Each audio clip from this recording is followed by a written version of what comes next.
fertile age having the same amount of babies. So they're having half as many babies. You can work that out. They're having half as many babies. And you can't read this, but the average age in 1980 was 32. The average age in 2025 is 39. Average life expectancy in 1980 was 70. Now it's 79. So it's going up and up, which is good. Until. Okay, so what tends to happen, and this has begun happening in many countries in the world, you get to a point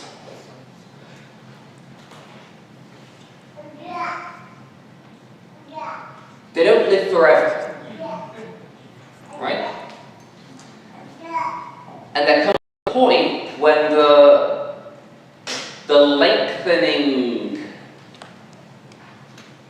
ages at the top end, but also the fact that for a very long time the fertility rate has been declining, that you get what's kind of called a, well, at the worst case, a kind of a demographic cliff. So suddenly you reach the point where there's more people dying than being born every year. And then this just kind of accelerates and accelerates. Lots of countries in the world have sort of hit this transition point. China, following decades, as having population, well, you do imagine it as having very serious population problems, but you imagine it as big and growing. Well, it's big, but it's not growing anymore. There's sort of 1 million and a bit fewer Chinese people every year. And obviously the one-child policy was a massive and catastrophic, not merely in demographic structure terms, in all sorts of incalculable ways. But obviously, that kind of coming under roost, if you like. Because it's not only there, it's not only about the numbers, it's also about the distribution of boys to girls.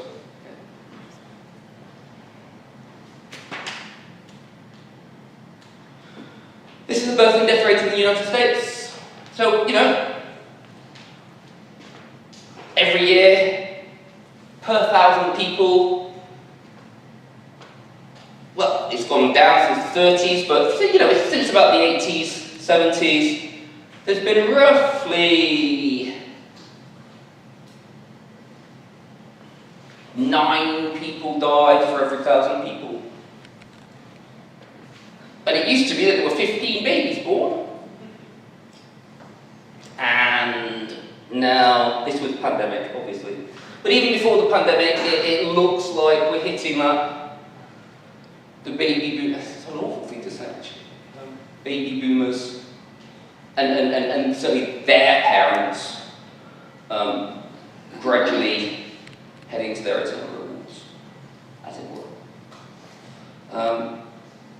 As the birth rate comes down. We're not quite at birth rate. The better availability of reliable natural family planning methods, actually, since the 1960s. It's not the major contributor, shall we say. But it's there too. Okay. So that's obviously a big reason. It's much easier to either not get pregnant or cease being pregnant, shall we say. But it's also social reasons, it's economic reasons. It's more women go to college, more women go and have glittering careers in Wall Street law firms.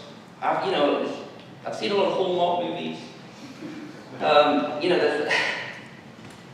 But precisely that kind of, there's good reasons why, on average, women might be having fewer children than their grandmothers, why particularly have children later. The present, I think the average age that women have their first baby is about 29 in America. In the early 70s it was 22. Now obviously the later you have, the later you start, the less likely it is that you have. The less likely it is you have 7, but it's also the less likely it is that you have 4, the less ideas that you have any. And obviously, so when we talk about, and women have fewer children than they say they want as well, this is critical. So the number of babies that women say they want has gone down. But the number of children they actually have has gone down. So it's, at the moment, I think, someone may know the figures better than me, but it's about half a baby fewer on average. Now, putting it in those terms sounds silly, but what this means is 2 sisters, both of whom wanted 2 babies, one of whom has 2, one of whom has 1. Or sisters, both of whom wanted 2, one had 3, one had 1. That's how it kind of cashes out in real life.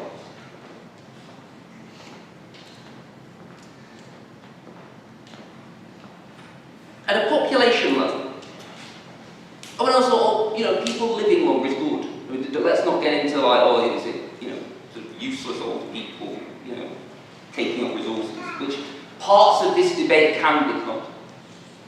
Not here, not this morning. But working age people are the engine, so often this gets put in very kind of hard economic ways, but working age people are the engine of an economy. The GDP, if you're in your teens, you've probably got 40, 50 years ahead of you of contributing taxes and working and being productive, being economically productive, right? Well, what about migration? Well, we're going to come to migration. Yeah, this is important, but not necessarily. It doesn't make up for it. This is critical. So, working age people, as the ratio of workers to seniors shrinks. So, very young people and very old people. It's not that they don't contribute to society, but they're not contributing to GDP. Again, it's an awful thing to say, but they're not contributing economically to. And again, it's very easy to kind of make cynical things about, well, it's not all about GDP. It's not all about GDP. It's far more pleasant living in a thriving economy than it is in a kind of a tanking economy. It's far more pleasant having a job than it is not having a job. Depends on the job, but you know what I mean. So I don't want to minimise the hard GDP, because actually underneath those numbers there's very real, important issues around human flourishing. But it becomes harder and harder to kind of sustain economic vitality. Younger people are more creative, energetic, idealistic, annoying, fun.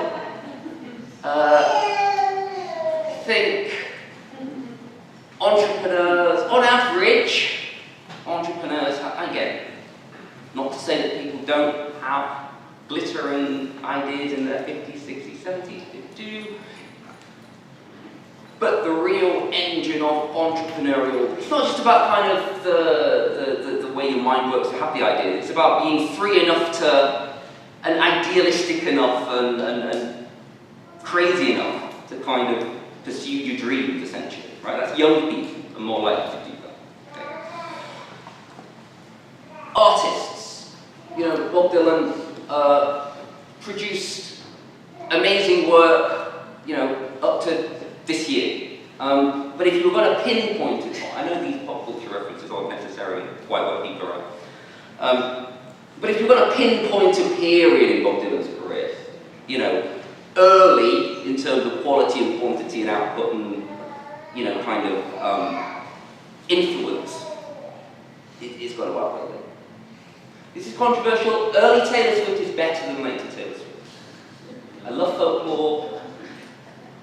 Debut to Red is better than Tortured Poets. Objectively speaking. Clearly it is. As an era. Eras. Debut, really? Yes! This is an argument I have with my children on a daily basis. Yes. Activists, social movement, however you want to pitch this, right? It's not to say that only young people are valuable or anything like that, but on average. And if you look at, Japanese patent rates, right? You can trace this by the demography of the population. Younger societies produce more startups, produce more patents, produce more all sorts of stuff. They also are quite useful if you're trying to run an armed forces, which, again, isn't necessarily that, well, we need more children so we can send them to war if we need to. But if we do need to, it's quite handy to have lots of young people there. And I'm not saying governments always use them well, don't get me wrong. But geopolitically, these things matter. Again, this is one that often gets put in economic terms. The more old people you have, the fewer younger people, working age people you have, the fewer, the harder it is to recruit care workers, the harder it is to recruit people to look after them, the harder it is to kind of, all sorts of stuff. There's an economic case there, but there's also, there's fewer people to visit. If you've had 6 children and your children on average have 3 children each, you're not going to want the visitors when you're in your 80s. If you had 2 children and both of those had 1 child, on average you're going to be visited less, there's going to be much less kind of richness and family kind of involvement, which is not a small thing. It's hard to quantify, but it's not a small thing. People love babies. We've seen this today, right? People love babies. P.D. James' Children of Men, there's an awful, well, not awful, but there was sort of a very different film adaptation a few years ago, which turned into like a thrill, live action thriller. The book itself isn't like this, but the idea is that for some reason the virus, there comes a point when the last baby is born and we're now 30 years later. Okay? And so this is obviously an aging population, kind of. Football stops being the national game in Britain and golf becomes the national game. So there's all sorts of little ways of it. But one of the things that people do is there's a big market for old film of children. Just people watching children playing parts and all sorts of stuff. People love children. And there's fewer of them. And there's fewer of them in families. It's very often that you'll hear, I talk to people who say that, I'm very sad that their children haven't had any children. Right? And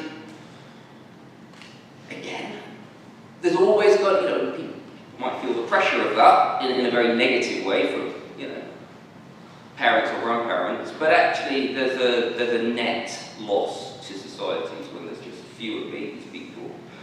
Not to dismiss the value of fur babies. And I mean this quite seriously. People's pets are wonderful, but a family of 4 children will have a much loved pet. People with no children will, at some level, channel that into a dog or whatever. Right? So you've seen all sorts of things, happen. Even if lower population is desirable, and there's a big debate around climate change and just economics and the use of the planet and all sorts of stuff, right? And certainly you go back not very long ago, even 10 years ago, and there were these awful projections, even, the global population is heading to sort of rise a bit and then start declining by the end of the century. Lots of countries that we think of as they have loads of children there, actually probably don't anymore. Lots of countries in Asia, lots of countries in Africa. The Philippines, Poland, Poland's been well below replacement rate for a long time. The Philippines, it's higher than America, but it's not. Maybe it's 4 children not long ago, now it's probably about 2.5 or something, right? So this is a global thing.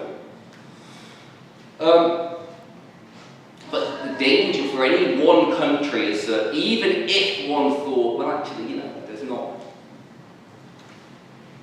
not kind of a, populations, there's no sort of benefit to them just growing and growing forever. But actually, even if you did think, well, either we want to keep this seems a good population size, let's keep it here, or thought, well, it wouldn't be terrible if we got a bit smaller. This is a big country, with plenty of space, it's not kind of those calculations. Some countries will have that. Singapore, it gets taller and taller, because there's not much space.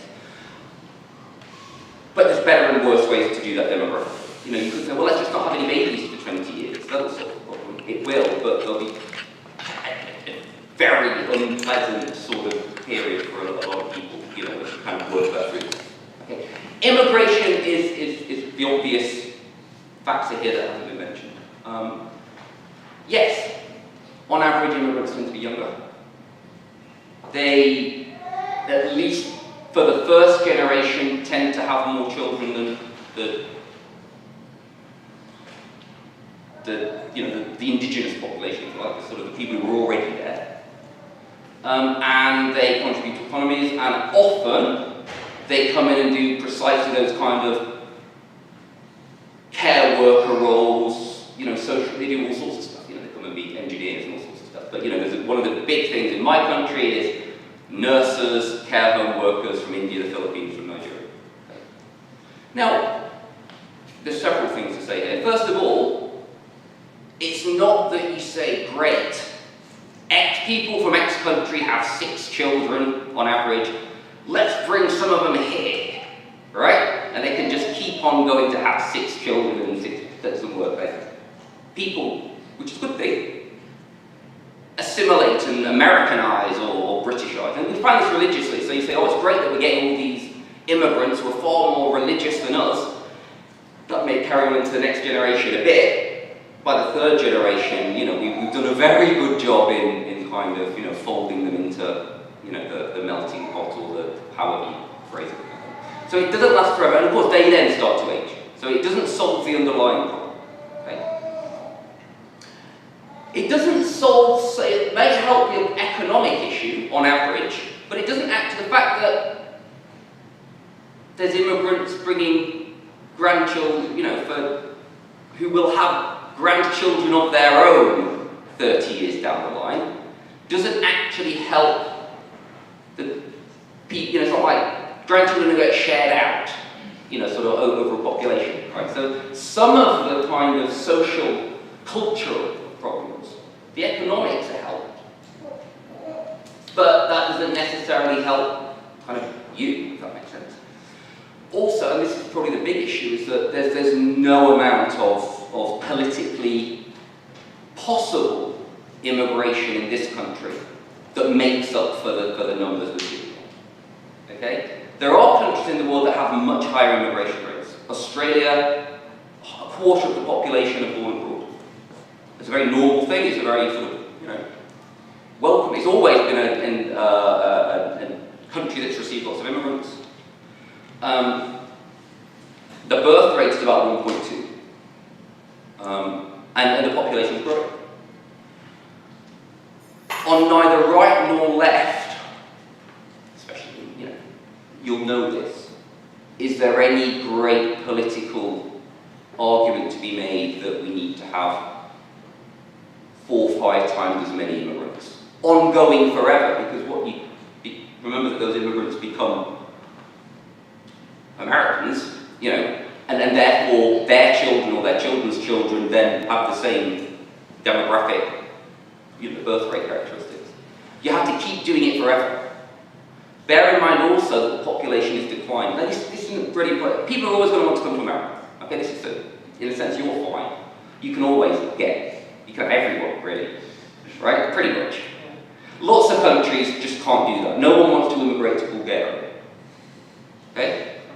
So the population in Bulgaria is tanking. No one wants to immigrate to Japan. Just won't, politically, doesn't have immigrants, doesn't want immigrants, and this is kind of where they are now. So there's countries where it's more, and then there's fewer and fewer young people being born in the rest of the world to boost everyone else's populations. Okay? So immigration helps. But it's not, for all sorts of reasons, it's not the solution that it might seem it could be. Let's park that. Religious change. Now, this is probably the reason I've been asked to come. We're talking about kind of big social changes over the past 30, 40 years. Okay? The rise of the noms in America is, I think, it's the biggest.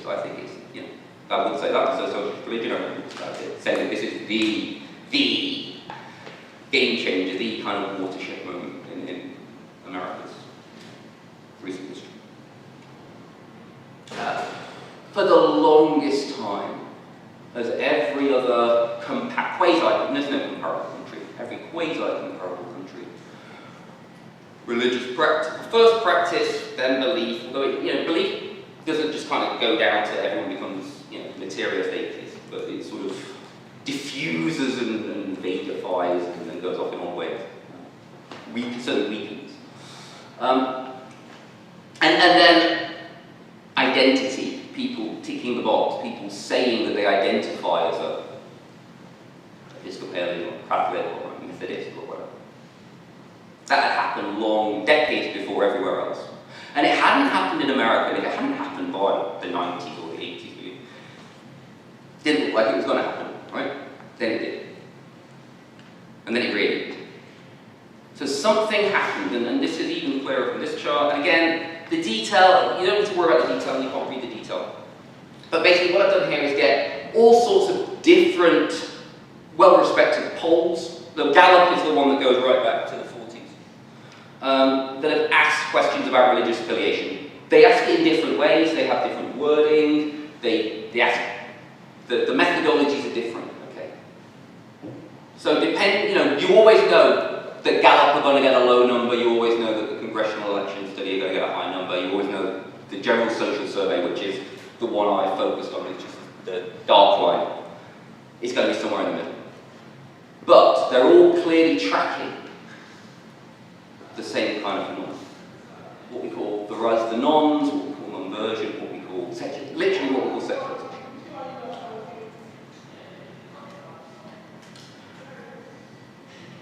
Religious change normally happens much more slowly in populations because of fertility, because of immigration is obviously a big thing, fertility, and it sort of works its way up gradually. There are, I think, quite convincing projections that, given current fertility and transmission rates, there comes a certain point when America is a majority Amish country. And you think, well, if the Amish are still having 9 babies each, and 80% of them are staying Amish, and they've done that for a long time, then you can follow the line. But that's going to be a slow burn. It's going to be interesting. It's going to play out in interesting ways, right? But it's going to be a slow burn. The jump from under 10% of the population who say they are some kind of religion, but mostly Christian, to under 10% who say they're non-religion, to sort of 30%, 40%, and again, for younger people, for people in New York or other areas, it's going to be much higher. Okay, so sort of where you are in the countries and where you are in your kind of social world is going to be very different, within that. But this kind of cashes out to 16 million Americans who say they were raised Catholic, who now say they have no religion. 7.5 million ex-Baptists in that sense. Now, of course, what it means to be raised as something can mean all sorts of things. Some of these were raised at church several times a week, super committed in teenage years and maybe early adulthood, and now nothing. A lot of them, especially in the Catholic and the mainline churches, weren't really raised with anything much at all. Kind of, there was, like maybe if grandma came, but it wasn't really a big deal, and weren't really sure what the parents believed. And yeah, they were baptized and occasionally went to church, but it wasn't a big thing. So it also wasn't a big thing to stop being that. So at one level, the difference between people who don't really practice and don't really believe going from ticking one of the Christian boxes to going to ticking no religion isn't a big deal. It doesn't tell you much about the person. It's not a massive change in the person. But it tells you a lot about the society. And it tells you a lot about the kind of the relative standing, if you like, of religion or Christianity in society.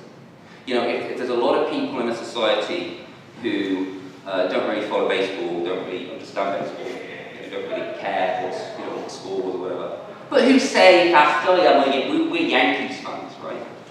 That doesn't tell you much about their sort of personal baseball life. It tells you a lot about the Yankees. It tells you a lot about the kind of the brand of the Yankees. It tells you a lot about the kind of the reputation. It tells you a lot about the success. Okay. There's been a lot of very interesting psychological literature precisely on this kind of, people are far more likely to identify with a team when the team's doing well. You know. It makes total sense, right? There's always a hard core, right? But then this is, and it tells you far more about the team and the bigger picture than it does about the individuals. So the switch in America from under 10% saying they have no religion to 30, 40% is huge. And plays out in all sorts of ways. There's a lot more to say about that. There's a lot more to say about how that's happened and why it happened and when it happened. But there's at least one good book on that subject. And finally, values is fairly amorphous, but it's also one of those things where things kind of get real. And again, if we're talking tick box surveys and how that cashes out in people's lives, obviously there's been some huge, kind of liberalizations of going back to the 50s or 60s on sort of race relations, as you might phrase it, or permissibility of divorce, contraception, abortion, same-sex relationships, same-sex marriages. You can follow the sort of the changes, in fairly significant ways. Some of those sort of maybe deeper values have been changing too. So this was a Wall Street Journal poll done with NORC, which is the National Opinion Research Center in Chicago. Very serious outfit. They're the people who do the general social survey. This came out a couple of years ago. That I think it's a bit overblown because they changed the methodology, but I think the overall kind of direction of travel is fairly probably accurate. And you could say, well, actually, a lot of this is just what's happened in those years as well, because obviously that fluctuates. But patriotism, and again, how you ask that question is going to change, but people seem to be less patriotic. Interest in religion, thinking that religion is important, well, it's no surprise that that's gone down. People valuing having children, thinking it's important, the thing, gone down. Again, not a huge surprise, people don't think it. Community involvement and interest in what's something weird's going on here, and how you ask the question either goes up or down, depending on. But it's certainly true, and this goes, Robert Putnam's thesis in Bowling Alone, that people are far less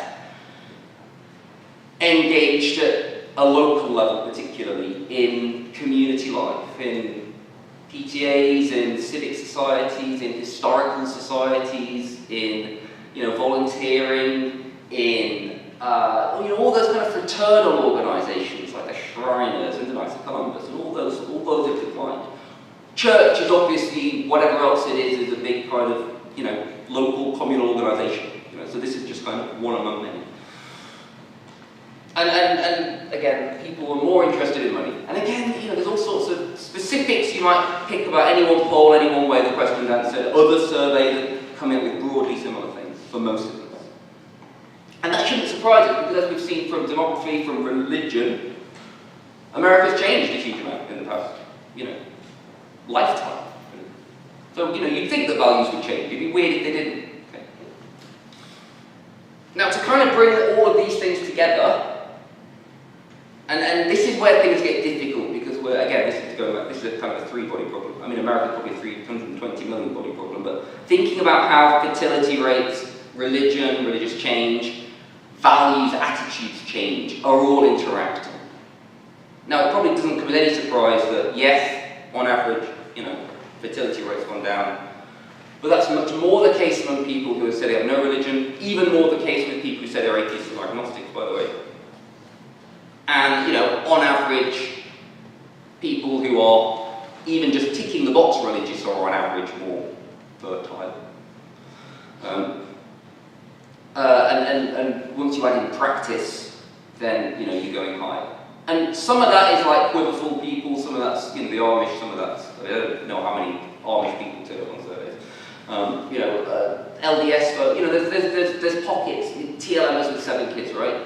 But at the population level, that's not where it is. It's just on average, for all sorts of reasons. It may be that the same sorts of people who are more likely to go to church are also more likely to do that. It may be there's a more direct causal effect between the two. Now, break this down by specific religious groups and you see some huge differences. Now, one of the big questions here is, well, given how big fertility rate and everything that implies about family and the connectedness and how networked people are in families and probably communities and all sorts of stuff, and religious change, how might these two be connected? And it looks like they probably would be. It'd be weird if they weren't. So one way of thinking about this is that, well, the reason why the birth rate goes down is because people have become less religious. And that's not just something that happened in the 90s with the rise of the nones. You know, church-going has been going down since the 60s, 70s. Okay, so you could probably map this and say, well, actually, the less religious people come, especially in Abrahamic religions, because there's a particular kind of pro-natality in not all everywhere within them, but within that. And it may just be going to church means that you're hanging out with other families and you're more likely to see babies and makes you kind of want another one. Right? It may be all sorts of effects happening there. Or the kinds of people who go to church are more likely to be the ones who are still living close to home, which means it's far more likely that you're going to have children because you've got someone to help. There's all sorts of ways that could play out in practice. But the question is, well, is it that people become less religious and therefore have fewer babies? Perfectly plausible. Seems to me undoubtedly there's a causal link there. But equally, it could be argued that actually the major thing is the other way, that it's people having fewer children for all sorts of reasons has knock-on effects to them becoming less religious, or at least to the next generation being less religious. Now, that was an argument made by Mary Eberstadt, a kind of conservative political commentator, cultural commentator, a few years ago. It's an interesting book. Ronald Inglehart, who is, one of the great sort of theorists of contemporary secularization theory, his sort of the book that he was writing before he died and then was published posthumously makes precisely this case, not in America but globally, that actually the major causal direction is the other way. I think in practice it's always both. I mean, again, this is three-body problem stuff. We like to simplify, we have to simplify our models and say that, the causal direction is one way. In practice, both in kind of individual lives, it's always totally, as I say, with constantly, in thousands of ways that we're aware of or not, we're constantly being influenced in all sorts of ways. Right? So, no one of these big issues is you can kind of understand on its own. These three big issues that we focused on, you can't just kind of understand those three-body problem and just abstract everything else. You can try to, and you can do valuable things with that. But where we go from here, well, it's hard to say. I mean, barring some major, really unforeseeable migration boost, really major, the population's going to age in America, or not. It's going to be far less traumatic economically, politically here than it is in many countries, because you can always, your fertility's higher, you're more religious, and even, you're less religious than you were, but you're still more religious than lots of places. You can always attract more immigrants, right? If you want. How this plays out in Japan now, or Greece, or Italy, things look very different. But the thing about demography is that there's a sense in which the demographic structure of a population is quite predictable going forward, because it takes a long time for, if suddenly the fertility rate leaps up, triples, then that's going to take a while to work its way through. And actually, those kind of turnarounds take a long time because you're starting out from quite a low base. So it's not that you suddenly get to a point and then it's like, well, there's certain hardcore and everyone's quiverful or Amish or Hasidic, and then suddenly it's all going to shoot up.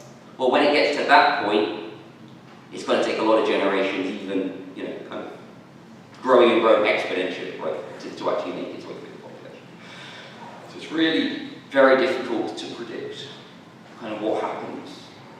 Even medium term. I mean, it was not long ago, 10 years ago probably, I was reading articles by very serious political scientists in America, in very serious newspapers, magazines, saying that the Republicans can never win another election in this country. Because why? Well, because of immigration, and actually then second, third generations, those people are far more likely to vote Democrat. Okay? Latinos far more likely to vote Democrat. Blacks, Asian Americans, you know, on average it looks different in different groups, but core Democrat voters. Young people, like old people vote Republican, but they're dying off. And each year a few of those die off and a few more young people come through, and they're more liberal and nice, right? The kind of thing I was reading, right? They're just nicer people, and it's all good. And of course, and this is the bit of it that I was most interested in, why I was reading this, was because the no-religion population is rising and rising. And those people, it's not to say that you can't find atheist Republicans, you can have interviews them, but they're not the norm. There's probably 5 million Republican voting non-verts, people who were raised religious and who say now they're non in America. But you know, there's a 60 million, say, of non-Republican voters. Right? So you kind of think, well, actually, that's happening too. And you know, these are for decades, these have been reliably liberal left voters, right? Not all of them, but on average. And you put all those things together. This is 2014, 2012, 2010. Republicanism, as we now know it, is doomed. It can only, maybe if it has a kind of a radical, first centrist and then probably leftist shift, then that's the only way it can hope to kind of compete, but otherwise it's extinction. No one is arguing that now. So even in the space of 10, 15 years, there's a lot of changes in population. Because of the 320 million body problem. Okay. And that's all I have to say.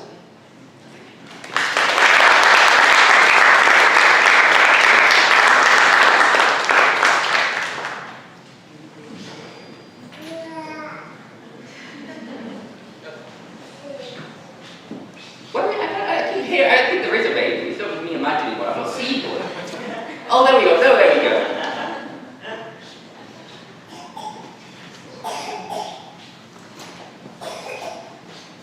Thank you, Professor. Pleasure. Wonderful overview. In a certain way, you confirm the study of Jenkins' faith and fertility. But it seems to me so general. Excuse me if I touch you. Because it's not enough to put together faith and fertility, practice and fertility. We need to know who is having children today. Yeah. Not only which countries, not only which religions. We need to understand inside religions which confessions. Yeah. Inside confessions, we need to understand which faith is motivating to have children. Yeah. Because I am a Catholic priest, and I can say, oh, the Catholic Church, but inside the Catholic Church, who is having children?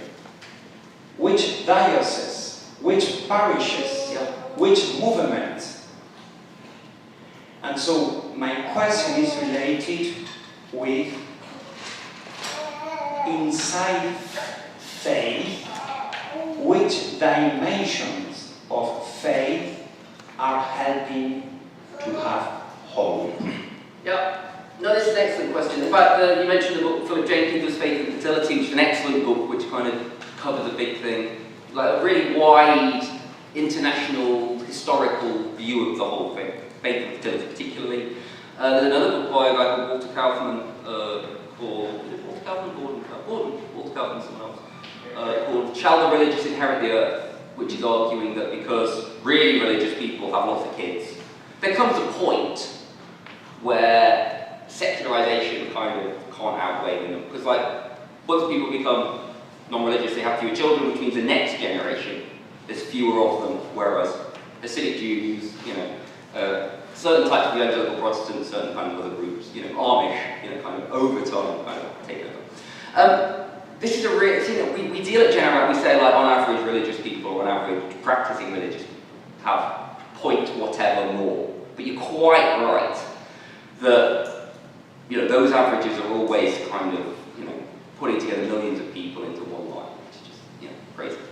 But also with it, we know that in any sufficiently broad denomination, Catholicism is very good example. Okay, so there'll be areas of the country, particular parishes, you're quite right, particular demographic, but particular kind of religious tribes who are having more or less. But why? What is it? And is it because, there's a sort of a very, not to say there's nothing to say for this, but what is it? There's just doctrine, like they're told to have lots of kids, and that's why they have lots of kids, right? So you say like, there's certain bits of American religion where there's a real kind of, you should have lots of kids, and we need to have it to kind of outbreed the secularists, right? You can find that, you can watch Netflix shows about them, right? Quiverful is the obvious, because that's the one that gets attention in evangelical Protestants. There's other groups. In practice, the Catholic Church teaches one thing. It may get different kind of versions, but different kind of emphases in different places. But the basic teaching's there, the basic prohibitions are there. The question is so what is it about certain individuals, certain groups, certain communities, certain whether they're movements or whether they're just kind of like young people in Newman centres that kind of something happens, and it's partly I think that you get to a point in late secularization, which you're not in yet, where if you're left, you have to be there for a reason. You see this in Europe, and therefore that you're kind of all in, and the other people that you're hanging out with are kind of all in, because you've all been the weird religious one swimming against the tide, right? And then you find yourself in a room full of 200, 300,000 of them. And out of those kind of communities, you get vocations. But you also get vocations to marriage and finding out about the teaching of the church and Humanae Vitae and all sorts of stuff. But you're also hanging out with other people who have lots of kids. And that's critical as well, because a lot of it we think is an ideological thing. A lot of it also is probably social supports and networks and kind of having people around and other people and other families and other people and it just seeming possible. I think that's a big thing. That like, in societies where a small number of children is the norm, 4 children seems like an awful lot. We have 4 children in Britain. We get people come up to us to tell us how wonderful it is to see a big family. Which is absurd, right? But it's also true. We, being the sorts of people we are, we know people with 7 or 10 in Britain, but that's because we're weird people and know weird people, right? But for normal people, 4 children is an awful lot of children. Whereas if you're in a society where a child more on average is the case, then you'll know lots of people with 4 children. 7 children feels like a lot of children. But you might know people with it, and it might seem a thing that people like you can do, women like you can do. This often happens, this is very rambling and long answer, but it's a very complicated question. This very happens in a very small community like academia. So you'll have women academics, and it's just how do you do that and be a mother? You're established, you're trying to get tenure, you're trying to get a career, you've got people in the faculty who are like, well, I never had any children from my career, and I don't see why we should make concessions for you to pursue your hobbies or whatever, right? That's very normal, and so you know, an academic with 4 children gets confidential chats at the edge of conferences or from grad students, you know. How do you give it, like, you know, so it's partly kind of imagining what's possible. It's partly about the social and sort of family and economic but cultural supports, and I think people in religious communities just have more of that. You're far more likely to get people bring a casserole when you eat at a church and that kind of stuff, certain kind of churches. But what we don't really understand is the mentality and the real decisions that go into this. Catherine Packalock's book, which some of you will know, is just brilliant on this, because she says, well, okay, let's go and talk to them. And she said, I'm an economist, and I've read the statistics, and there's things the statistics don't tell you. Okay, we know that on average this and this, but why? What is it? And you go and talk to them. And it's brilliant. It's just a really fun, interesting book, and it's fascinating. So it's all about that, but we just need more, better research, I guess. That's a very long answer just to say that it's very complicated, but I totally agree.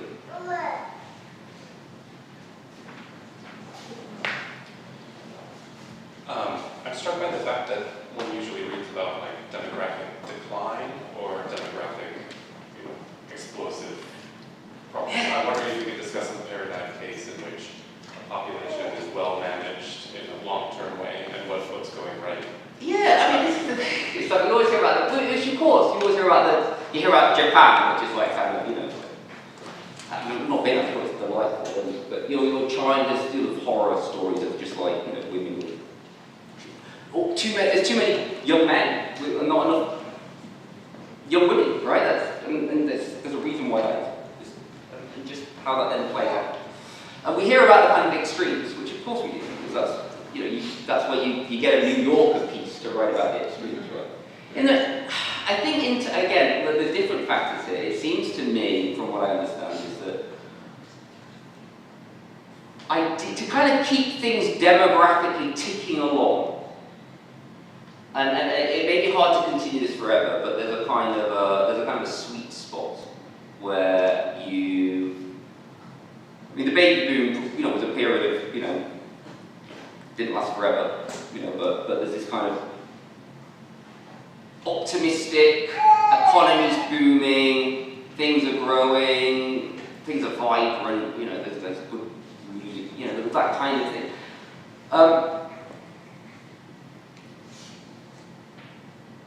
In a sense, what that number is will depend on what society is. Certainly, replacement level looks ticking along nicely.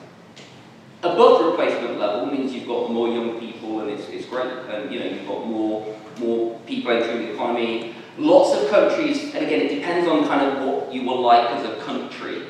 Like for the Philippines, having loads of young people who then work as overseas Filipino workers all over the world. It's awfully hard work, but they're earning a wage that is like multiples of what they'd earn in the Philippines. So there's a kind of a surplus generations who are sending enormous amounts of money back. Their children are they're taking real sacrifice, but their children are really educationally, just in terms of prosperity is growing. And the trouble is that once that happens, then the birth rate declines, and then you get to this kind of big bulge that then works its way through, which is kind of big. What the sweet spot is, I don't know. But it's not, and America is actually far nearer to it than anywhere in Western Europe, essentially, or Australia, or anywhere like that. So, you're in a far better position. But yeah, I've never seen like, well, if it goes over 3, then it's catastrophic because you just can't get the diapers or something like that. I don't think it's a problem. I think what does happen is that there's reasons why families tend to have more children when they're more agrarian and that kind of stuff. Children help out on farms and sort of raise themselves in a way that if you were in a little apartment in Manhattan, an extra one feels like burden in inverted commas, like strain is probably the best, and that means it. So again, you're going to get rambling answers say, well, it's very complicated, I don't really know. And this is going to work.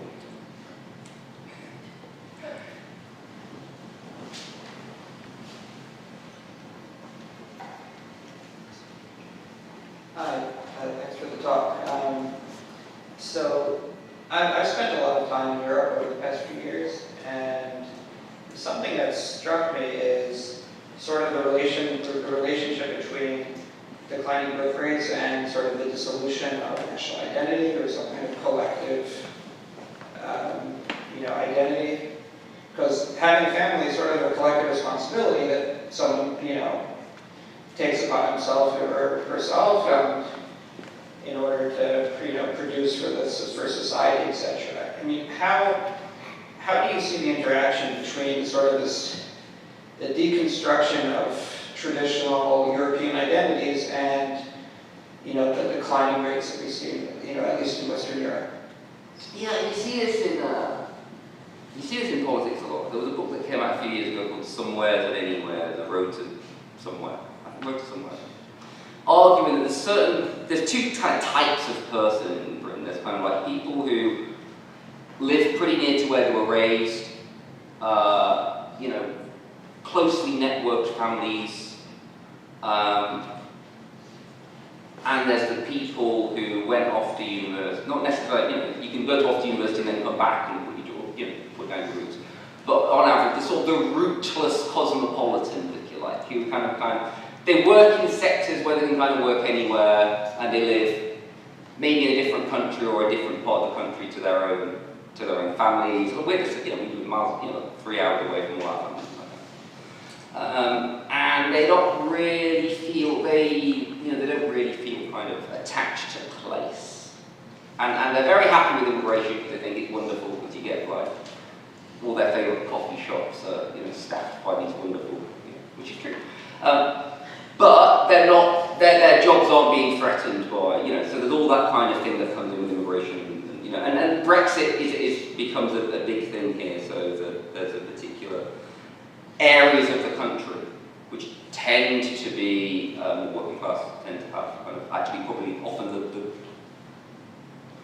all sorts of things going on, and but yes, so culture, politics, and then just kind of like polarization and cultural fractiousness, which again, compared to how things sometimes play out in this country, our political polarization is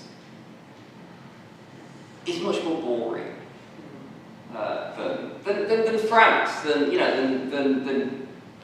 lots of countries. Right? So it's got very British sort of things to it. And again, it's hard, and it does play out. And actually, it's one of the reasons I think that people have fewer children. This is also one of the big things that changes with the baby. It's not just that the baby boomers have loads of children and things will just change. Society changes in huge ways with the GI Bill, with suburbanisation, with working class families suddenly being the first ones to go off to college, and then being far more likely to settle away from family on average than their parents and their parents' parents and their parents' parents. That has this kind of huge effect on religion. It has this huge effect on kind of how many children you have because you start later. But all sorts of ways, like how likely you are to marry someone from the same religion as you, because you're more likely to meet people who are, from your parish or you're, from the sort of parish, whatever, things like that. Different. So it plays out in all sorts of ways. And again, Europe's in this kind of weird, so fertility is very low in most places, 1.2. Immigration is much higher than it is here. The European Union, people can just sort of flow around, sort of, wherever. It's quite pleasant. But there's still significant numbers of people coming in from outside. In Britain, especially now we've stopped the EU stuff. We have to keep importing people. Which is good for the Catholic Church because they tend to be Filipinos, they tend to be Indians, they tend to be Nigerians, all of which have, quite significant Catholic populations. So it's a total constant boost to us, right? But it does have effects. But again, you know, Britain has been importing people from all over the world, from the former from the former empire, and then elsewhere for a very long time. So it's far more kind of normal. But how that plays out in individual communities can be at times very fractious. How it plays out at a kind of a big political level, probably less so than some of the extremes here. Again, not a brilliant. The trouble with the questions is that they're so perceptive and good, is that there is no quick and clear answer to them. But you know, I can sort of throw out vaguely relevant things that are hopefully at least partly interesting.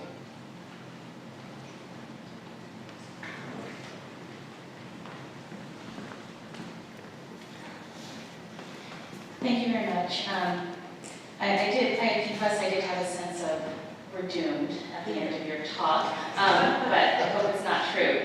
So I just wanted to ask a question about changes in social learning around, you know, having large children, and how that interacts with the structural aspects of the analysis. You know, there's not a lot we feel we can do about large-scale structural changes, but I just wanted to hone in a little bit on the kind of the social learning, like you said, about it's hard for people to imagine having 7 children, you know, that it would be possible. And you mentioned very briefly graduate students pulling, you know, faculty aside to say, well, how do you do this? So, you know, I've had a similar kind of thing with graduates, usually female Christian graduate students, and junior faculty asking a similar thing. Not that I only have 2, but I also homeschooled my kids, and so just made some countercultural career decisions that you assume would be career killing. Have a good career killing.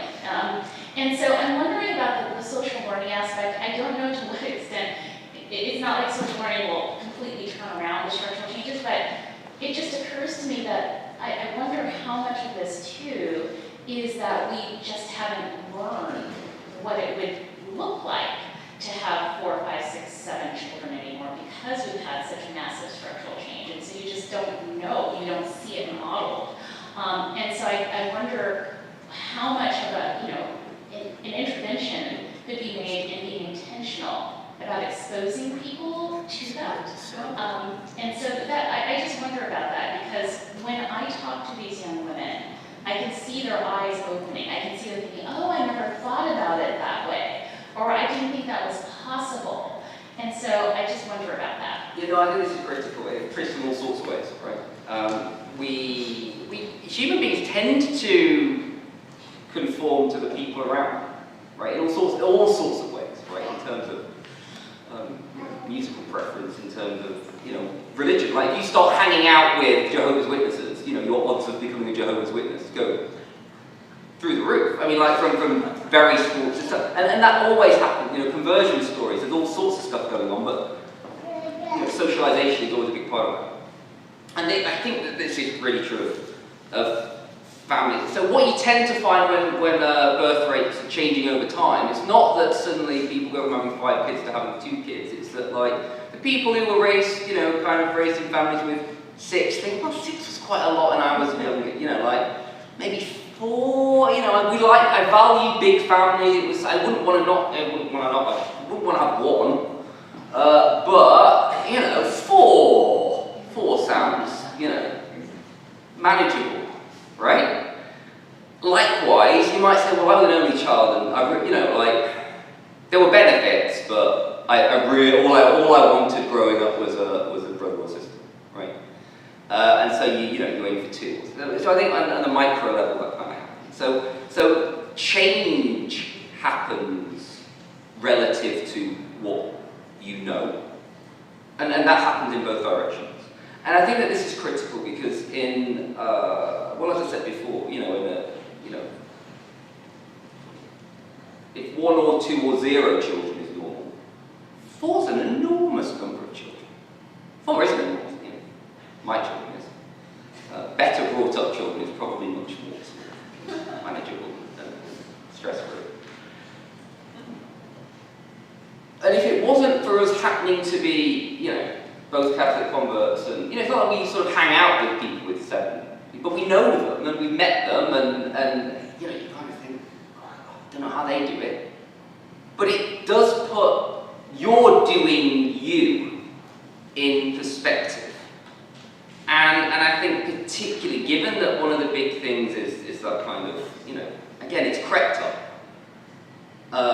when people start having children.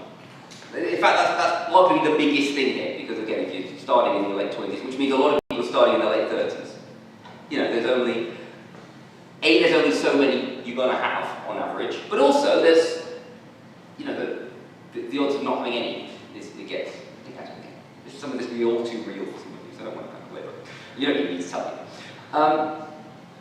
But precisely, you know, one of the big things we've seen in this society and others is precisely this wonderful thing about women going off to college and then, you know, going off and being college professors, or, you know, or just kind of throwing themselves into a career, right? Which has not quite, again, I've watched enough Hallmark movies to know that, you know, having it all comes at a price.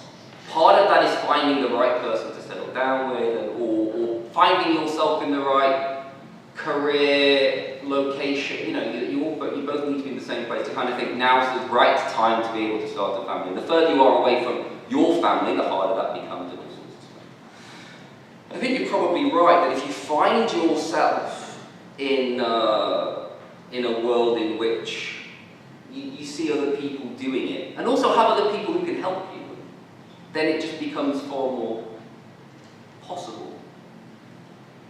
And it just all seems far more achievable.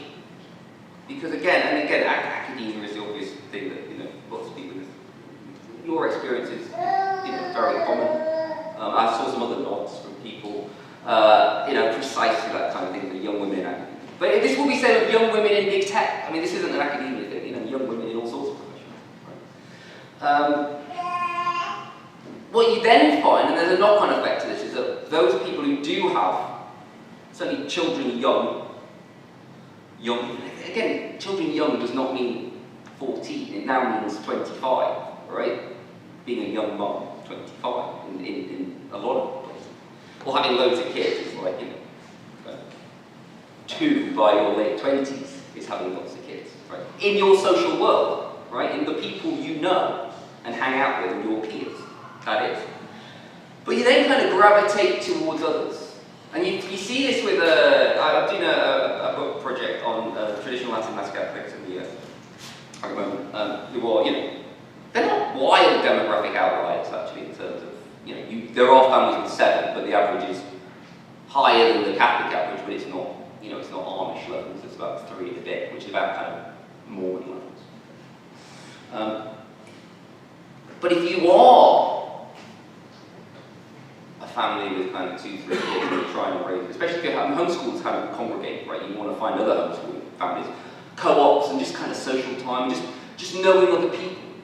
You find this with committed religious young people because they want to hang out with other families who kind of understand what that's like. Really, you know, and also you want your kids to hang out with other kids, essentially. Right? So you know, you might try and structure, you know, where you go to church, or you know, around some of those considerations. So I think it's the case actually that those kind of things reinforce each other. But this is why and go back to the kind of the end-body problem. This is why I'm far less skeptical about. You know, you see the kind of like the way cultural change happens, and you think, well, if this kind of continues forever, then, you know, the way things are heading. Demographically, it's, you know, it's kind of set for a certain period of time. I think culturally, cultures change very quickly, and I think you probably do get to a point where religiously, I think America's probably going to keep going down for a while, but you get to a certain point in Europe where things kind of bottom out and start going up again. I think we're beginning to get there. I think demographically, fertility-wise, you know, I do think you probably come to, you know, it's not that you get to a point where the total fertility rate is 0, like that's just what happened. There'll become some sort of, quietly at first, you know, women either finding ways or just thinking, actually, I want more children than this. Why, you know, we want to start earlier, because we've sort of seen the problems it can have. And then gradually that then turns around. And I suspect, this is why I'm always very nervous about this kind of like American religion 30 years from now, 50 years from now, or American anything, culture, values, attitudes. precisely because we've got 320 million people interacting in all sorts of crazy ways. Cultures go off in all sorts of interesting directions, and always have. They always have. It's very easy to think we're kind of at this point now, where this is kind of like now, the new normal, and we're kind of at the end of history, essentially. We're not. We never are. So I think it will. Yeah. On that note, thank you so much, Stephen, for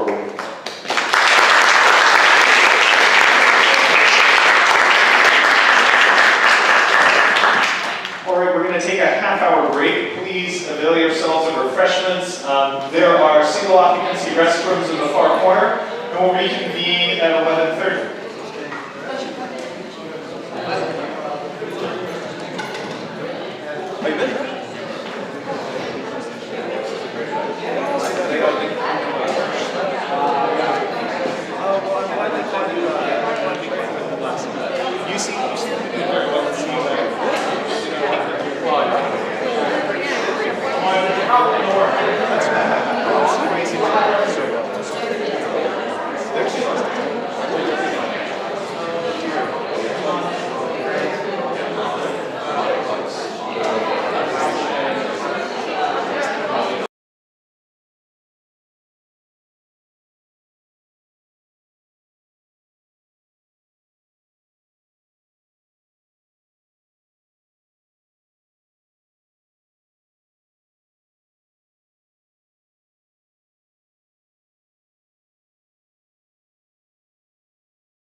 We're all having so much fun that we're slipping here.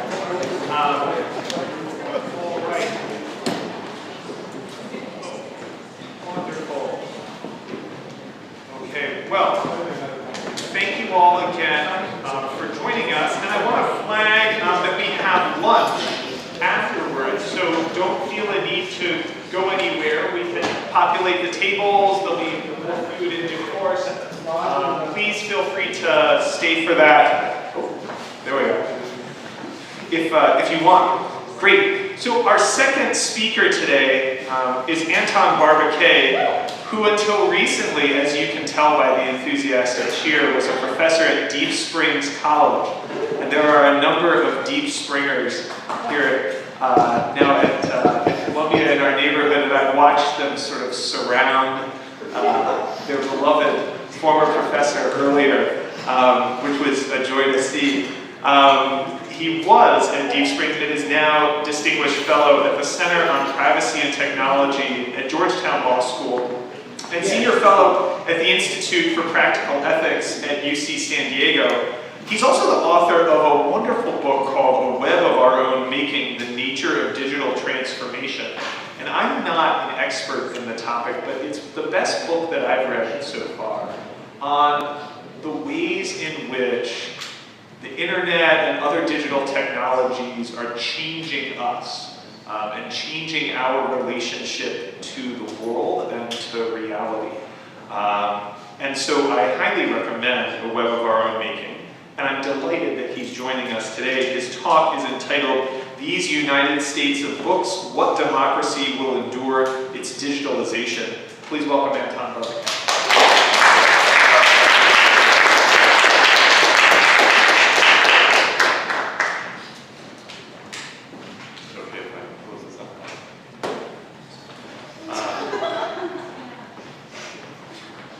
Thank you, Nathaniel, and thank you to Morningside for inviting me. I'm so happy to be here, and I hope to talk to many of you over the course of the next couple of days.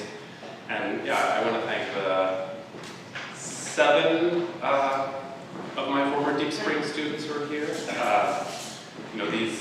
These young people. So, okay, for those of you who don't know, Deep Springs is a 2-year, tuition-free, 26-student college on a cattle ranch in Eastern California, in the middle of nowhere. We got to know each other, really changed my life, and if there's any truth to something that I'm about to argue, I refer you to them as living proof that it's possible. So thank you for being here. I also want to warn you that this is a completely analog presentation, so I'm not as charismatic a speaker as Stephen is. I will read for 45-ish minutes, and that's in part by design because I'm going to be reading about literacy, so I'm going to stand here and see if you can stand it. So I was on a phone call a few weeks ago with a senior researcher at Microsoft who said matter-of-factly that the question of TikTok's ownership was more momentous to the fate of American democracy than the mobbing of the Capitol on January 6, 2021. His argument was that the latter was a circumscribed event, while the enforced sale of TikTok will put the eyeballs of 170 million American users under the control of one of the 2 or 3 bidders already wealthy enough to buy it, such as, the richest Musk in the world. And I see the point of this, and I find it pretty grim. Not because Mr. Musk has too many conflicts of interest to be a benign presence in government, nor because he has shown a nakedly partisan approach to his other social media platform, but because I find it dismaying that American democracy should be found in the same sentence with TikTok, let alone be identified with it. If the fate of American democracy can be thought to hang on the ownership of TikTok, then maybe the towel has already been thrown in. Now, it's a little more complicated than this, and I know that it's uncool of me to knock TikTok because, I'm old and it costs me nothing.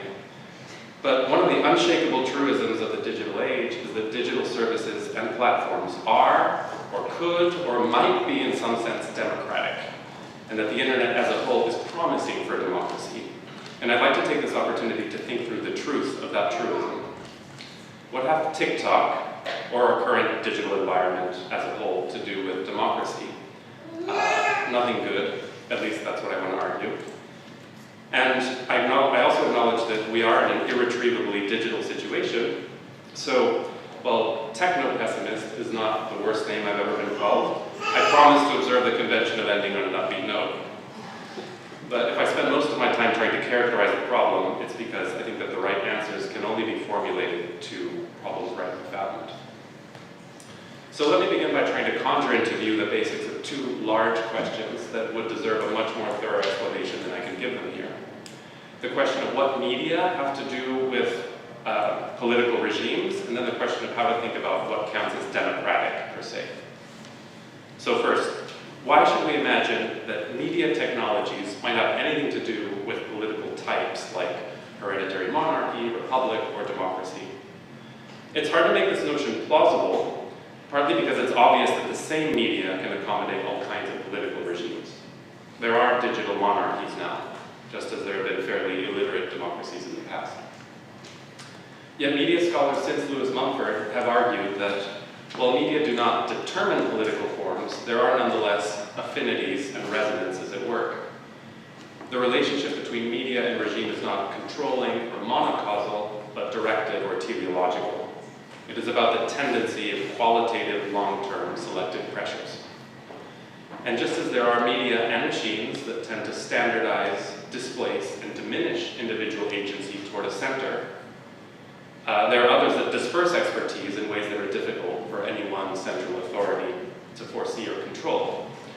So, while all such tools can be used for many purposes, I think it's not a stretch to say that products like Apple's and Tesla's, which have proprietary control over their parts and their repairs, are relatively authoritarian, whereas highly adaptable open source programs like Linux are relatively democratic. Now, if we zoom out to a panoramic application of this insight, many affinities, I think, become visible. It's clear that what we call empires, that's politically consolidated control over heterogeneous groups, materially depend on establishing monopolies over the technology of writing. The earliest extant examples of the written word, are administrative documents, such as were produced by a priestly caste of tax surveyed in script. No empire has ever been based on word of mouth alone.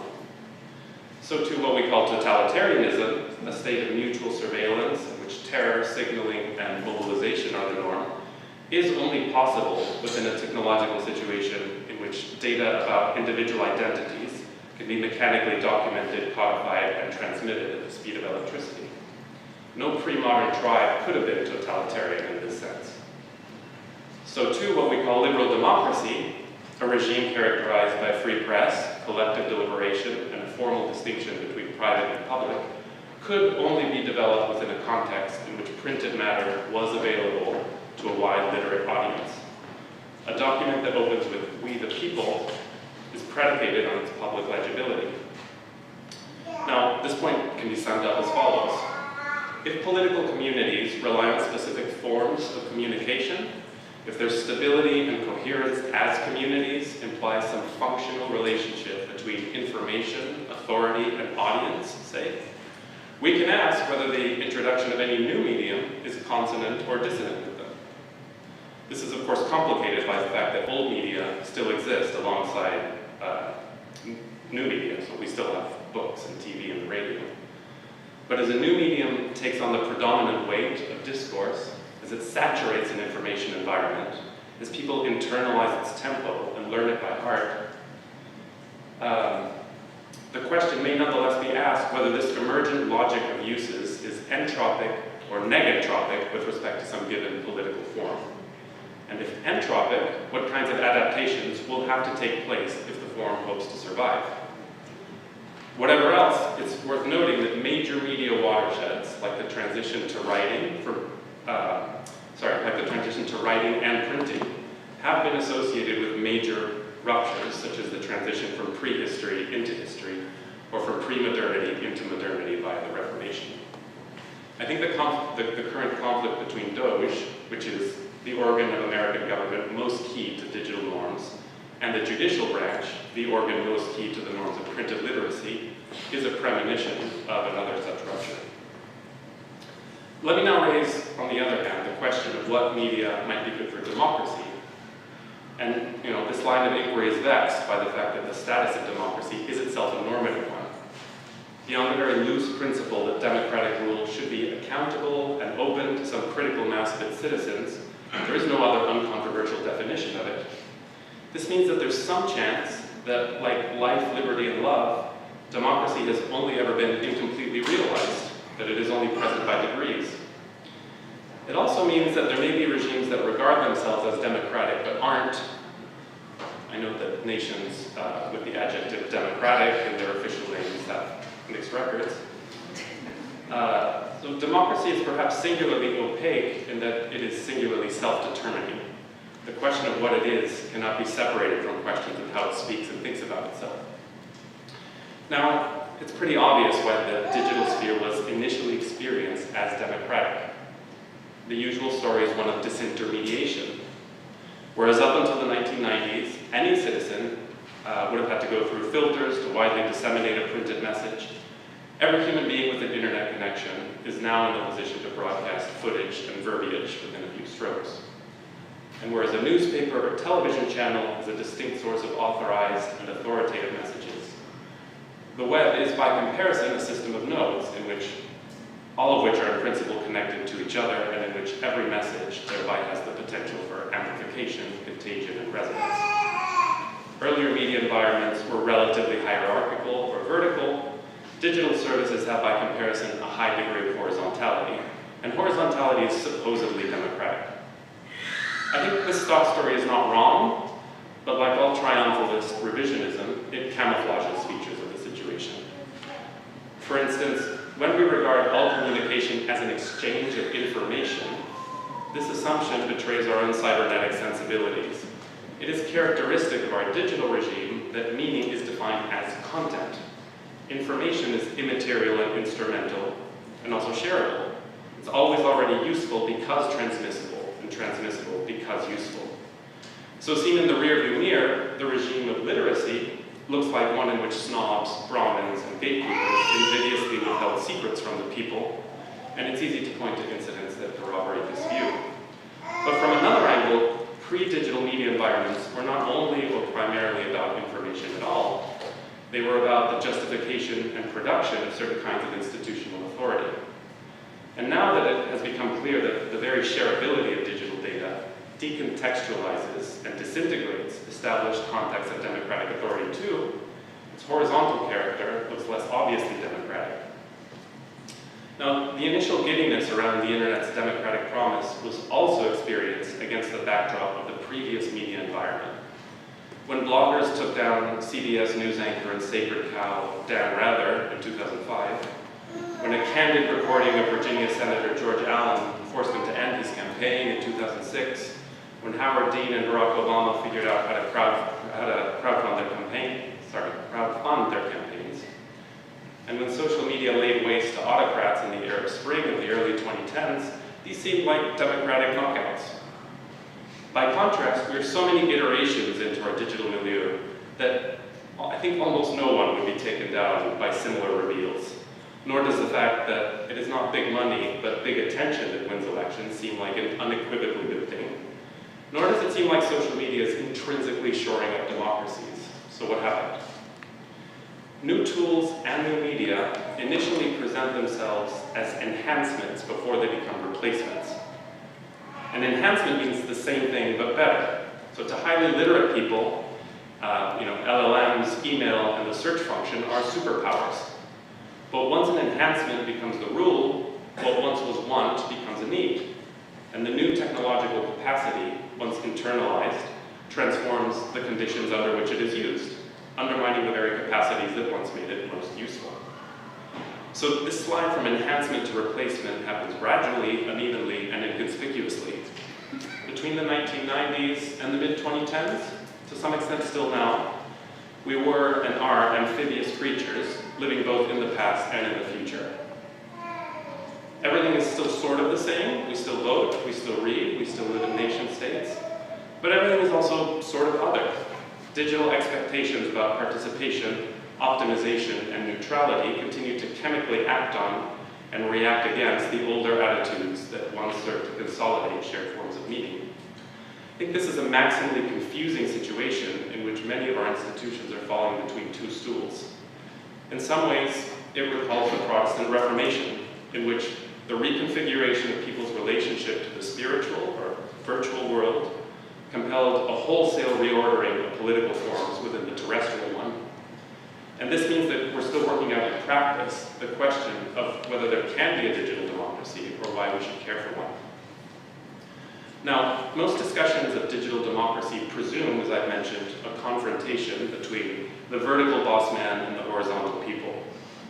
What this dichotomy misses is that the character of these figures has qualitatively changed, as well as the nature of their relationships. Like all legitimate regimes, democracies live by norms, by which I mean the kind of shared expectation that goes unsaid in order to make communication possible. I think this includes very obvious expectations, like Senator Fetterman's wardrobe, and whether transfers of power are peaceful. It also includes threads of social tapestry, like what people feel they can get away with, and how far is too far, and where we draw the line.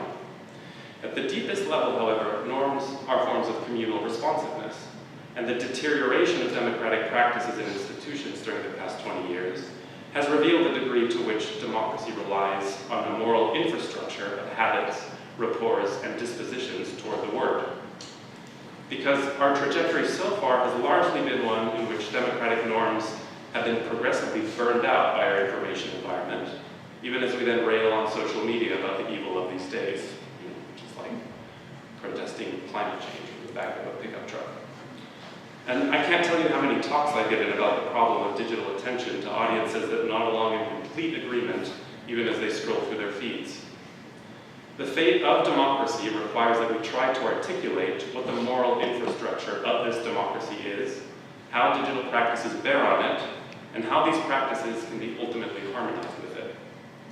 So in order to bring these lines of thought into focus, I'd like to describe 3 digital pressures that seem to me to abrade democratic norms. 3 ways in which digital technology has been justified, and even justified as a democratic force, but that are in fact working against it by reforming our understanding of what we are and how we communicate. So I want to talk about choice, optimization, and neutrality.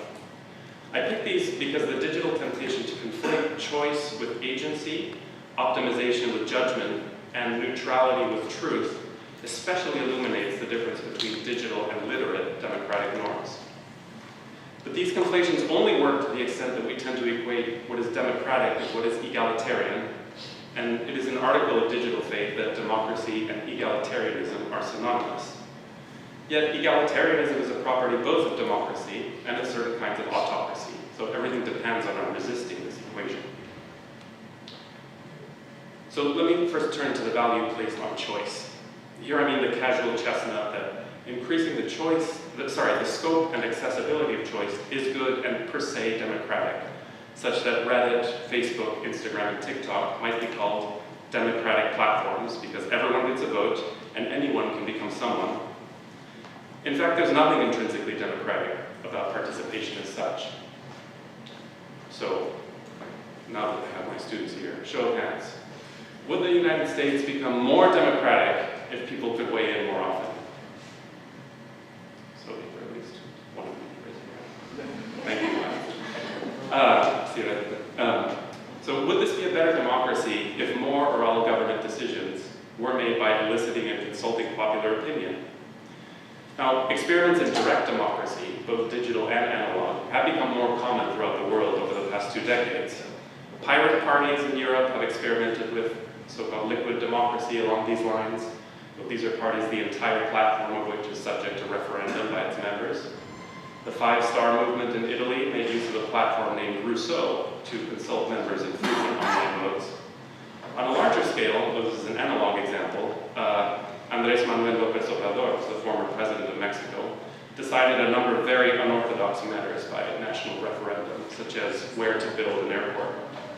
And under his leadership, Mexico has recently enacted legislation that makes all judges elected positions. Why should we not have more of that in this country? Now, there are a few obvious reasons why countries do not become more democratic when the people are more frequently consulted. Expertise and state secrets are part of it, as is the fact that states need to make long-term binding commitments. There's also the fact that digital consultations give undue power to the deciding platform itself. Rousseau was abandoned in 2021 over a disagreement between the party and the owners of the software over control of users' data. But the better reason is that when questions are placed before a mass electorate to an extent that exceeds our capacity for deliberation, they're not just diminishing returns, but a populist or oligarchic reversal. Just as in Athenian democracy, in which direct voting often meant that everything turned on how persuasive the demagogues were, in an immediate democracy, everything begins to turn on who poses the questions and when and why. What all this suggests is the basic point that mass democratic populations can be good judges of what locally touches us, but are not able to collectively pay attention to everything that doesn't, and that this is an entirely democratic situation. I mean that the will of the people is not a fact, but an artifice. It is not the input of democratic government, but the output of codified processes. Intermediate institutions like parties, caucuses, primaries, debates, and the Electoral College were designed, in theory, to sublimate citizen passions and interests into a version more substantive than their raw expression allows. The framers of the US Constitution explicitly speak of it as a machine, a Newtonian system of bodies, springs, devices, energies, balances, and counterbalances, operating under universally observable laws. The point of this machine is to produce the popular will by representing it. Maybe more nicely said, the Constitution is intended to be the context within which popular decision can find its most articulate expression through the medium of good government, which is why anyone in particular's claim to immediately embody the will of the people is anti-democratic. It also suggests that a version of what Cory Doctorow has called the enshittification of digital services applies to democratic processes. There is a point beyond which the intensification of involvement degrades the quality of preferences available. And beyond a certain limit, the focus on and capture of choice as such destroys the conditions of meaningful choice themselves.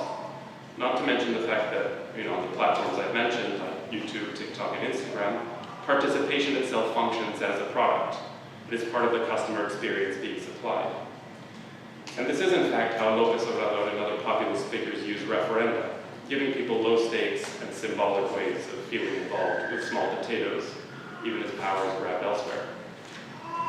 Now, so much is maybe obvious, but part of the context of choice is the quality of democratic deliberation itself.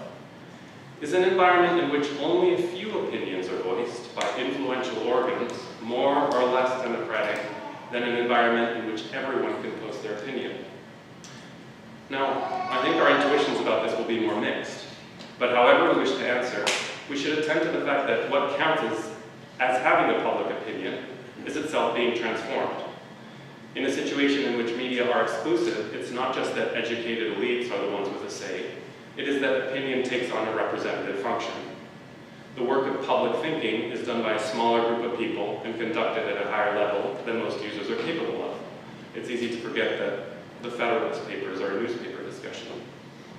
Whereas in a situation in which we are all online and in which there's no sharp distinction between speaking and participating, there's a correspondingly diminished sense of what can count as a reason at all. Public opinion formally functions like professional sports, with many spectators and few participants. There are still superb professional athletes around now, but the winners of the Pulitzer Prize for Criticism are running around on the same field with Joe Rogan, Kylie Jenner, and BBQ Barbecue 83 in an open-ended variety of scrimmages. It's not. So if the chief benefit of digital democracy is denunciation, I think we could say, its chief harm is the eradication of the difference between public opinions and takes. Now, the single most successful digital tool for democratic deliberation, or pro-social media, has been something called Polis, which is a decentralized platform that's been used in Taiwan to consult a wide public and to help legitimize government policy goals. Polis's key innovation is that it allows citizens to post comments and to up or downvote those of others in order to gradually bridge or triangulate consensus, but it does not allow them to reply to each other or to repost. So one can only engage with others by agreeing, disagreeing, or passing.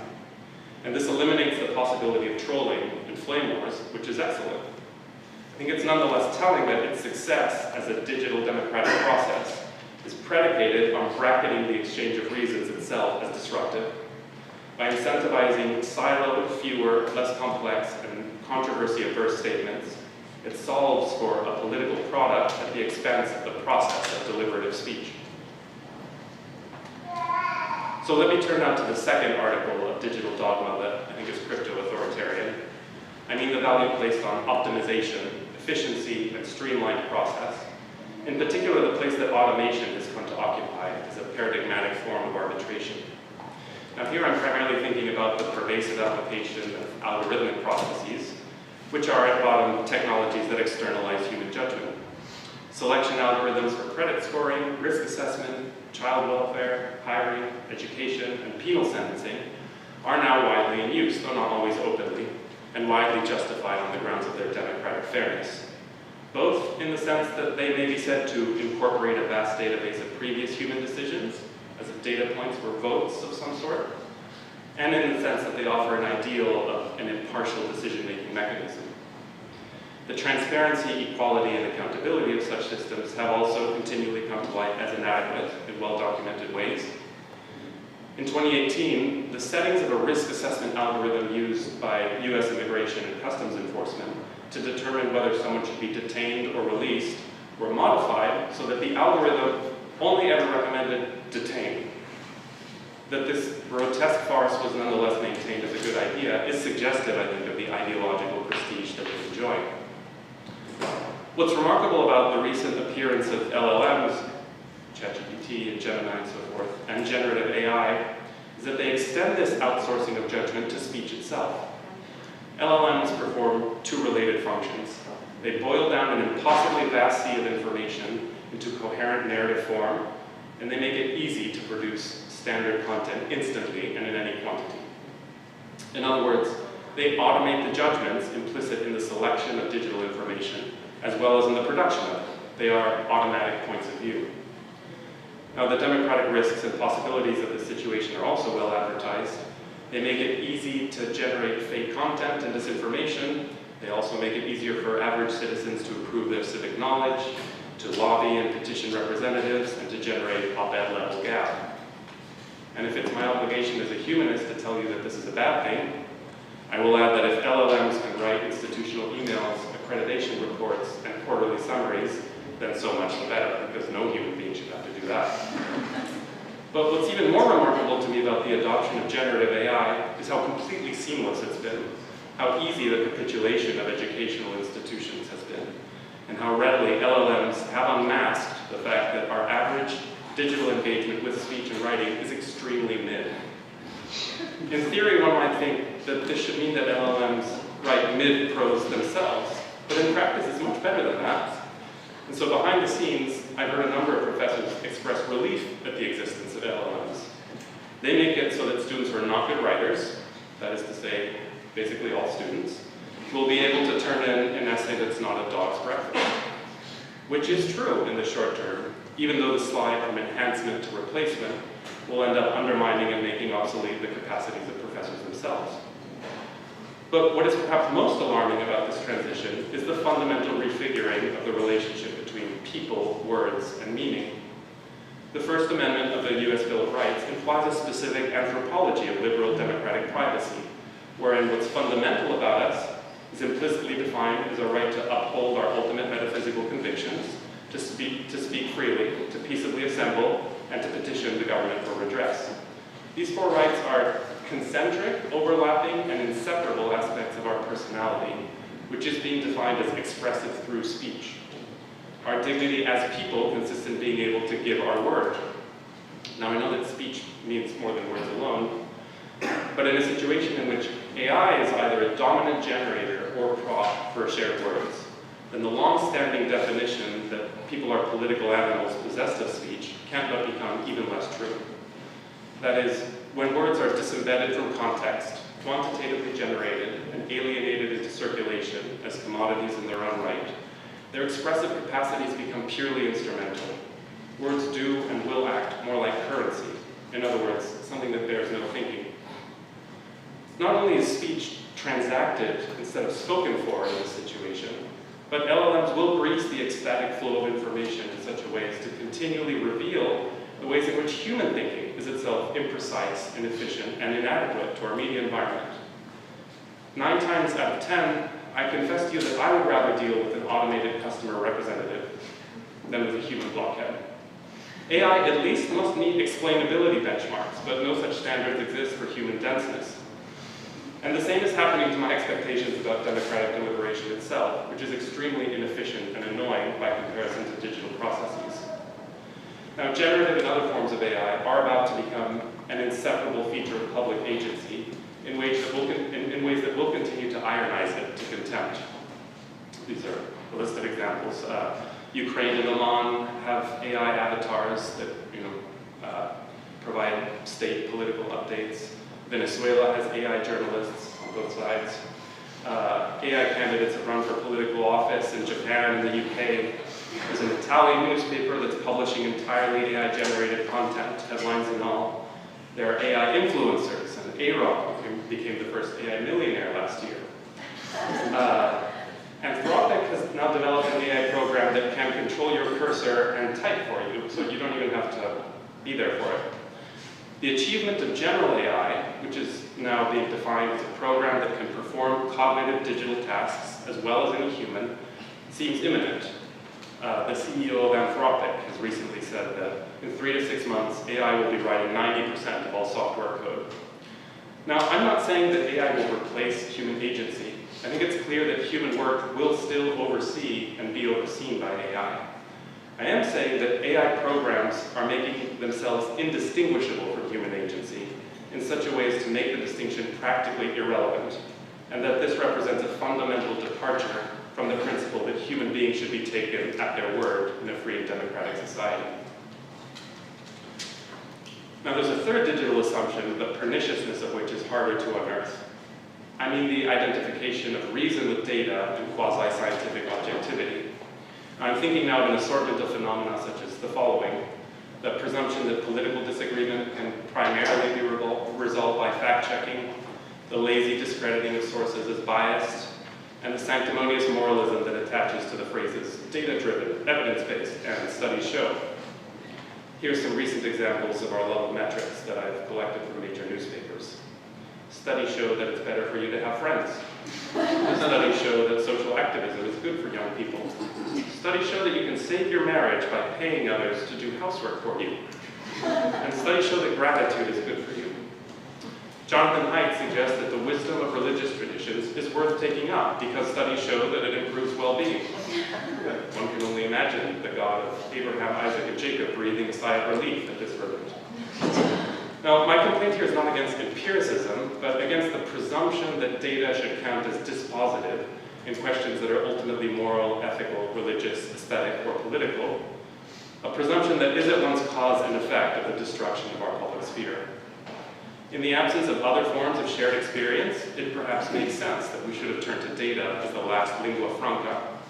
But not only has it not been able to perform this role, it has actually poured gasoline on the cynicism and polarization it was supposed to remedy. Part of the political bizarreness of our time comes from the fact that the possibility of data's neutrality is as such rarely disputed. What is impugned is the bias or fakeness of the source. So data is paired with other data rather than with something different in kind. The turn to data as democratic arbiter was central to the justification of big tech in the early 2000s. Here are the words of its last major proponent, presidential candidate Barack Obama, speaking to Google HQ in 2007. Quote, "The American people, they're just misinformed, or they're too busy. They're trying to get their kids to school, they're working, they just don't have enough information, or they're not professionals at sorting out all the information that's out there. And so our political process gets skewed. But if you give them good information, their instincts are good, and they will make good decisions. I am a big believer in reason and facts and evidence and science.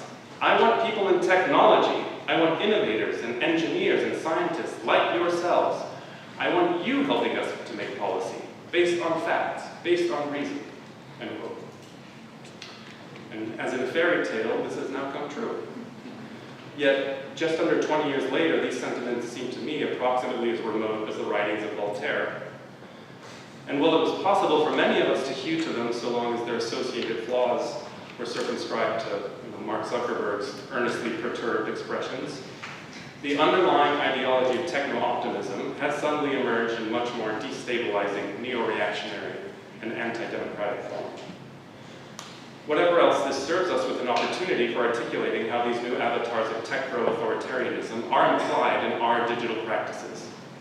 Now, this is part of a much larger project, but I'd like to briefly single out the prejudice that technology is neutral, the notion that our means of quantification, our devices, our data-centric ways of thinking through and analyzing human problems may be used equally for good or ill. Whole subfields of media and critical studies exist to flog this dead horse, demonstrating that the form in which information is encoded ends up meaningfully varying on how it is used. But it nonetheless continues to operate as the chief justification for unbridled technological progress. This is because the conviction that technology is neutral is not itself neutral. It paradoxically functions as the conviction that this neutrality is itself a good thing, so as to positively sanction the technological development of more neutral tools. So just as we've accepted the idea that what is non-partisan is above partisan loyalty, that what is scientific is above politics, and that the data-driven is above the human, as digital users, we have likewise a pervasive conviction in the benevolence of neutrality, in the open-ended desirability of techniques for multiplying, validating, and mediating human choices. Such a project, by implying that what is true and reasonable can only be conceived in terms of empirical metrics, is antithetical to the idea that public deliberation is itself internal to the democratic good. Data-driven process is that against which other processes are defined as arbitrary, that is, as capricious. Yet the word arbitrary signifies what is at the discretion of an arbiter, and data has become our paradigmatic arbiter precisely by divesting itself of the impression that anyone is doing any arbitrating at all. So dataism has not simply not been able to do what we have asked of it, it has succeeded in entrenching deep suspicions about the point of politics itself. And a politics that refuses to acknowledge the need for politics is necessarily authoritarian.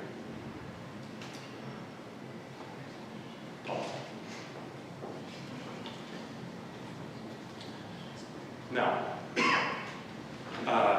the prospects of liberal democracy, as practiced over the last couple of centuries, are not very good right now, in part because the springs of its resilience have been bent out of shape by the digital pressures I've just described, in part because we don't quite understand what we're doing. The earlier liberal democratic regimes were embedded within the epistemic norms of printed context. They cultivated the presence of coherent, consecutive, and consequential reasoning, as well as within a broader Enlightenment vision wherein human beings make up their own minds and put them into practice. Along with many other changes, the implicit principles of our current digital regime are reorienting our sense of what it is to be a person, away from capacities like speech, judgment, and reason, and toward a merely biological and invariant understanding of our identities. And as digital tools become more powerful, human participation comes to seem more like an undesirable inefficiency. These shifts have reaching political and anthropological implications, since they bear on the question of how we are meaningfully related to others and how we all add up into the political form we have called democracy. If we think that democracy is worth defending, then it is not on account of its neutrality, but because we are called on to uphold its vision of the good we have in common. Now, people on the left tend to be extremely freaked out by the threat of fascism, just as people on the right are set off by the threat of Marxist speech police. And I'm not saying that there's zero merit to these threats, but that they are fixated on the analog dangers of outright violence or illegality. Even setting aside the larger concern about the long-term viability of the United States as a nation-state under digital conditions, I think that we are not worried enough about the immediate danger of a TikTokocracy.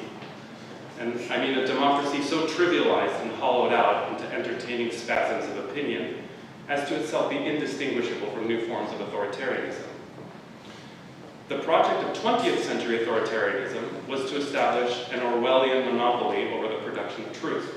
So for example, when Lavrenti Beria Stalin's head of secret police, was disgraced and executed in 1953, everyone who owned a set of the Great Soviet Encyclopedia received a letter in the mail instructing them to cut out the entry on Beria and to replace it with a new entry on the Bering Strait. The project of 21st century autocracy, by contrast, is to establish a digital monopoly over the production of what philosopher Harry Frankfurt called bullshit. In other words, speech that is careless as to whether it happens to be true or false at all. I think China and Russia, which are the two autocracies that have most skillfully managed domestic public opinion in the digital sphere, have done so not primarily, arguably, by controlling which information their populations have access to, but by once improving user engagement and sponsoring a torrent of polarizing, distracting, irrelevant content in such a way as to destroy the conditions of concerted discussion and response. As this kind of threat is qualitative and more difficult to establish than the fascist one, it's arguably more insidious. And TikTokocracy can only be warded off by a democratic moral infrastructure. And such infrastructure is only a matter of time, which is exactly what we don't have. Whereas cultivating democratic citizenship is like growing a bonsai tree, the patience of generations, our digital participation is like growing dandelions. Not only does it happen on its own, it must be kept in check each day. And so because of this gross mismatch between what is happening today and what should be happening in general, there is an urgent need for suggestions that might improve our predicaments here and now. I think this requires acknowledging that we find ourselves collectively at a place where two democratic trajectories diverge. So the first path runs toward the best possible version of a digital democracy. This project primarily entails the zealous management, programming, and fine-tuning of our information environment, such as to make most people's online engagement as reasonable and salutary as possible. In other words, to try to solve for democracy by engineering the best conditions under which users communicate. This might include initiatives like labeling disinformation, instituting programs of digital literacy and public education, creating bridging algorithms or pro-social media. These are algorithms that expose people to information they don't already agree with. Designing friction in digital products that require people to pause a few minutes before posting, keeping cell phones out of classrooms, and so on. The vast majority of resources being allocated to democratic initiatives already take this form. And the strength of this path is that it accepts our digital situation as is, and it can be implemented at large scale with measurable success. It is admittedly less inspiring than richer forms of democratic life, but as the second best path, it is perhaps the path of realism. The weakness of this path is that it is completely technocratic. In focusing on top-down processes, techniques, and services, it does not acknowledge the wholesale anthropological transformation away from democracy that it entails, nor does it answer the question of how democratic people are formed within the institutions that we grow up in from the bottom up. As with Taiwan's polis, users will no longer engage in rational deliberation. Rather, our opinions will be assumed to be givens of our identity with the aim of minimizing the most destructive consequences. The implementation of most such projects not only accept that social media platforms have the obligation to socially engineer public opinion, the success of these projects also requires a level of bipartisan legitimacy that no one platform now enjoys. So in these and other ways, this path might be the same in kind as our problems. At best, these initiatives are more like democratic weed killer than fertilizer, and at worst, they obfuscate the distinction between democracy and TikTokocracy altogether. The second path is to retrieve the future from the past. That is, to reimagine long-term projects of holistic, wholesale, and post-digital literacy. This begins from the basic acknowledgement that the project of fertilizing democracy is connected to the long-term disciplines of thought, that these must be placed in intentional opposition to our digital environment, and that they stand or fall with book learning as their necessary material condition. Books are, from this angle, the paradigmatic democratic technology. Like Linux, literacy requires a basic standard of competence that embeds speech, consolidates liberal rhythms of discussion, and sustains abiding norms. It improves the quality of participation through a shared capacity, rather than by removing all expectation of one. Now, literate education should obviously revolve in part around the reading, writing, and discussion of texts, both for their own sake and for that of creating norms of democratic deliberation, justification, and attention. And this will partly entail an education in which our digital involvement is much more aggressively specified and firewalled off from the practices of literacy up until college. When it comes to literacy, most educational institutions have not made the switch from being literacy reliant to being literacy embedding. So that when they bravely announce that LLMs are just tools, this is like hearing the captain of the Gutenberg Titanic announcing that this is just a leak. But in addition to these familiar expedients, post-digital democratic education must also make plain that the project of literacy is not just a way of processing information, but one in which the attention to and the legibility of the material and political world are completely at stake. In addition to texts, that is, it should introduce students to the disciplines of craft and work, which might be boat building, as well as gardening or learning how to code and hack. And it needs to provide living context within which students can acquire practical experience of the democratic principles that it purports to embed. That is, a post-digital literacy requires establishing an atmosphere of attentional demands to rival what's most compelling and immersive about the digital one. And this is something that only total institutions like monasteries, boarding schools, Deep Springs College, and others such as Sila are currently doing well, but I think that can spread more widely if groups of parents act in concert. Now, the weakness of this second path is its patent unrealism. The United States is already well on its way to becoming an illiterate country. While the quality of literacy is notoriously tricky to quantify, data suggests that a growing number of American adults, about half in total, have subpar literacy levels, which is worse than about half of the other OECD countries that are measured. For a while, it seemed like the pandemic was to blame, but in San Diego County, where I live, literacy has actually deteriorated more rapidly since 2022. So the point is that the point is not that people can't read text, but that our benchmarks for functional literacy have long been losing touch with the habit of thinking in or following the units of narrative meaning we call essays, novels, books, political movements, policy agendas, and nation states. And this degradation reverberates throughout all octaves of our social and political lives. Is it possible to reverse a slide like this?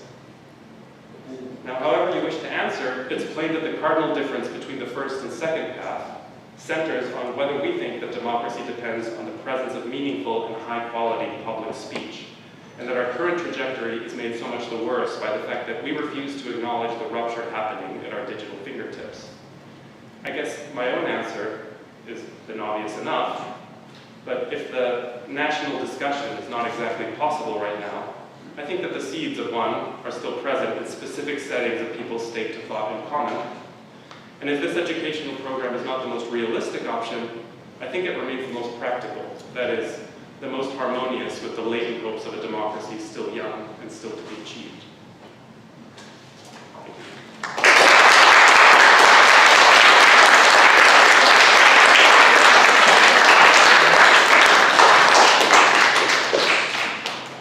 Thank you too for thinking of me when you made the logo of the conference. Great paper, thanks for joining us. I want to either ask a question or offer kind of general criticism of the idea that the kind of ideal of democracy is to be thought about on the model of a literate, deliberative, common, rational discussion. And here's what I mean. Your vision of what constitutes democracy seems to really privilege the idea of a highly literate public who's deeply engaged and invested in the process of reason-giving and consensus-building around ideas and values that are highly explicit, that are kind of conceptually clear, and are mediated especially through the written word. But I wonder if that's right. And I'm wondering if you can have a democratic community and a democratic culture without thinking primarily, or at least also, about the kind of deep bonds of solidarity and loyalty and shared commitment that undergird that. Because it's easy for me to imagine a community that is highly literate, highly engaged in the process of reason-giving, evidence-finding, determination of facts, and reaching consensus, for which there's actually no democratic solidarity or democratic life undergirding it at all. It's highly literate. It's highly based in shared text and textual information. It's kind of deep bonds of democratic solidarity can be entirely lacking. And I wonder if you thought about that scenario also, and how it might fit within your ideal of democracy. Thanks. Well, thank you for that. No, I certainly did not mean to claim that literacy causes democracy, but I think maybe a kind of assumption that that's present in what I said that you can unearth is the relationship between literate publics and the nation state as such. It's interesting to me that one can get up and defend democracy and everyone feels like they agree, but actually what we're talking about is specific nation state democracies, and there's some way in which this one, the United States, it's not that it became a nation state because people started to read, but it is because a certain kind of moral infrastructure was in place because of who the people were, and then in learning to read and in entering this sense of being a literate public, they started, I think, here and throughout the world to relate to each other as, this is Benedict Emerson's stuff, like literate communities and thinking communities. And I think we've not yet reckoned with what is supposed to replace that relationship now, because it doesn't, in digital terms, the nation state just seems like an anachronism. There's no point in, the fact that Canada's over, right? Canada's over there and we're over here. Borders have no meaning within the digital milieu. And so I guess part of what I do have to mean is that literate publics, it's not as if books didn't travel, but travel was itself a friction that kind of restricted publics to having a certain radius. So, yeah, I think that's fair enough.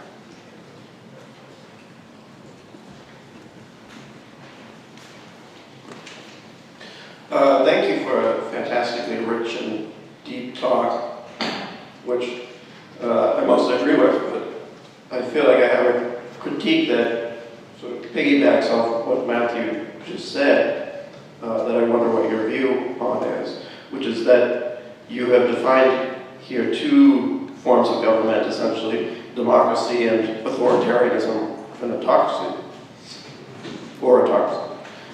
But if we take, say, Aristotle's three forms of government, there's one missing, which is an oligarchy, which I don't think you mentioned.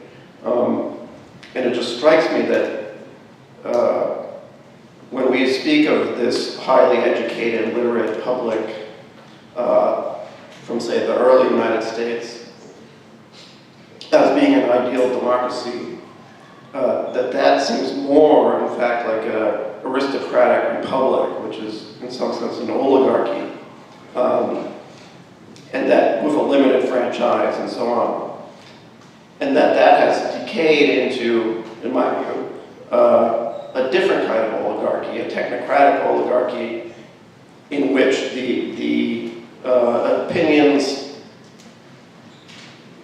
that are debated in public are limited to a technocratic class that only speaks to itself. And so the problem is that when considering whether technology is democratic,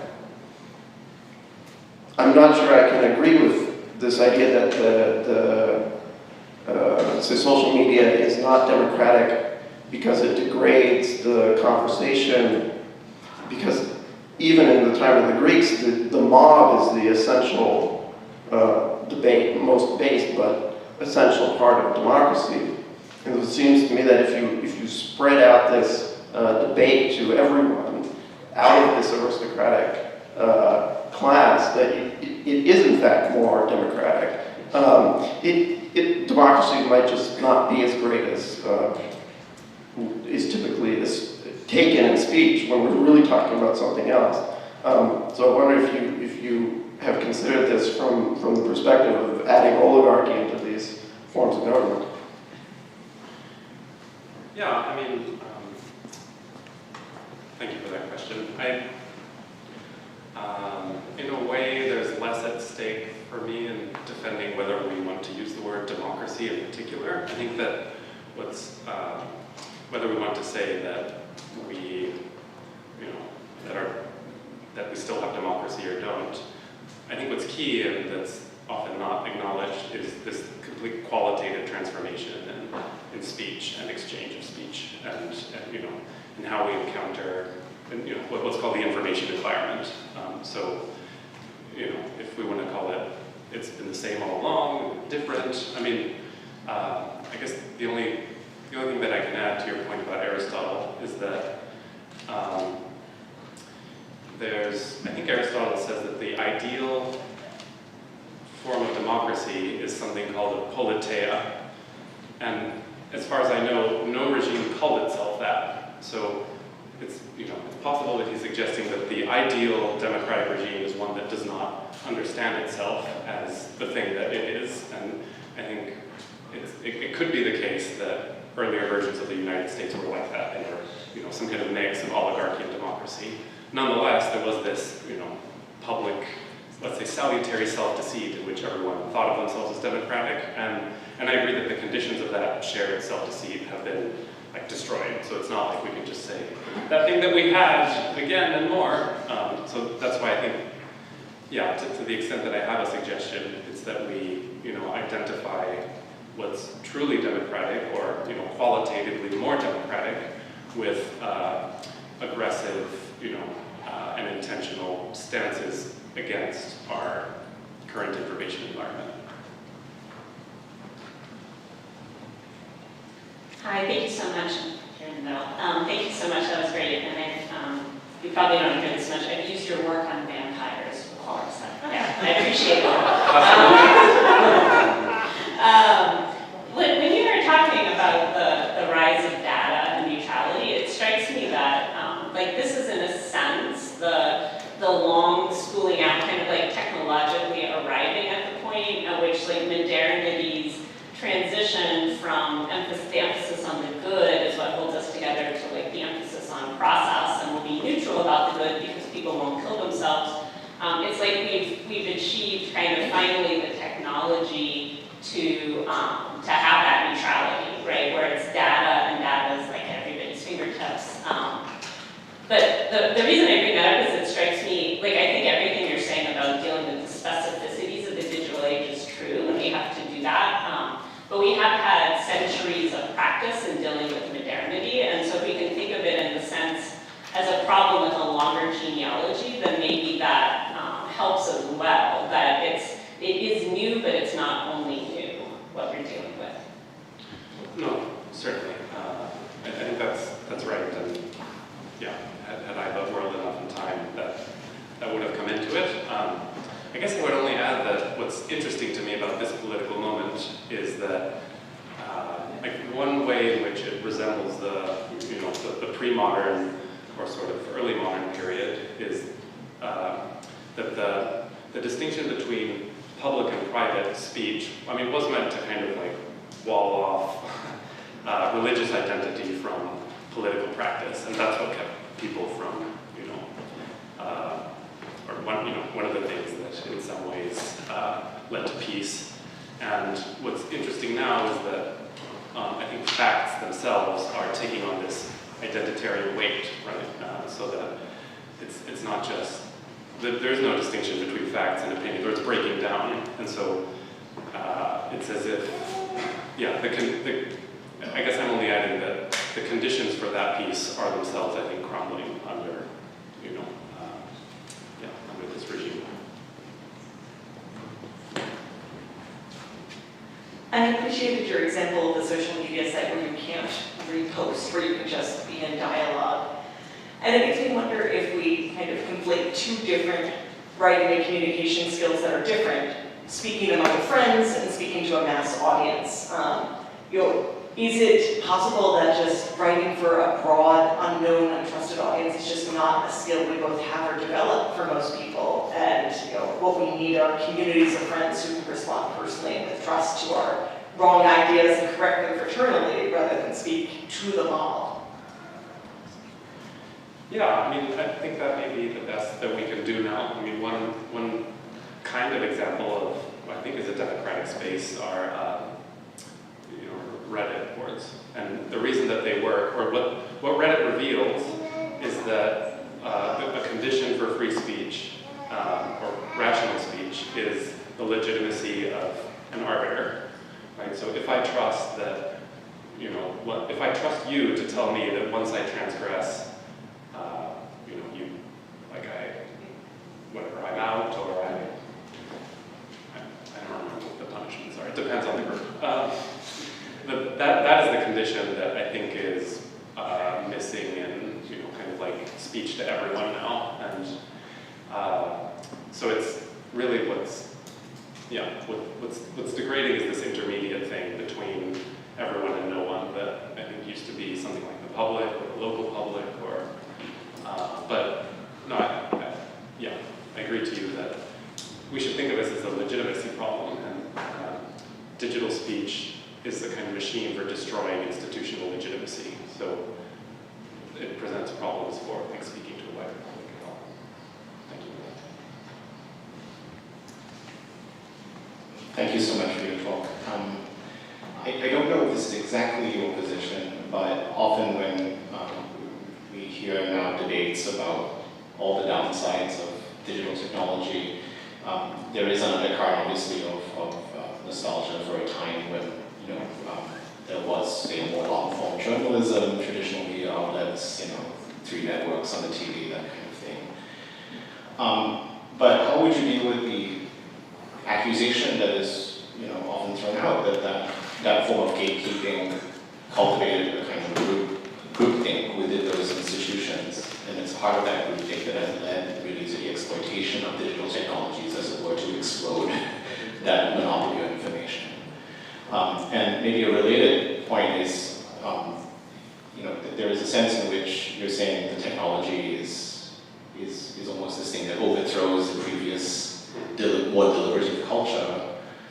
But obviously the pursuit of certain types of technology and their success in the commercial space comes out of a culture. So in other words, it's not the technology that does, but the technology is an outgrowth of certain cultural trends or desires that were already in the society several decades worth of technology emerges. So I'm not sure those two things are related, but those are the things that are spinning in my head. Yeah, I mean, I think trying to address the first one a little bit, in that I do think that part of what's strange about our moment is that once you look back, it doesn't seem very good. Right? It looks like, well, these elites were just in charge of telling everyone how to think, and it's clear that once cable news came to be, there was an enormous pent-up appetite for Fox News that I think surprised everyone. So, I mean, maybe kind of a larger question about that point is something that we will have to start doing in general is to say what kinds of trade-offs there are in democracy. We can't just use democracy as something that's good in all ways for everyone, right? And maybe what I'm saying does amount to some sense that, like, well, we do need, for democracy to function, especially for liberal democracy to function, we need legitimate forms of authority. And legitimate forms of authority, will always be scrutinized and called into question, and certainly will be once, there are media changes. So I think that, coherence does have costs that, I guess all I'm saying is that these costs are amplified in retrospect. I mean, the relationship between culture and technology is like a very hard and complex question. I guess I only want to say that I don't think there's any reason to think that there's some fixed relationship between the two. I think there have probably been times when the technological development was a footnote to certain cultural orders. And I guess I want to say that now we're living at the other end. That is that, if you can control, I can't remember how many words are on that special list, but 70 words, that everyone uses in government context, you can exercise significant control over culture as a whole. I'm not sure that any one technology has ever kind of been identified with culture to that degree before. But I agree with you that these things don't happen in a vacuum. They're not, it's not like, the Neanderthals go online and then things happen.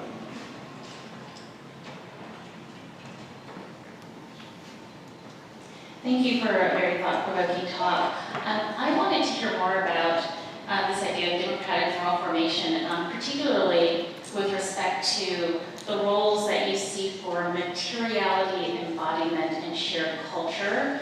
That is, to what extent is embodiment kind of central to a kind of ideal, in your mind, democratic moral formation? Materiality in terms of book learning, does it matter if we're talking about physical books or not? In terms of embodiment, do people need to be together in their reading of those books, whether material or not?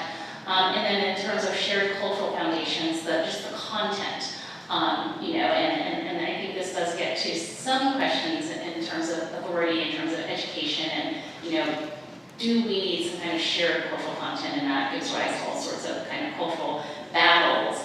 But yeah, specifically materiality, embodiment, shared culture, what role do they play in this idea of democratic moral infrastructure? That's a good question. Yeah, I do think that the paper book is a different kind of object than, if everyone is sitting at their screen. And there's more than I can say on the spot about that. I think the most obvious thing is that on the screen, you're not going to be looking at the book the whole time. Like just using your laptop to read Project Gutenberg would seem just bizarre and unnatural at this point. But I think, underlying what you're saying is the fact that, sitting around a table, if people are, kind of like screened off, then there's not the same level of engagement. I do think that, materiality. I'm describing a form of practice that's relatively independent from all digital uses. So, I do want people to be in the same room using stuff.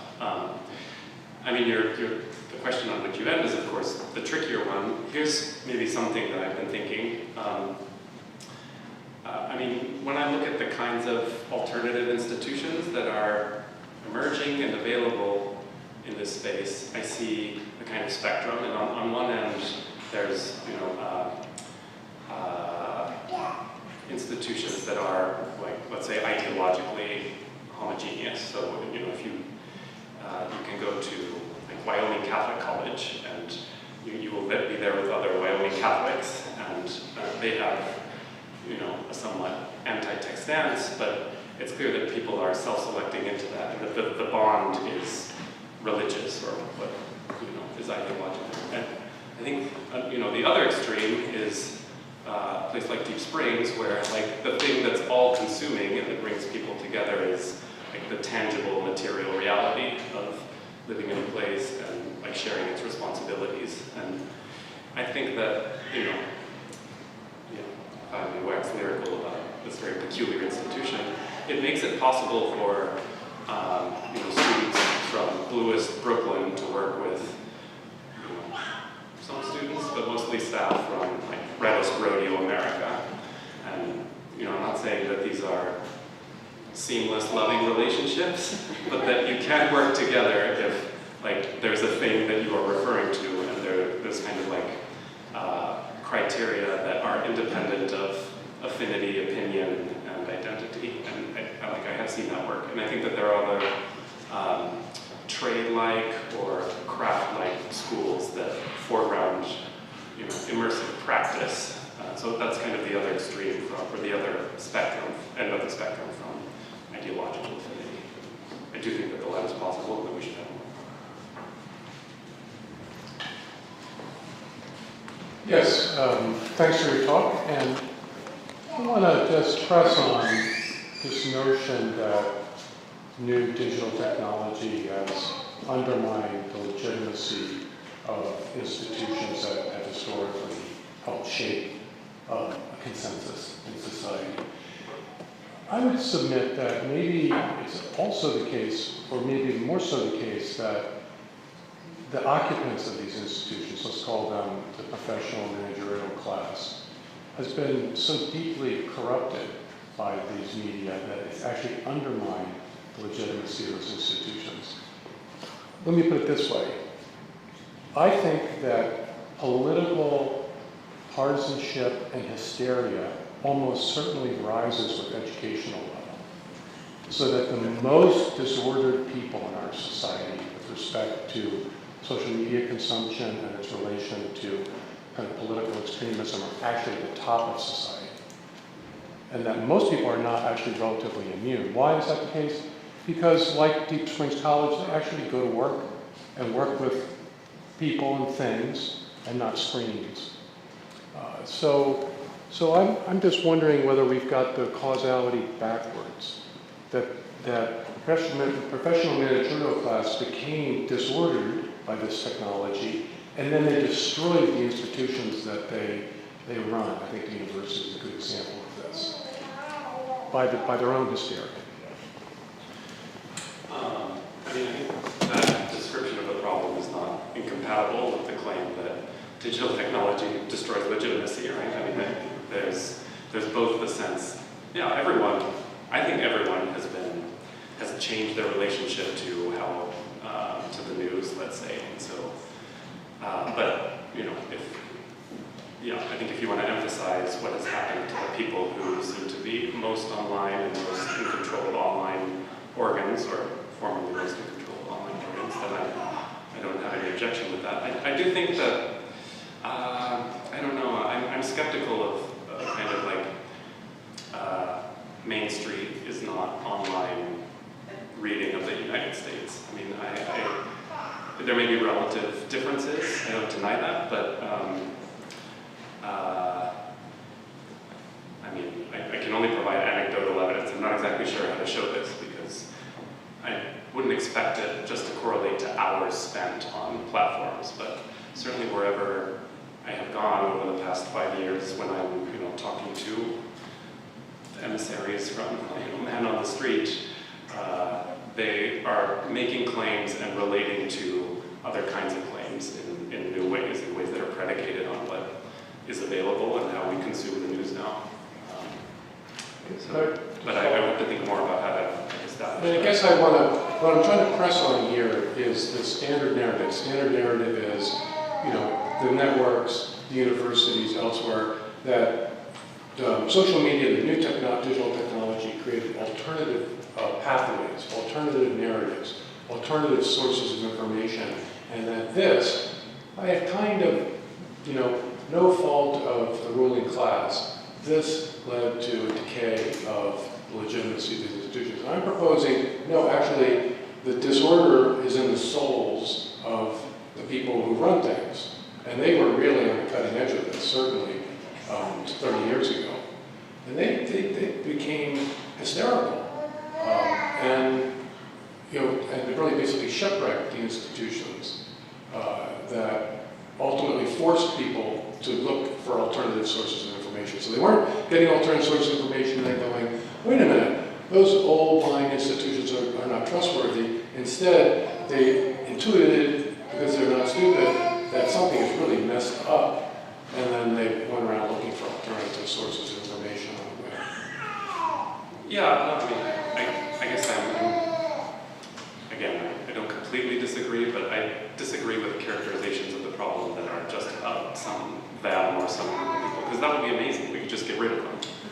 But I guess I feel, or I want to suggest that we are, to varying degrees, completely implicated ourselves. I mean, even what you just said would be a very exciting thing for me to post right now. And, so it's, I see it as part of the same ecosystem, but I don't.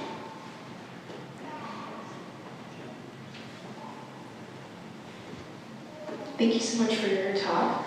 Something I've been thinking a lot about, especially living in New York City, which is, I think, one of the unique places where you can like stand on the sidewalk and there's 5 million posters on the pole that actually relate to like the 2 square block that you're democratically engaged in, I guess. But yeah, I just wonder your kind of proposal about increased literacy, not like increased literacy causes democracy, but certainly doesn't ideally like denigrate it.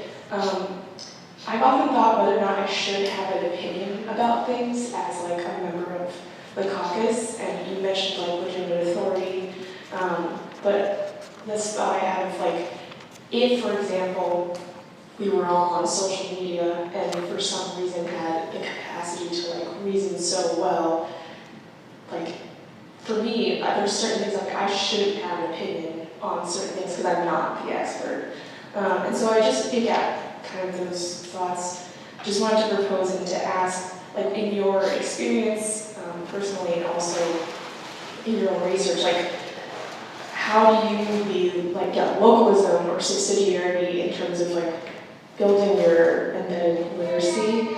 But even to that certain extent, like I've been trying to do that living in New York City, like go to the community board meeting that happens on Thursdays. But even if it's that extent that I'm trying to become more literate, there are definitely things like I should not have an opinion on. And so, yeah, what, besides like becoming more embodied in your literacy, like social media has given everyone the capacity to have an opinion, are there like particular ways to be literate that are legitimate? Because, yeah, so I don't know, does that make sense? Yeah, no, I was just having a version of that thought yesterday when I came into the city and thought, like, this is an all-absorbing place. And I noticed, I mean, I don't know whether you noticed this, but it so happened that in my subway car, only a couple of people were on their phones. I mean, everyone else was maybe staring off into space, but there's a way in which, I guess, it makes like so much sense that a city as large and overwhelming like this should make neighborhood life possible, because it is all-consuming in ways that San Diego just isn't. I mean, it seems like part of the problem you're getting at is that this isn't like just an individual problem. So, yeah, I mean, I would heartily recommend to you not to have opinions on whatever you don't feel called upon to opine on. And it is one of our pathologies that, to use a critical theory term, like social media interpolates you. In other words, it kind of like reaches out a finger and it says, what do you think about this? What is your reaction to this? And that is kind of functionally the source of a lot of nonsense, because we don't have very high quality opinions when we're put on the spot again and again, on all issues.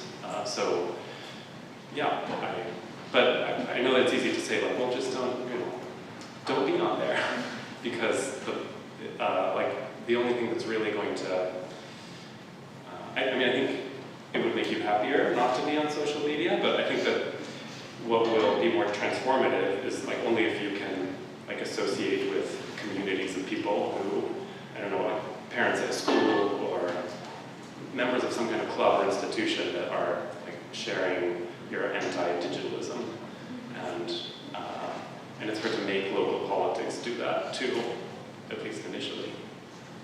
I see like in schools the problem is clearly the parents, right? It's like, schools can keep cell phones out of class, but if kids can't have friends except in digital terms, then it's like nothing is happening. It makes no difference.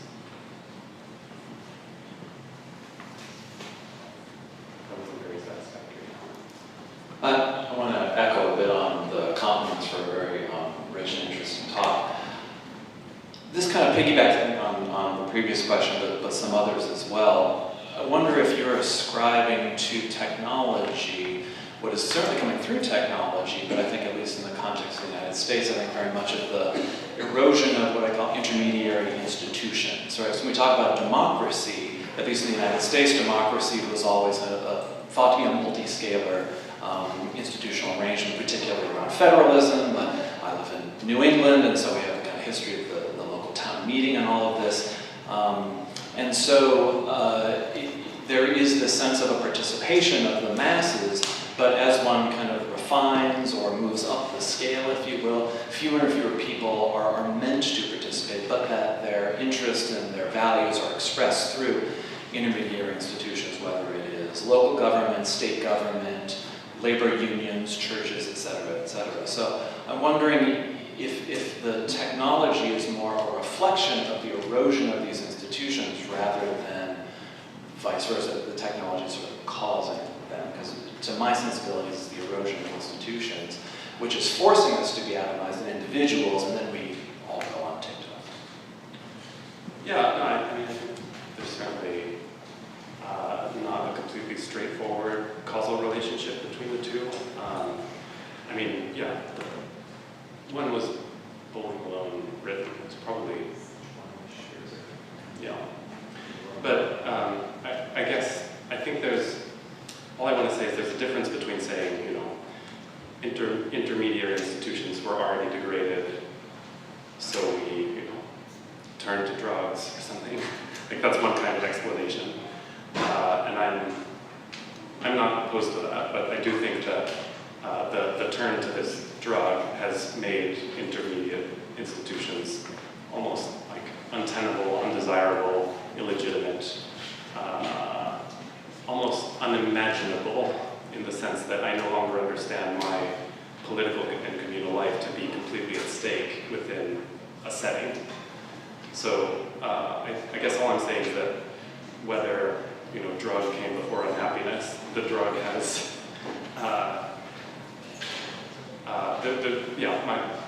the version of literacy that I'm defending is one that would kind of like embed and consolidate these kinds of, I mean, in theory, in utopian theory, intermediary institutions, whereas the thing that we're doing now is just like taking dynamite to them.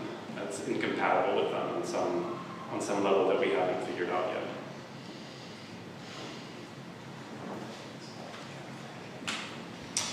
Thank you for the very fine talk. I'm interested in hearing a little bit more about what you mentioned briefly about how, if I understood you correctly, digital media turn communication into the transmission of what is content or what is useful. I'm interested particularly because it seems that there's another phenomenon, which is the digital communication becomes the all-encompassing source of meaning for people, and for young people in particular, whose very identity gets determined by what they post, by how people react to it, so that the meaning of their life almost is indistinguishable from the media itself. So I'd just like to hear a little more about what you meant by that. Yeah, this is one of the funny things, right? That it seems like communication is about content, but it's a kind of content that exists through this constant being in touch, right? Such that I can't just turn off my phone for the day, or people will start becoming alarmed, or I can't let my kid wander around the park without surveillance, because then I would be something about the structure of responsibility and privacy has changed. I guess I'm just reiterating what's interesting in what you said, which is that the connection is the message or something, right? It's not like, we are having lots of good ideas and texting them back and forth. It's that the texting back and forth is the form of communion that this milieu has brought into being, and that I think that is intrinsic to it in some way. It's because we can always be in touch, as it were. That the being in touchness is itself like the content of the experience. As you probably inferred, I do all kinds of things, stay offline, I'm techno-pessimist, techno-skeptic. It was very strange to be on the plane for 5 hours yesterday, being no one texted me. I chose not to, but I guess, I'm just reiterating kind of the psychic structure that underlies ostensibly is about content, but actually is about, alone togetherness, or Sherry Trickle says. That is the basis. Thank you. Thank you very much, Anton, for a wonderful talk.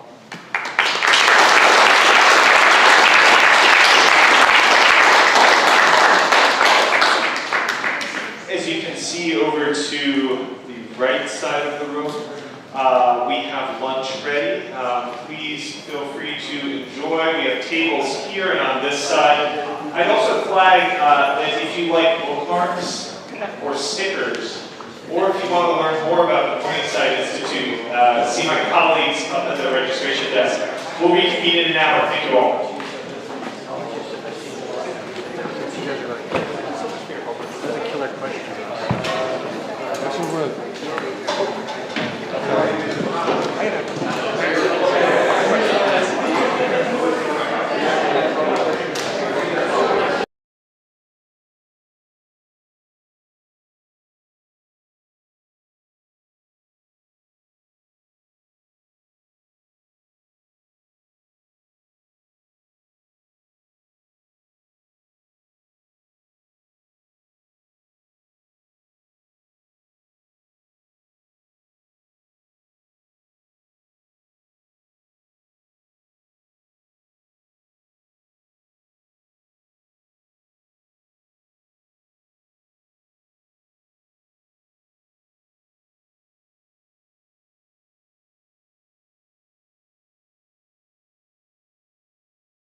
let's reconvene, please.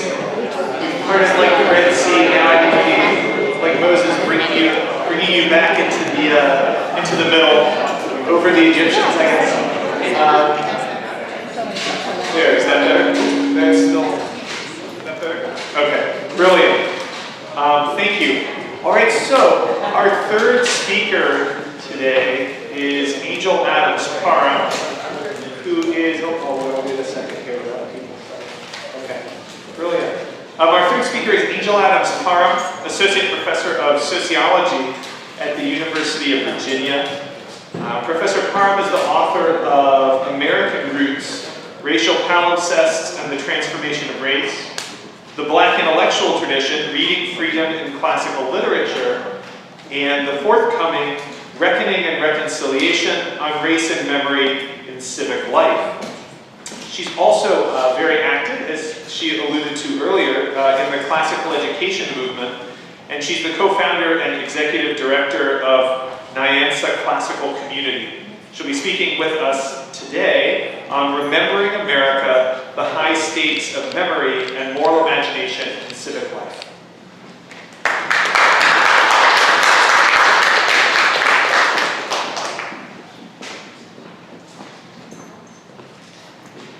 Thank you. It's good to be here with you all, and I am very much looking forward to the conversation. I am grateful to Anton for setting the stage for a paper reading, as I will be doing the same thing. I do have a couple of slides, but the majority of this will be a read paper, and it is indeed based on the book that I'm working on now, which has the working title of Reckoning and Reconciliation. How do we tell the story of who we are? What is at stake in the telling?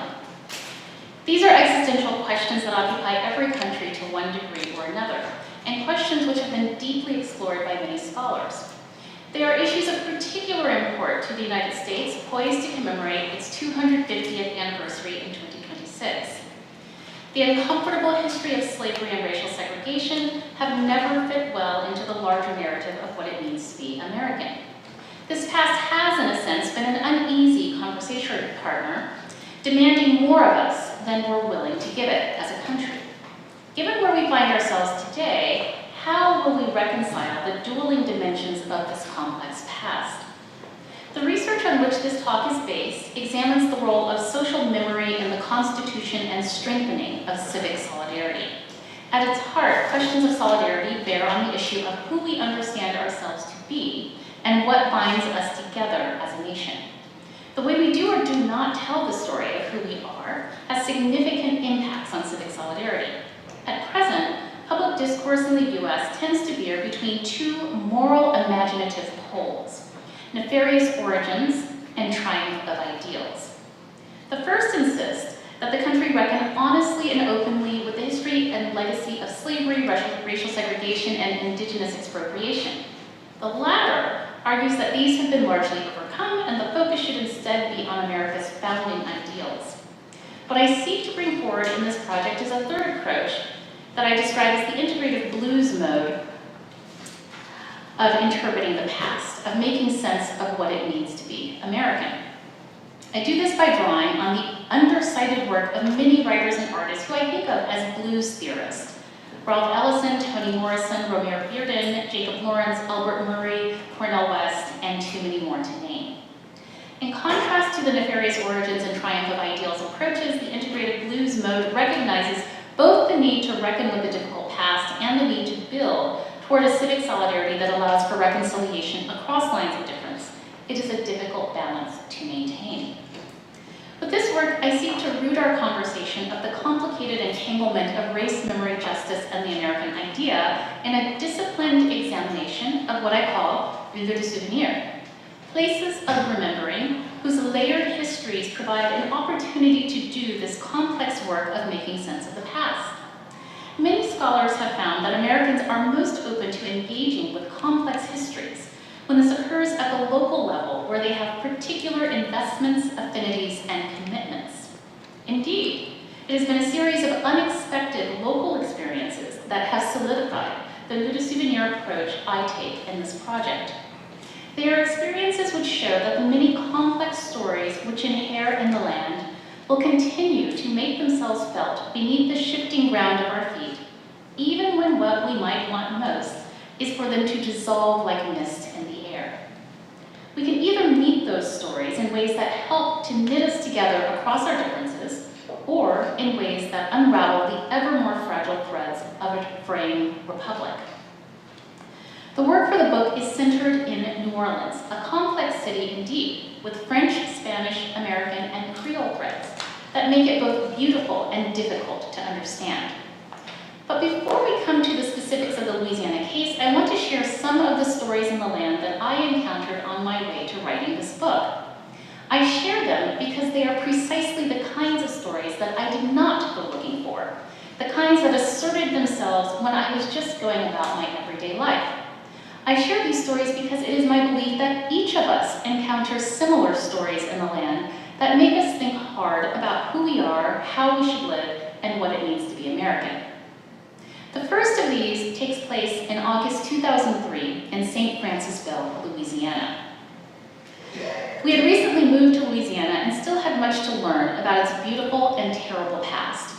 My husband and I left New Orleans on an early August morning to take a trip to St. Francisville, Louisiana, where we had booked to stay at a bed and breakfast in celebration of our first wedding anniversary. The place had a simple, bucolic beauty and was organized into tiny cottages dispersed evenly across the grounds. The morning after our arrival, we made our way up a slight hill to the house where a middle-aged Black woman, alone perhaps the age I am now, writing 2 decades later, was preparing our breakfast. We were the only guests, so we struck up a conversation. What we learned was much more than we could have imagined or been prepared for. We were celebrating our marriage on the grounds of a former plantation and being served breakfast by a descendant of the enslaved people who had labored long and hard on its grounds. As African Americans descended from enslaved people ourselves, we were quite shocked to have this news delivered with our morning meal. But I would imagine it would be shocking for most visitors, whatever their racial or ethnic background. As it turns out, her children were all doing well, most were college educated, and were successful professionally. This certainly provided some consolation, but we were still thrown by the whole experience. The past of slavery, which seemed so far away, had come roaring into the present in that St. Francisville dining room.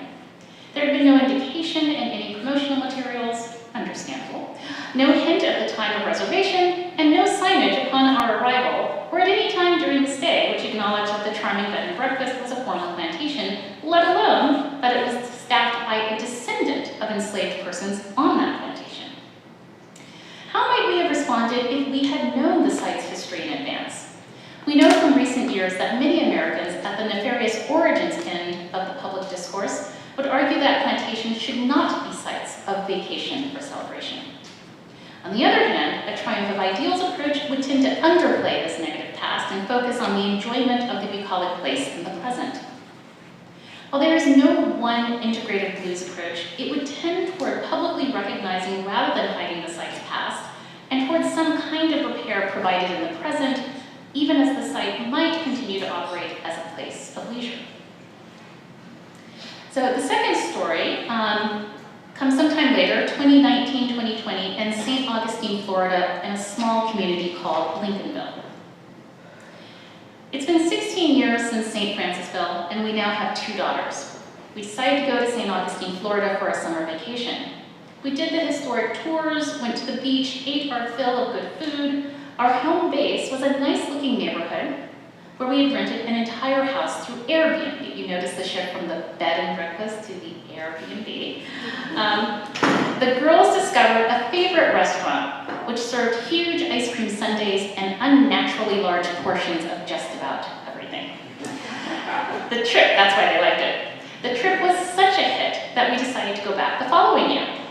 A year later, it's 2020, and we're in the heart of the pandemic. We're more eager than ever to get out of the house. So we go back to Airbnb to book another place in St. Augustine.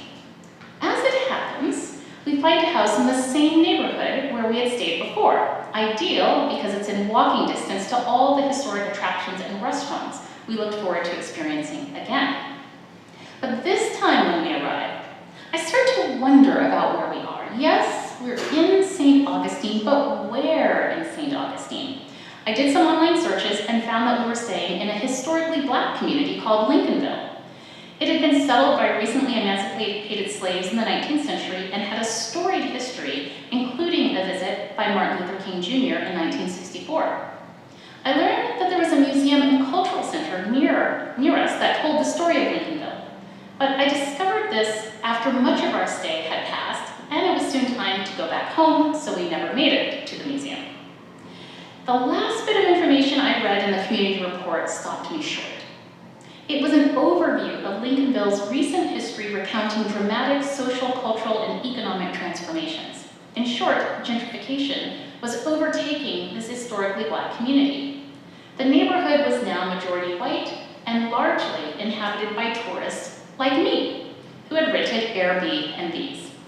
I found that I was unwittingly an active part of the disintegration and gentrification of the historic social and cultural presence of Lincolnville's black community. It gave me much to think about and ponder as we left to return home. We're now in 2025, earlier this year. I'm back in Lincolnville and St. Augustine, Florida. So it's been 5 years. I've returned to Lincolnville on a trip devoted to writing and reflection as part of a visit to Flagler College. In the thick of writing this very book, I set aside one morning to record my self-reflexive observations on this third Lincolnville trip. Here are my notes that day. It is now 6 years since I first came to Lincolnville and 5 since I began to really comprehend where I was staying. As I write, I'm looking out on the corner of Kings Ferry Way and Dr. Martin Luther King Jr. Avenue. Down the street to the right is the Lincolnville Museum and Cultural Center, whose executive director, Regina Gale Phillips, I met and spoke with yesterday as we discussed the progress I am making on writing this book.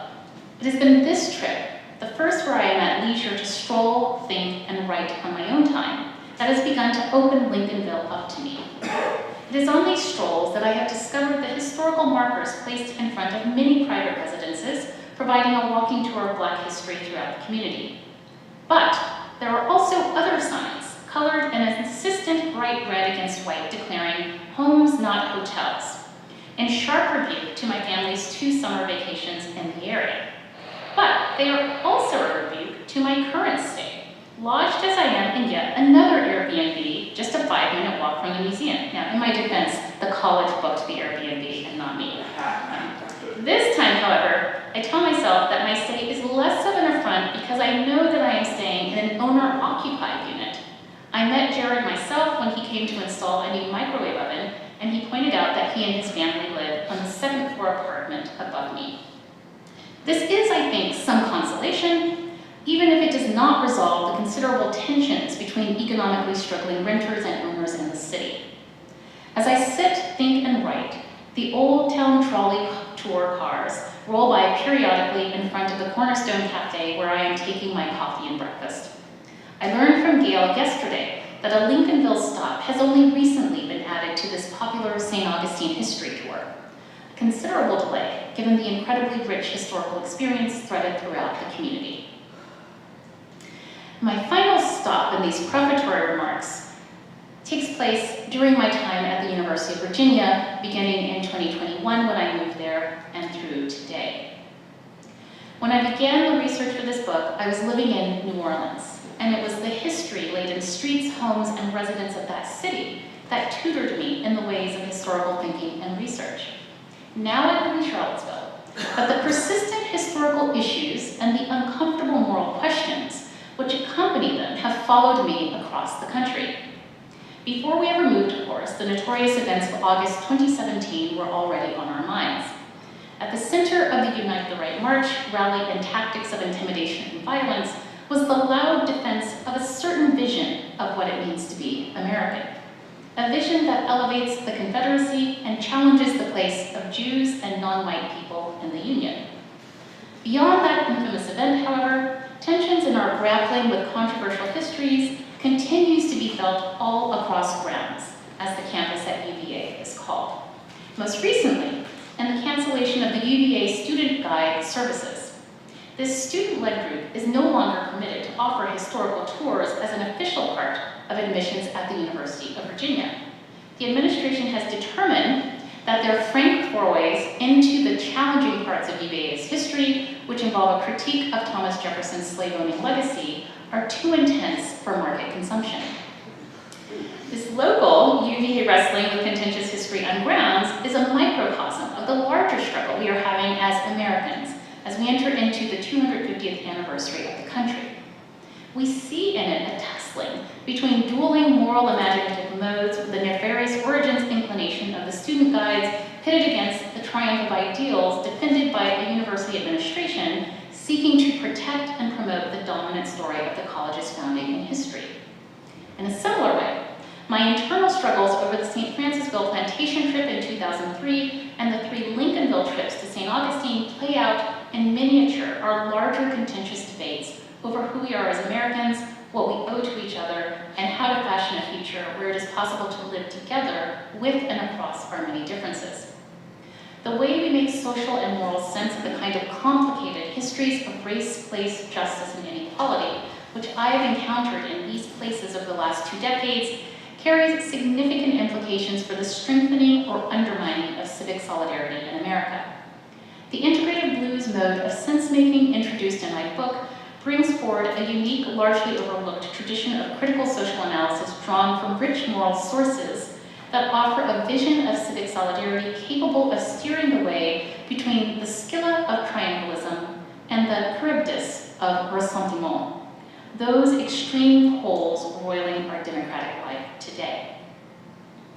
So I began by briefly sketching out these 3 moral imaginative modes for making sense of the past and who we are as Americans. I want to back up now and define what I mean by the moral imagination. The moral imagination is that distinctive capacity we have of making pictures or images of ourselves and then coming to resemble those pictures. The pictures we make are visions that represent our deepest beliefs and desires related to strongly held convictions about the essential goodness, tragedy, or ambivalence of the world and our place in it. It is the moral imagination which inspires us to ask questions like, what kind of story am I part of in this community or country? Are there enemies and friends in this story? And if there are enemies and friends, is it my task to defeat the enemies or to turn them into friends? The conception of the moral imagination that I use is based on the work of Iris Murdoch and Russell Kirk. From Murdoch, I get the succinctly stated idea that we are creatures who make pictures of the world and then come to resemble those pictures. From Kirk, I get the emphasis on tracing out how the moral imagination links order in the soul to order in the commonwealth. In other words, there is a connection between the formation of the moral imagination of citizens and the kind of society we are and will become. From here, I have traced out the 3 moral imaginative modes that structure this project. Each mode reflects a particular politics of desire and associated political stance that has significant implications for the tenor and resiliency of civic life. Within the recent past, the 1619 Project best represents the nefarious origins approach. Quote, our ideals were false from the beginning, end quote, declares Nicole Hannah-Jones in the opening essay.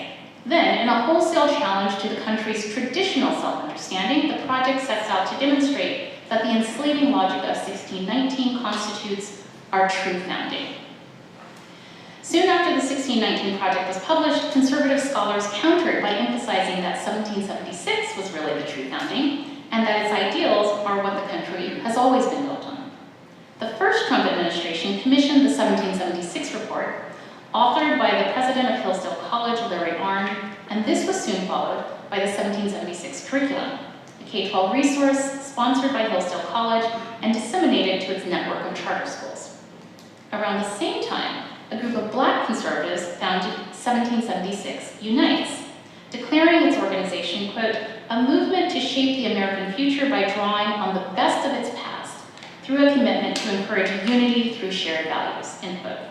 This last is a perfect exemplar of the triumph of ideals approach to thinking about the country's past. The integrated blues approach provides a different form of moral sense-making that is both distinctive and impossible to pigeonhole. Picture this blues mode by imagining that you're playing on a piano keyboard. I know everyone's not musical, but just humor me. Just picture that keyboard and think about this. certain combinations of notes, for instance, playing a C and a C sharp together, produce a discordant sound that in typical Western music would be considered out of place. Blue notes are notes that literally do not fit within the traditional Western scale. Playing them produces a tension, a momentary holding together of tones that seem to work against each other before being released in a kind of catharsis. But it is precisely this sweet tension, this holding together of bitter and sweet, that produces the beauty and profundity of the blues. In contrast, the nefarious origins and triumph of ideals stay within the bounds of the major and minor scales, and each is limited largely to playing either in a sorrowful minor key or a much more relentless, sunny, upbeat major key. Conversely, the thinker, writer, or artist who inhabits the integrated blues mode makes use of those intense blue notes while simultaneously playing within between the major and minor scales, allowing for a much more complex, textured expression of feeling, thought, and analysis. Here is my attempt to distinguish the three modes in an easily accessible table. So hopefully, there it is. Excellent. So these are the three modes as I outline them, and I summarize kind of the story idea of each of them together with their partnering politics of desire and political stance. So nefarious origins, the story I am part of is innately dark, violent, unjust, and requires foundational transformation. The emphasis here is on the foundational transformation. Integrated blues, the story I am part of is dark, but elements of goodness are there as well, and it's possible to engage the darkness while working to shine light on and expand the goodness that has been obscured. And triumph of ideals, the story I am part of is fundamentally good, even if there may be a few bad actors now and then. Focusing on these bad actors obscures the goodness that characterizes most of the story. And I won't read through the other cells. I will let you do that as you like. I want to stress again the importance of thinking of these as musical modes rather than as rigidly separate categories that never meet. That is, I'm not saying that one has to stay in one of those cells. In fact, it's characteristic of the integrated blues to go up and down across those areas, but in a very different way than if one is staying at the poles. What distinguishes the politics is how one makes sense of these various modes. But there's little in our current political moment, driven as it is by algorithmic technologies of grievance at each extreme, to encourage such nuanced, virtuosic thinking, commentary, and politics. And yet, what I would argue is that our civic solidarity requires the resources and disposition of the integrated blues mode. Fortunately, there is an entire blues tradition, most highly developed in the African American community, from which we can learn. I'd like to spend some time sketching the outlines of the blues tradition as a tradition of thought, art, and politics. Perhaps the most highly developed exponent of the blues mode is Albert Murray. Murray, writing in the 70s, was frustrated by what he saw as a tone of unrelieved grievance and victimization when it came to assessing the condition of the Black community. He called out social scientists, in particular, for taking a narrow utilitarian approach to the struggles of the Black community. The focus was all on wretchedness, poverty, and oppression, and the fixes were more social welfare workers to fix Black people. Murray saw things differently. Yes, he also saw wretchedness and injustice, but he called on more social observers and writers to see this in the blues mode so highly developed in African American culture. He distinguishes most importantly between the blues and the blues as such. That is, the blues as an art form versus being blue, and being down, in other words. So here's in his own words. The objective of the blues musician is to get rid of the blues, is to stomp the blues. And of course you stomp the blues not with utmost violence, but with elegance. The more elegant you can be, the more effective you'll be at getting rid of the blues. Because it's a matter of having the blues on the one hand, that is, feeling despondent, feeling sad, feeling melancholy, feeling defeated, feeling out of it. That's having the blues. That's having the blues as such. Whereas blues music has to do with playing the blues. It's the right word for music because music is an art form. You can't get an art in any reenactment. You have a ritual. You can have religious reenactment and so forth. But when you get to the playful reenactment, you're on your way to fine art. And that's the most effective way of dealing with the basic existential problems of human consciousness and good feeling, end quote. Murray also cites Ralph Ellison to get at what he means. This next description is taken from Ellison's review of Richard Wright's autobiographical book, Black Boy, and you'll see some overlap in the way Ellison describes the blues mode. The specific folk art blues form that helped shape Wright's attitude toward his life and that's embodied the impulse that contributes much to the quality and tone of his autobiography was the Negro blues. This would bear a word of explanation. The blues is an impulse to keep the painful details and episodes of a brutal experience alive in one's aching consciousness, to finger its jagged grain and to transcend it, not by the consolation of philosophy, not sure if he had Boethius in mind there, but by squeezing from it a near tragic, near comic lyricism. As a form, the blues is an autobiographical chronicle of personal catastrophe expressed lyrically. Next, James Cone describes the blues mode this way in his book, The Spirituals and the Blues. Black music is unity music. It unites the joy and the sorrow, the love and the hate, the hope and the despair of Black people, and it moves the people toward the direction of total liberation. I have affirmed the reality of the spirituals and blues as authentic expressions of my humanity, responding to them in the rhythms of dance. I therefore write about the spirituals and the blues because I am the blues and my life is a spiritual. Without them, I cannot be. And as a final example, I offer observations from Cornel West, who describes himself as a blues man in the life of the mind. And you'll see in this passage that he does not limit his thinking of blues thought to Black or African American people. The bluesmen sing of real life, here and now experiences of tragedy and comedy. They offer up strategies for survival. They get us to dancing and laughing, rapping, and exposing the hypocrisy of a soulless and sanitized civilization. Bluesmen aren't sanitized. Bluesmen aren't deodorized. Bluesmen are funky. Bluesmen got soul. The great blues artists, Toni Morrison, Louis Armstrong, B.B. King, Alvin Ailey, Curtis Mayfield, Sarah Vaughan, Gwendolyn Brooks, Bob Marley, Bob Dylan, Thomas Hardy, Ella Fitzgerald, August Wilson, Jacob Lawrence, Federico Garcia Lorca, Duke Ellington. Fight the good fight by doing what they can and moving on. But what does it mean to be a bluesman in the life of the mind? Like my fellow musicians, I've got to forge a unique style and voice that expresses my own quest for truth and love. That means following the quest wherever it leads and bearing whatever cost is required. So as I read the Black intellectual tradition, I have identified what I think of as 3 characteristics that mark what I describe as the integrated blues position.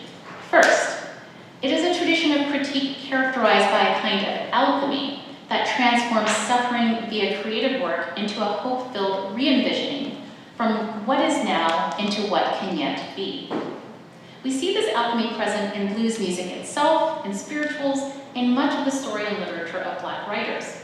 This is a tradition that knows the power of beauty for critiquing injustice while working through and overcoming tribulation. Paul Gilroy makes note of this disposition with some evident wonder in his book, The Black Atlantic, Modernity and Double Consciousness, when he discusses the relationship between music and politics in Black communities. Gilroy describes Black music as having an obstinate and consistent commitment to the idea of a better future, which he describes as a quote-unquote puzzle. The music gives rise alternately to what he calls the politics of fulfillment and the politics of transfiguration.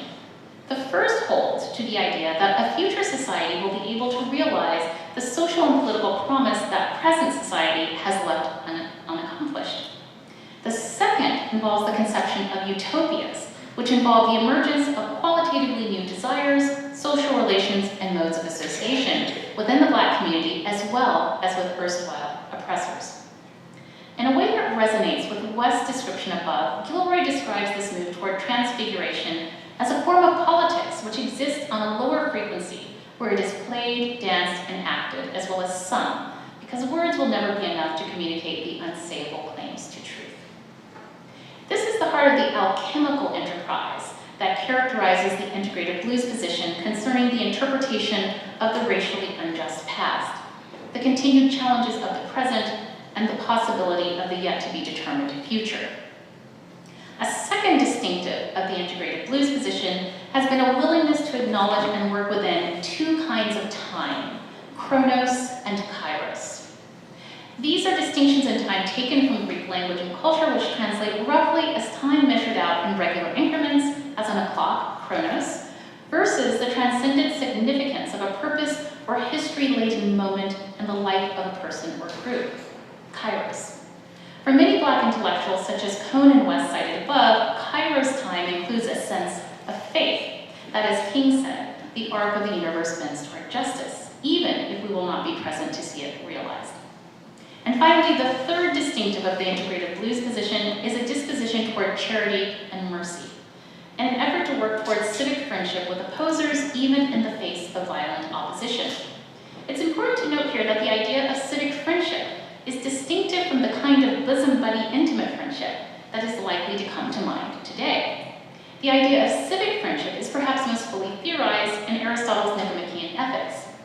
It is a kind of goodwill toward others in the same political community, even if, actually especially if, you do not know them intimately. To give you a sense of the scale, Aristotle suggested that we could sustain civic friendship with about 100,000 people.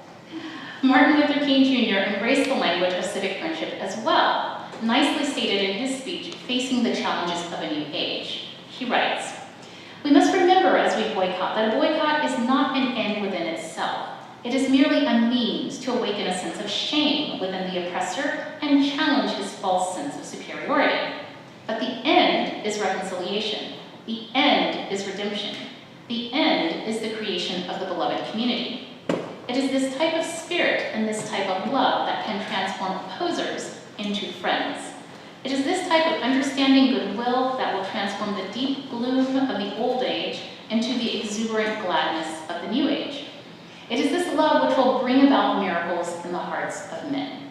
End quote. Because he was speaking to a largely Christian audience, King went on to clarify what he was talking about when he used the language of love, explaining that he meant specifically agape love, which he described as understanding, redeeming goodwill for all men. Now remember that King and the activists working with him were facing violent beatings, vicious dogs, explosive fire hoses. Many of these were very, very young people willing to put their lives on the line. And still, King called them to civic friendship characterized by goodwill. But King was not naive either, and nor are proponents of the integrated blues mode. In the American Dream speech, King addresses the argument some people, often white Americans resistant to change, made that fighting for legal change was not effective because it could not bring about real change.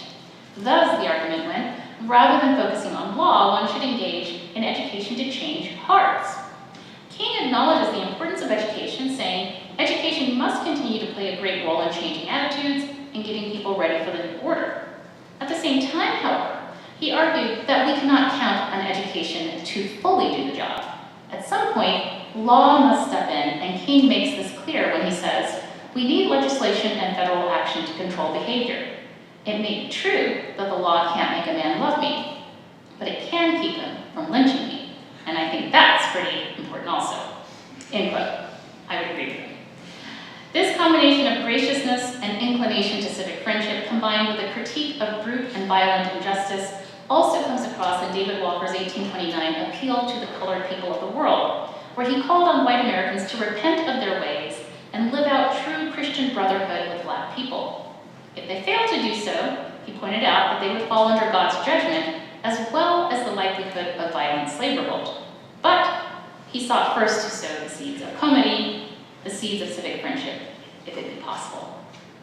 To recap, I see the integrated blues mode as consisting of three strands. One, an alchemy which transforms suffering via beauty and elegance into something that uplifts and sustains in hard times. Two, a recognition of the distinction between working and living within both chronos and kairos times. And three, a disposition toward grace and mercy which invites civic friendship even in the midst of those who are often not friendly. But this integrated blues tradition is under considerable pressure, with a younger generation less knowledgeable of it, and even where there is knowledge, less inclined to embrace it. The attenuation of this position is accompanied by a strengthening of the poles around the nefarious origins and triumph of ideals approaches to making sense of the past. This means that the alternatives on offer today appear to be limited to either a diminution of the harmful past or an equally unsatisfying insistence on moral remembrance that, at its worst, can tend toward an unending spiral of recrimination. But while a fair amount of gloom casts a shadow over the social and political landscape today, I believe we would be premature in concluding that we are hopelessly polarized. And I do believe that there is a large group of Americans who are open to the integrated blues mode should it be offered to them in a coherent fashion. Consider, for instance, a recent article entitled "Polarization and Persuasion: Engaging Sociology in the Moral Universe of a Divided Democracy," where Dennis J. Downey reviews research which shows that most Americans are part of a muddled middle of reluctant partisans who gravitate toward one pole or another, but not with the firmness that might be assumed from political polls or social media. They are reluctant partisans because many studies suggest that the polarization we are currently seeing is driven less by shifting policy preferences and attitudes on the part of individuals than by partisan and social sorting that has promoted distinct social identities and moralized frameworks that accentuate differences. That is to say, while the political and cultural landscape has indeed become more polarized, leaving open fewer ways to inhabit more nuanced political positions, individual people's actual views and attitudes are not as polarized to the same degree. By making explicit the dueling moral imaginations at work and the interpretation of the layered history of particular places, this project seeks to make the integrated blues mode position more legible and usable in civic life. We are now ready, I think, to put this conceptual framework to work by visiting one of the New Orleans sites central to the stories in the land I have been exploring in writing this book. So we're going to go to the French Quarter. What's striking is its elegance. Walk down St. Louis Street toward the river, past Antoine's on the left, and as you come to the corner of Royal and St. Louis Streets, there it is, with graceful arches standing tall, filled with squares of mullioned glass. Pass under the wrought iron balconies beneath the flags waving overhead, and go through the St. Louis Street entrance. You're greeted by the raised statues of two ornately dressed women standing at attention, holding bright candelabras aloft beneath a shimmering chandelier. Progress up the short set of curving steps, and you will see the beautiful portrait of the hotel in its 19th century incarnation as the St. Louis Hotel. There, you can read of its history. Erected on this site in 1835, combining the conveniences of a city exchange, a hotel, a bank, large ballrooms, public baths, and private stores, a noble monument to the wealth, elegance, and commercial prosperity of the Creole city. Opened in 1838, it burned in 1841 and was immediately rebuilt. Its new fireproof dome of terracotta pots was a unique constructional achievement. The interior was an artistic triumph, portraying allegorical scenes and the bust of eminent Americans in fresco.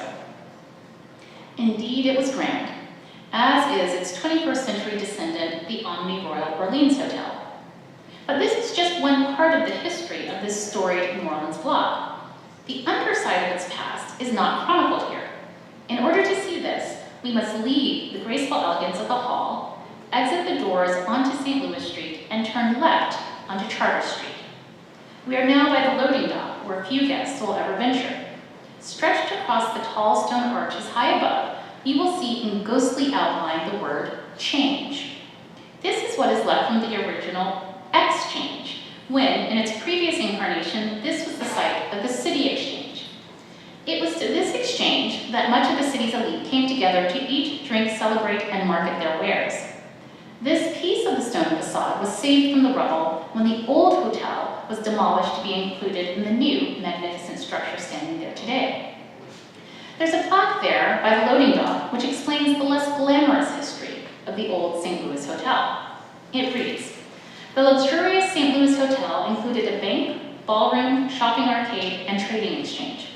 6 days a week, under the hotel's domed rotunda, auctioneers sold off land and goods, as well as thousands of enslaved people.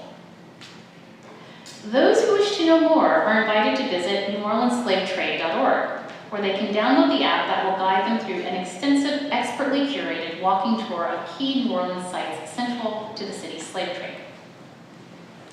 These two markers, the one outside celebrating the hotel's 19th century glamour, or the one inside celebrating the hotel's 19th century glamour, and the one outside attesting to its less known shadowed history, are what visitors to today's Omni Royal Orleans Hotel can easily consult about the past of this block.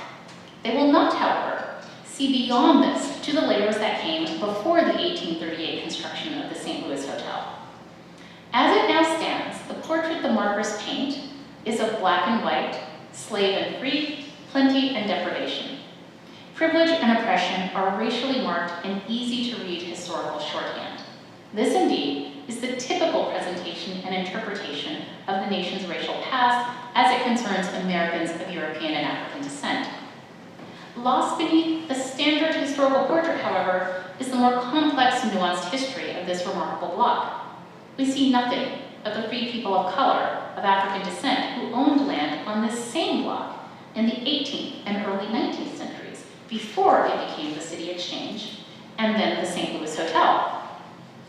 Absent are women like Gracieuse Boudinier, a free woman of color who owned her own lot in the French Quarter, just a few blocks away from that site. After her death, when it came time for her 3 children to take charge of her estate, they had to decide what to do with the several enslaved persons who were part of their inheritance. At times, free people of color bought and technically owned family members, who they worked hard to buy out of slavery. So one might think that this is what was going on with Gracieuse and her family. But for several reasons, this does not appear to be the case. First, her children quickly arranged to sell their mother's slaves to raise money to settle her debts, and they sold them at auction under the rotunda of the St. Louis Hotel, the very site we have been visiting. Second, at least one of these enslaved persons, Locke, was known to be in the habit of running away. Certainly no indication that he was a beloved family member who had been purchased in order to be freed from servitude. Altogether, 4 people were placed on the St. Louis Hotel auction block by Gracieuse's heirs: Flora, Mary, Sally, and Locke, ranging in age from 17 to 60. One of the buyers, Pierre Crocker, was also a free person of color. This history of free people of African descent who were land and slave owners is not one that is often told in American history. And yet, while the bulk of those of African descent were not property owners, the existence of such persons was not uncommon in certain cities, such as New Orleans, Philadelphia, and Charleston, the first and the last of these among the largest ports of the slave trade. We remember the slaves and the owners, the black and the white, largely because this maps onto the way we morally imagine the pre-emancipation past as a time of victims and perpetrators, of heroes and villains. Free people of color property owners do not fit neatly into this picture. Let us come back now to the beautiful facade of the Omni Royal Orleans, which runs along St. Louis Street between Charters and Royal. Now that we've had a tour of its past and present geographies, where do we go from here? Do we book a stay in one of its beautiful courtyard rooms, as did the many persons I observed, black and white, in the summer of 2023? Do we recommend that the hotel be razed to the ground and the entire site redone as a memorial to the slave trade, as one African-American historian I spoke with recommended? Or do we simply continue on our way, filing the information in the back of our minds for another day? Each response contributes in some way to our larger civic conversation, shaping the ways we imagine who we are as Americans and influencing our thinking about how we should live with our complex, contentious past. This brief account of the Omni Royal Orleans Hotel highlights our tendency toward a dichotomized moral imagination, which inclines us to cycle between a fierce judgment of the racially oppressive past on the one hand, nefarious origins, and a temptation toward the relief of forgetting on the other, triumph of ideals. We do this because it really is difficult to think in terms of complexity, nuance, and productive tension. This is why we boil historical events down to easily absorbed narratives. This is why monuments are generally univocal rather than multivocal. While the plaque on the back of the Omni Royal Orleans is important, and it is problematic that the painting inside the hotel makes no mention of the slave auctions, memorialization and monuments are relatively blunt instruments in the shaping of public memory. I want to conclude by presenting slides that both summarize the project and invite other places across the US to engage in a similar kind of layered historical work combined with nuanced conversation. I'll be interested during the Q&A to have your thoughts on this approach to our complex history and our ongoing conversation of what it means to be American. So what I want to do first is, let me make sure I can navigate this, pull up, here we go. So,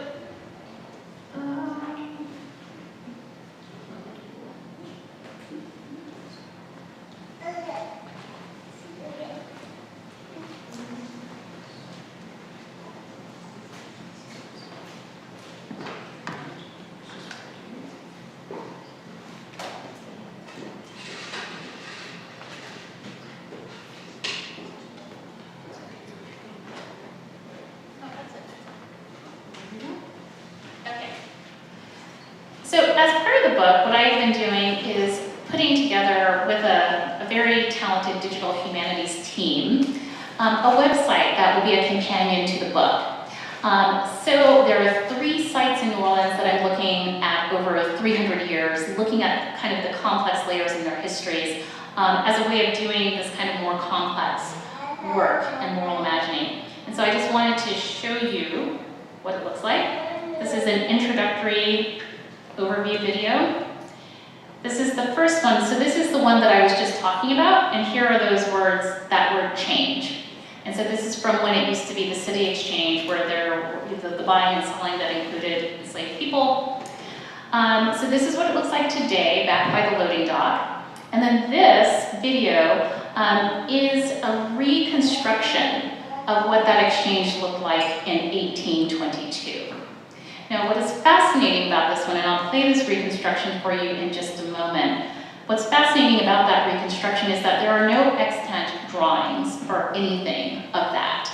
The reconstruction comes from a probate record that I found from 1822, when Mr. Maspero died, and some really indefatigable insurance and probate people walked through every single room and listed every single object, and described which room led into the next room and which street each room fronted on.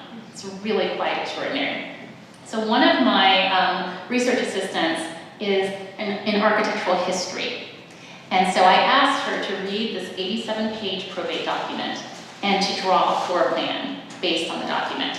And then the other person in the digital humanities team who does all of our digital rendering is also trained as an architect, and she did all the digital rendering.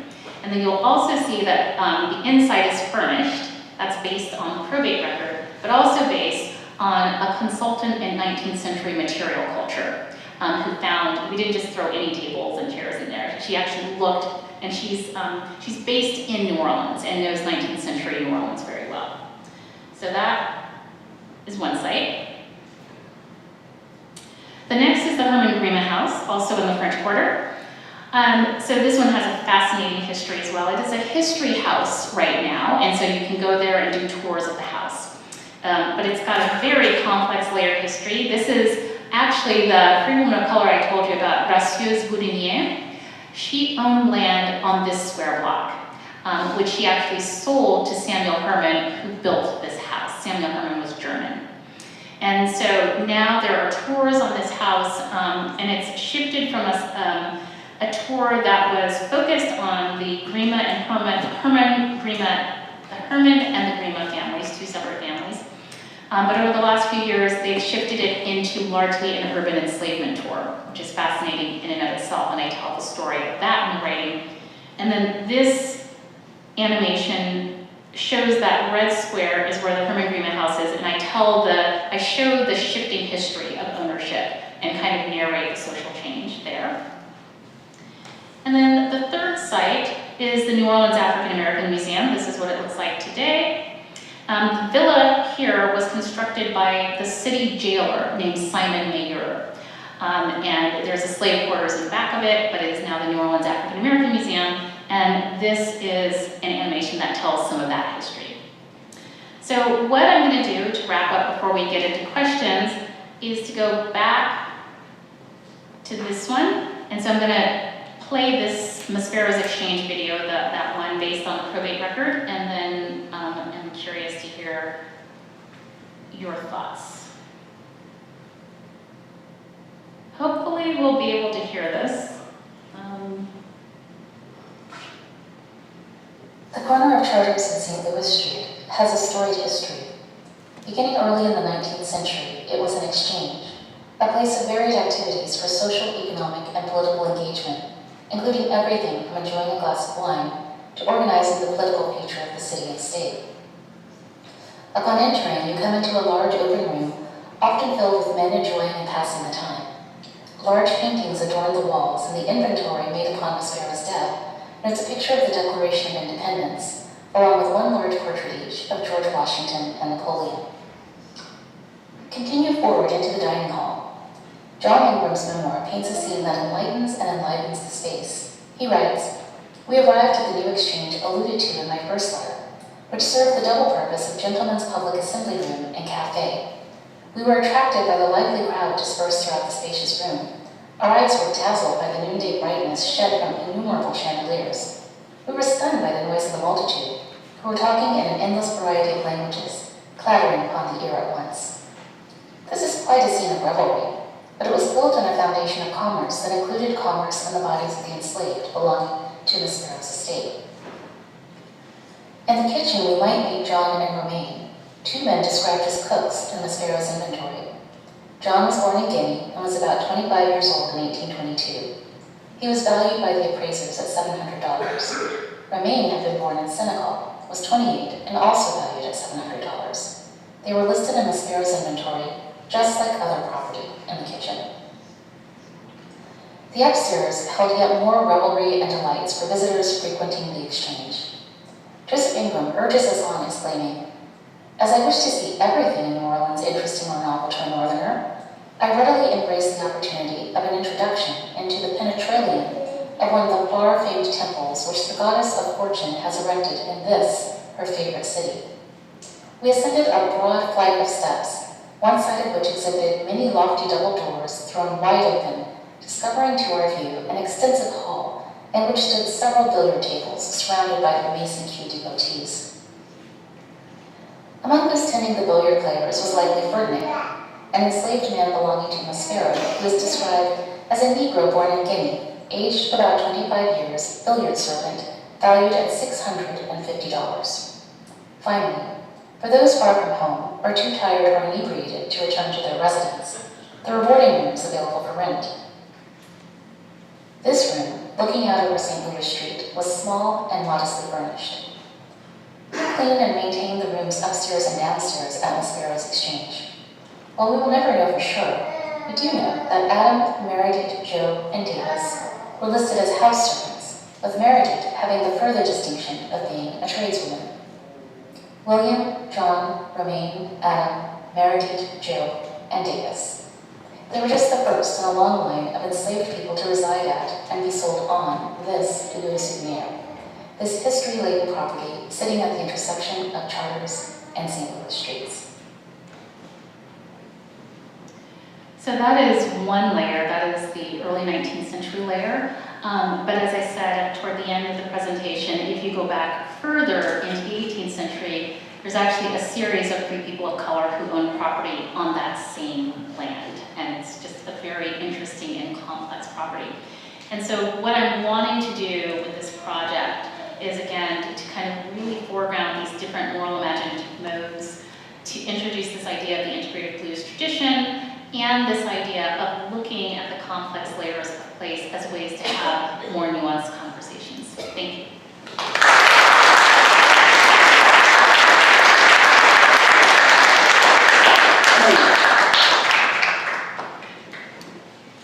As we take questions this time, I'll ask that you stand up to save the straining necks of those who want to see you. This one's right there. Thank you so much. This is a real treat. I had two questions. I could just let you pick whichever works best. I was curious if you had either a country or a city that would you say is a role model for integrated blues in viewing their past, like Germany, Rwanda, or France and Franco, Spain and Franco. And then also I was curious maybe as a case study of, say, like Mississippi changing its flag, or several institutions re-examining whether they should have human remains on display, maybe walking through what a blues lens would look like in those type of situations. Yeah, that's a good question.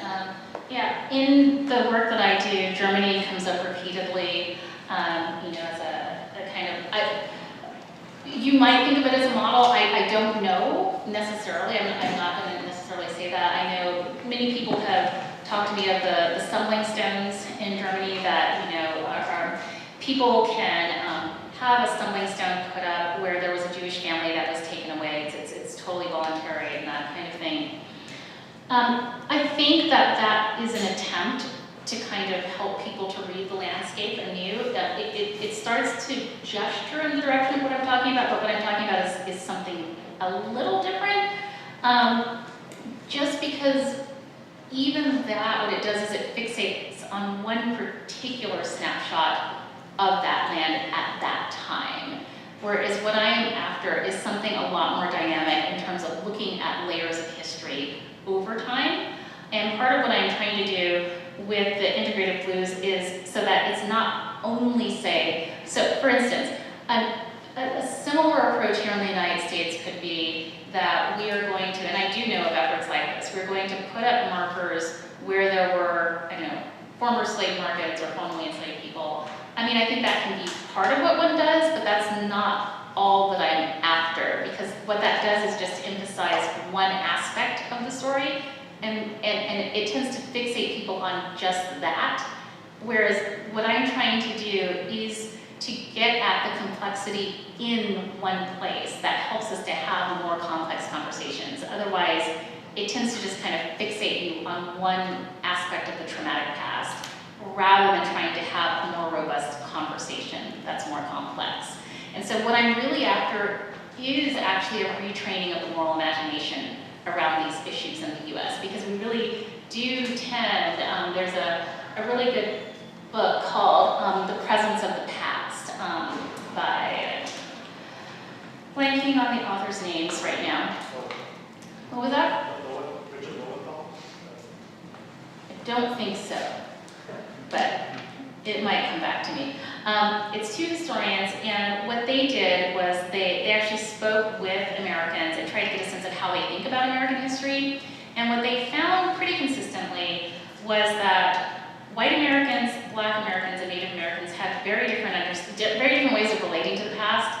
There are exceptions, but in general they found that white Americans tended to think in terms of maybe their own kind of family history, but not really to kind of relate themselves to some of these larger movements, like say the civil rights movement, or what happened to Native Americans or Japanese Americans. They weren't as likely to really hook their own individual lives into some of these larger historical narratives. And so there does seem to be some difference by race and ethnicity. On the other hand, many different historians have found that Americans do tend to be more likely to deal with complex issues where they live. They tend to really trust their own local institutions more than kind of textbooks or professional historians even. What's going on at their local museum or historical house, they seem to be more willing to kind of listen to and engage with complexity at the local level. So I do think there's something about that local level that's really important. The reason that I developed this idea of the Rue du Souvenir, which is, for those of you, I don't know how many of you are familiar, but there's a kind of cousin concept that I got it from called the Rue de Mémoire by Pierre Marat, who is a French historian. I won't torture you with all the differences and distinctions, but basically the reason that I go with this layer of Rue du Souvenir is because these are hard things to think about, but people are more likely to be willing to even work through it when it's, I don't know, the coffee shop that you go to every day. There's a sense in which I have an investment in this place, I love this place, and it's part of who I am. And so it makes more sense for me to, not that I'm only going to think about the bad aspects of that place, but there's a little more patience and willingness to work through it than if you were to say, try to write some curriculum that would purport to teach people to think this way. So I think there is something to the local. Thank you very much for the very stimulating lecture. My question is, to what extent do you think a religious outlook is necessary to realize an integrated blues approach, or to what extent can that be realized in a secular mode? As I listen to you speak as a Christian myself, with the 3 marks that you lay out of this approach, I hear a lot of resonances of Christianity, or at least some acknowledgement of the transcendent goods and transcendent truth as the basis of our hope.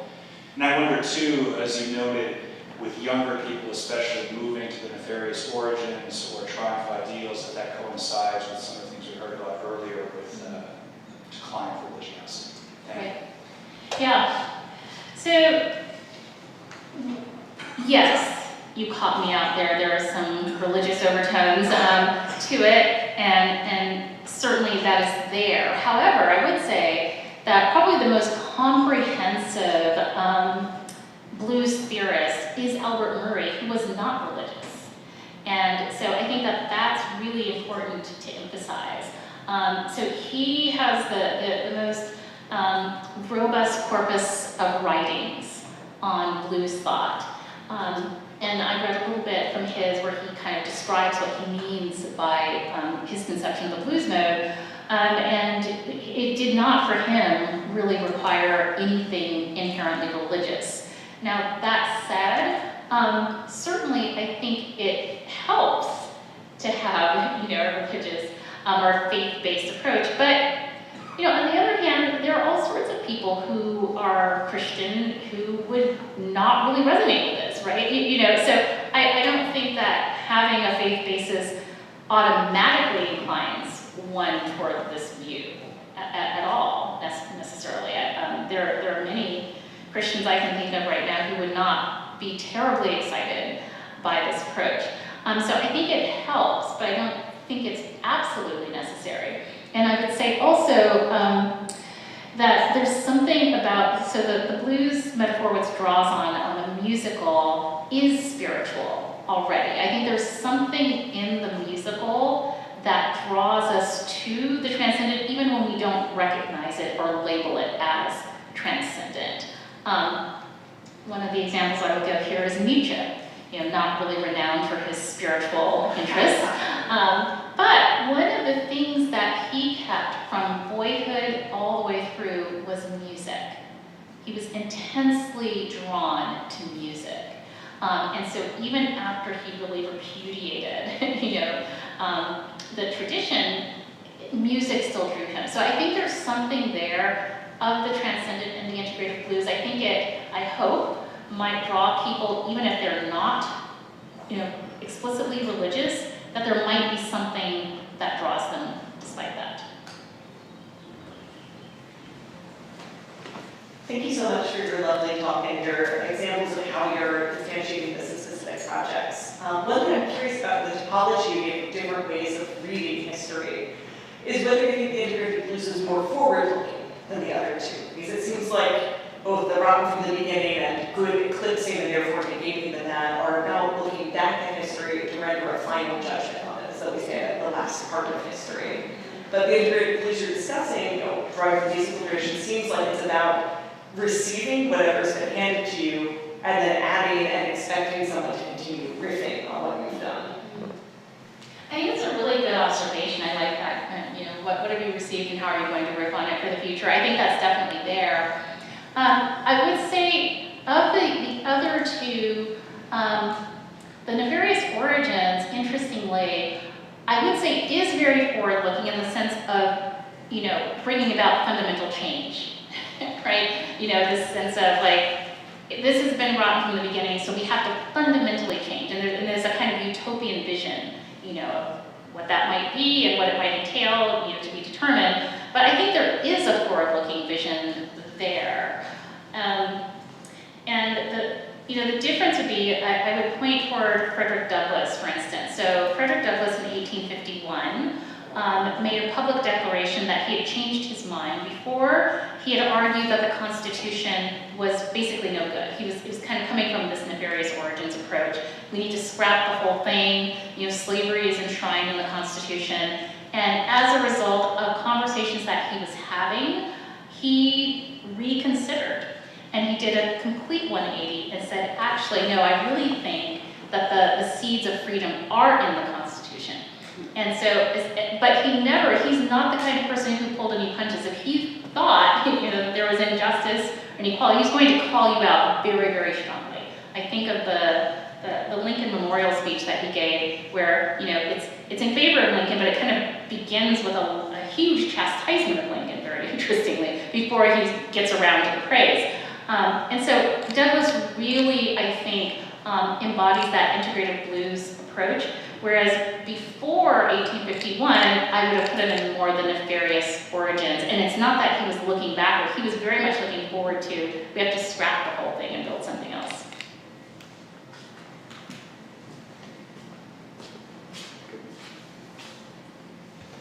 Thanks for the talk. What are there some things that just can't be integrated? And what would you do with, I'll just give you a random example. How about a Civil War journal? The Civil War journal, you said? General. You mean like a statue? Right, exactly, sorry, yes. Yeah. I think it's complicated. And I think it depends on what figure we are talking about specifically. I would say that given the history of the country and given the history of many of those statues which were put up, long after the Civil War, for some pretty explicitly, racist reasons, I don't think it's a problem to reconsider and say, maybe we need to take those down. I'm not going to say that we have to keep every single statue and only provide context for everything. For some, I think it does make sense to provide context, and for some, I think time moves on, mores have moved on, and yeah, there could be very good arguments for taking some things down and putting something else up. Yeah, thanks very much for your talk. I was struck when I was hearing it that it made me think of a book, I guess that came out last year by Adam Kirsch, who's at the Wall Street Journal and is also a poet. And the book is called On Settler Colonialism, and I think he makes kind of a similar argument to what you're doing. Part of the argument, in fact the bulk of the argument, is that the category of settler colonialism is inadequate to apply to the state of Israel. Or at least you're going to get this history of Israel wrong if you apply that concept to it. But what struck me as the most similar parallel was that he ends with a whole portion about lament. And that kind of as he sees it, the rabbinic category of lament, where if I'm recalling it correctly, you basically acknowledge that an injustice took place, but that there's no way to remedy it without further injustice. And so you try to kind of acknowledge the evil that has happened, but also in a way sort of move from it or build from it. And so I didn't know whether there were other kind of kindred concepts like that you found, either sort of religious laments like what you find in the Psalms or elsewhere. Yeah, so I'm not familiar with the book. I will take a look at it. But on the idea of lament is something that has been really central to my work. So in the Black intellectual tradition, in my part of the book, it's a co-authored book, lament is something that I talk about very specifically. What is the role of lament in thinking about some of these complex issues? I guess I would have a different take on lament in terms of the Judeo-Christian tradition. I don't necessarily see it as something of, well, there's just nothing to be done. It seems to me that true lament means a reconsideration to some degree of how one is living and moves forward. And so I don't really see an example of lament where it's just, well, there it is. You know, there's nothing really that we can do. It may not be possible to completely rectify, but it's hard to imagine a true sense of lament for a faith-based person that doesn't evoke some kind of internal transformation that works itself out in relationship to those that one recognizes have been wronged. It's hard for me to see that if we're coming from a place of faith. You know, perhaps if we're not coming from a place of faith, then that would be a very different enterprise. But if we're coming at it from a place of faith, it would seem to me that I'm not sure I would call it a true lament. You know, if you kind of, I don't know, have your moment of lament and then go on doing all the same kind of oppression, you know, and problematic things that you've been doing before.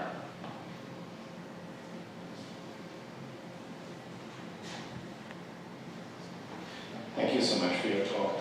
I was just wondering if you could speak to the role of empathy in any kind of project or vision of reconciliation.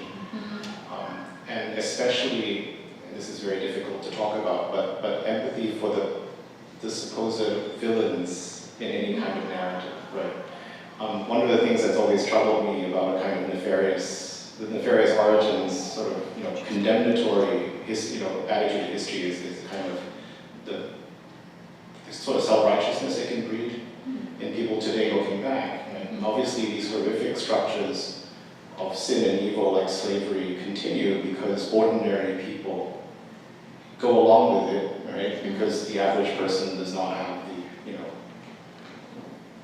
sort of the courage maybe to stand up to it, as happens in all sorts of totalitarian societies, for example.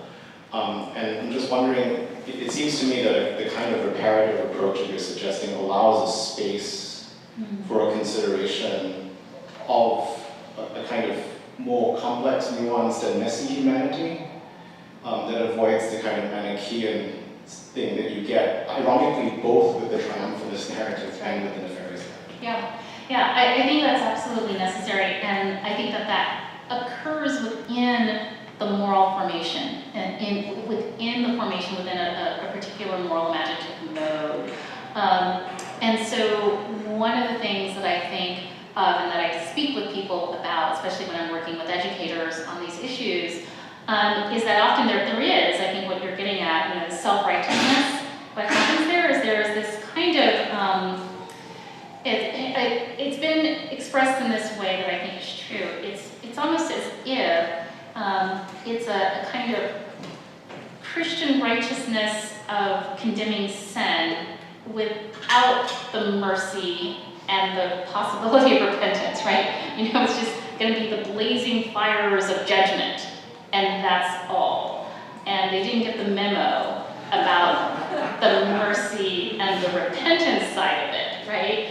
And so I think that's part of being formed very differently, right? A different kind of moral imaginative mode. And I like to tell people, you know, if the largest kind of central aspect of the Black intellectual tradition is really characterized by this integrative blues mode. Yes, there are people at different, you know, kind of like David Walker is going to be much more fiery, you know, than say Phyllis Wheatley. But even David Walker, you know, in his appeal, is saying, you know, are we Christians or are we not Christians? Like, are we going to live this out or are we not going to live this out, right? So he's still coming from that area. He's still calling on, you know, this is who we claim to be. This is who America claims to be. So let's do this. Whereas where we've moved now with a very, you know, kind of de-Christianized society, it's like we've kept the judgment part of that. And we have lost the mercy part of it, right? And so there is something there that's really missing.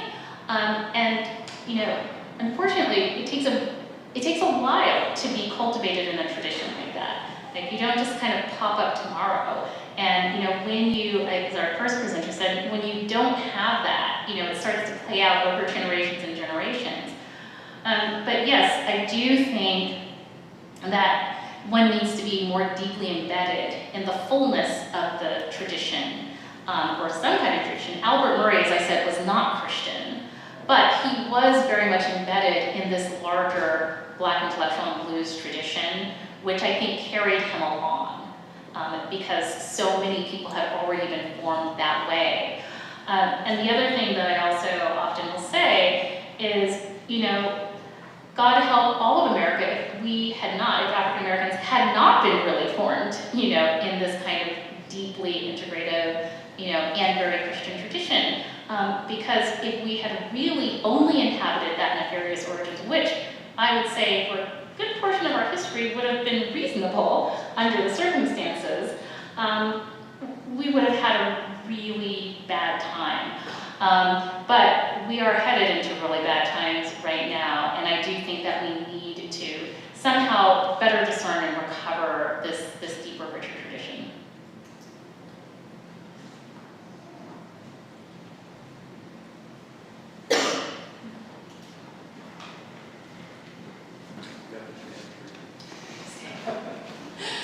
I'm curious about how your conception of the moral imagination would scale to the national level, because I can see how this kind of nuanced understanding of history would be only really feasible at the local level for most people, and it is kind of predicated on a certain love for that place and an affection for it. So I'm wondering then, is it possible to have an American moral imagination? And I was also intrigued just by your note on Aristotle that he says civic friendship is only possible with about 100,000 people. So just keeping in mind those little tidbits, how exactly can we then cultivate a national civic friendship? Is that possible? How is it mediated somehow through the local? How would that work? Yeah. So I think it always starts at the local. I think of the local as the training wheels for the national, right? I mean, you do have to start somewhere, and you start at that local level, right? And in terms of the American moral imagination, so part of that, and this is where I think Russell Kirk is very helpful when he looks very robustly at what are some of the different sources of the moral imagination. He cites literature, mythology, but also some of the founding American story, I think, is a very important part of it. Founding American documents are a very important part of it. So I think having young people be steeped in those documents, which I'm not entirely sure to what extent that happens anymore. I've been in homeschooling and classical circles, so I'm not up to, I don't know. I know whenever the data comes out on civic knowledge, it looks more and more dismal. So I'm not entirely sure what's going on in the majority of the school system. But in some of the work I've done with educators, I've curated groups of foundational American documents and put them into dialogue with sources from the Black intellectual tradition in a conversation. And what has been interesting to me as I've kind of gone through some of those documents and done that, is I was struck by the extent to which once I really got into them, things were not as black and white as what I remember being taught. Well, first of all, my history and civics classes in public school were horrible.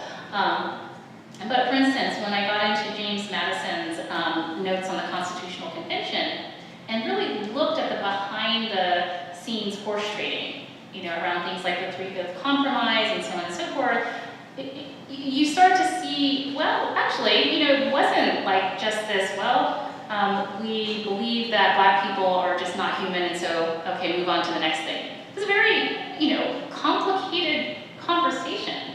And you get to see who was saying what and why they were saying it. And so none of that is to say that, oh yeah, that was just a wonderful outcome. But it's to say that if we were to try to have a better, more nuanced American moral imagination and conversation, I can't see it happening without that kind of close reading of the actual foundational text for oneself. The Dred Scott decision, the background. So you could just look at the decision, or you could do the whole back reading to see how extraordinary that decision was because it went against all precedent, right? And so I think those are the kinds of things where if you just focus on the negativity of the decision and don't realize that there was a huge huge foundation that went against that. You know, that was actually more in favor of freedom for Black people bringing that kind of suit, then you get a very different view of the American past. And so this is why I say I'm not sure to what extent that kind of education is happening, because I know I didn't get it. And the educators I'm working with also seem surprised. So I think it's both. It is definitely working at the local level. We don't have any kind of national curriculum. I don't think we'll have one anytime soon, and that's perfectly fine. But I think we can scale it, and I don't like the term scale, I like the term multiply. I think we can multiply by bringing more people into it and sending them out to replicate this where they are. So I think that logic of replication or multiplication, you know, with people who are, this comes back to my question about the embodied, you know, the importance of people being embodied, you know, materiality, in small groups being formed and then sent out to do this in other places. That's the way that I would see it.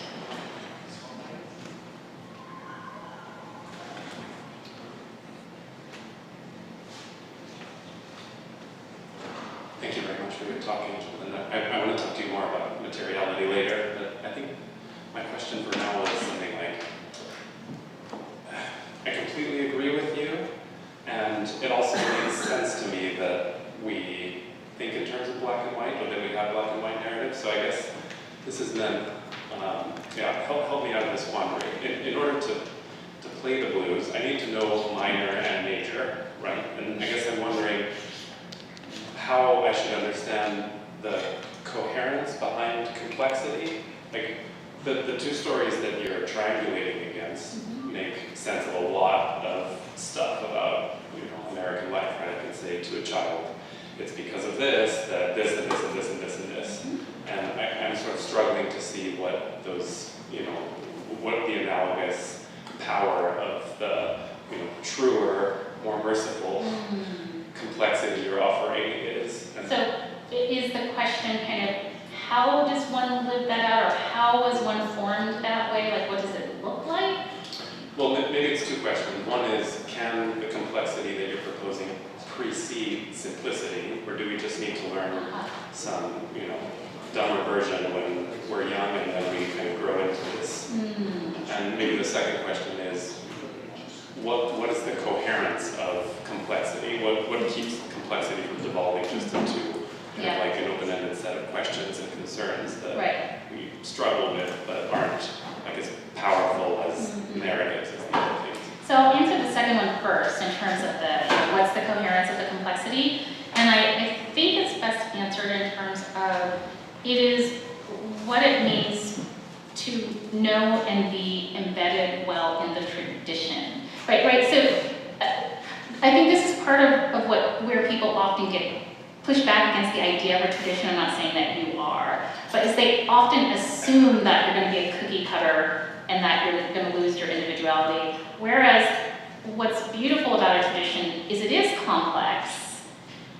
And just because you've been formed in a tradition doesn't mean you're going to do exactly one thing, right? So in a sense, I don't have, if coherence means like the one thing you would do, having been formed in this integrated blues mode, I don't have an answer. Because there's a capaciousness to it, but it's more that one would not be consistently at the nefarious origins or consistently at the other. And so I think that's more where I'm saying there would be more of a balance, but there wouldn't be an exactness of this is what you do if you're inhabiting the integrated blues mode. And I think that's what is beautiful about a tradition. There's room within it, but there is a boundedness to the room within it, and there's a balance to some extent. Now, we were asking the other question about, do you have to learn simplicity and then you complexify it later? And so what I would say actually is that I think it again does require some being immersed in this way of doing things. Let me give you an example. When I was still homeschooling my daughter, I homeschooled them until 4 years ago. From when they were very tiny, I remember we were sitting around our little seminar table. They were 2 and 5. And I was reading to them, and we were reading about, it wasn't Little House on the Prairie, but it was something like it, where there were white settlers and there were Native Americans, right? And so it was written from the perspective of European settlers, children's book. And so I just asked the question, oh, this is interesting. What do you think the Native Americans made of this situation? I didn't give them an answer. I didn't ask it in a leading way. I just asked, what do you think? What do you think might be going through their minds? Like, what might their perspective be? And there were a lot of little ways that I would do things like that, so that if there was just one perspective, I would bring out the complexities or invite them to think through the complexities. But there was, it's not like this is our ideological read of this literature. And I think there are, but on the other hand, I remember a colleague who said something to the effect of, I try to shield my daughter from these unpleasant things. Well, that's another approach. That would not be the approach that I'm talking about, but there is an age appropriateness. So I would definitely say there's an age appropriateness, but there's also a certain posture that I had of asking questions and kind of teasing out a conversation, but not then leaping in to kind of say, this is what we should think about these European settlers, right? Because there's a certain posture, you could take that would be of more nefarious origins that would say, let's not read Little House on the Prairie because it's all settler colonialist. Wow, that's the most depressing thing I've ever heard. I grew up reading those books. I love those books. I read all of them to my daughters. But we did have conversations about Ma and Pa and then standoffs with the Native Americans, but it wasn't the point of the reading, right? Like, there can be a way of doing that where it becomes just a criticism session. It wasn't that, but it was as things come up, well, let's just talk about it, and then we move on and we read the rest of the story. So I think that's very different than some approaches that I've seen at the more nefarious origins, like, say, the disrupt text approach, which kind of was just like a critical, this is just all problematic and we just shouldn't read it or we should criticize it all. I think it makes for a very, very different posture toward the world. Thank you very much for such a rich talk. Thank you.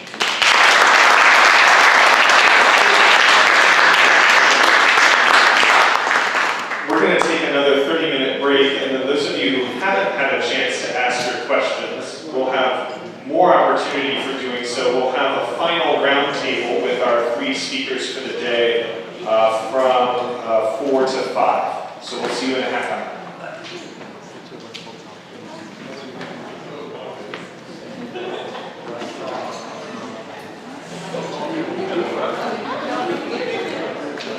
Say that this is all over, and then encourage them to find homes for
I propose that the question is at the meeting point just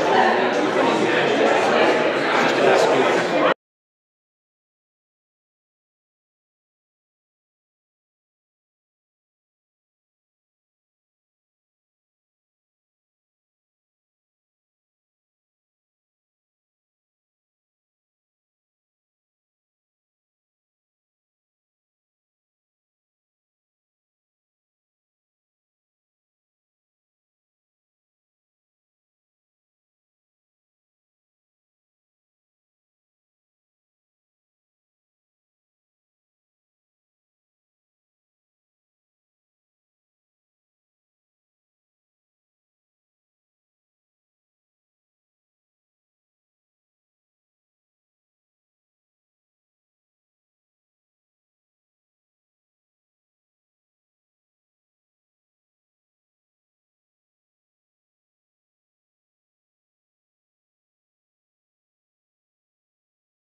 Well, it's also because the teachers are specifically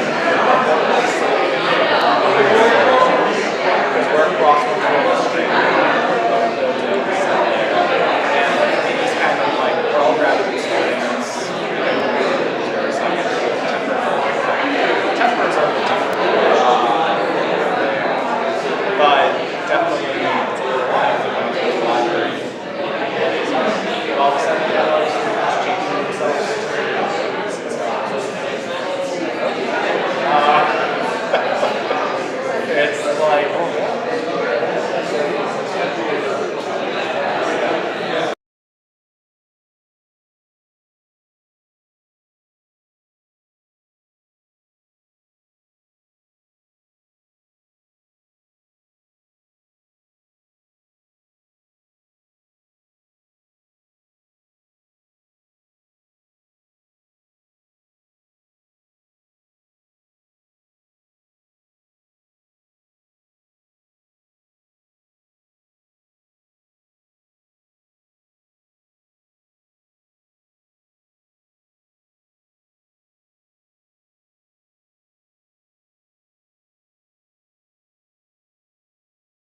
the theology?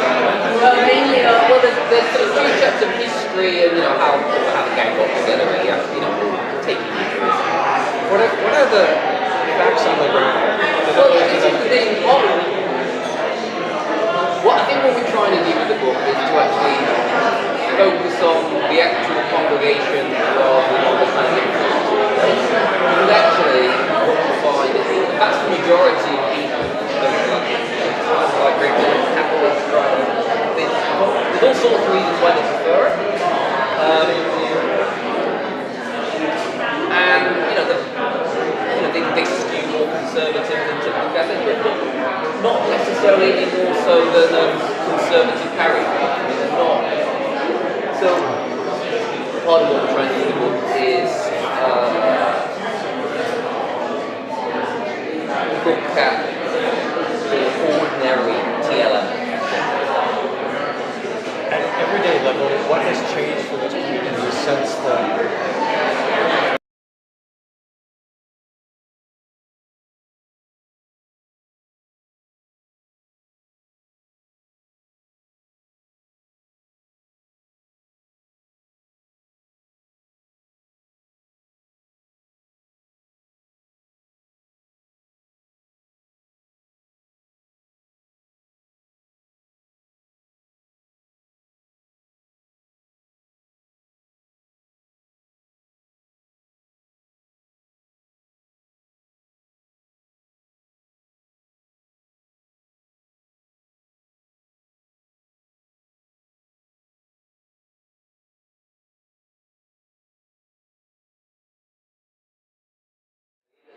churches in this city where we merge churches, and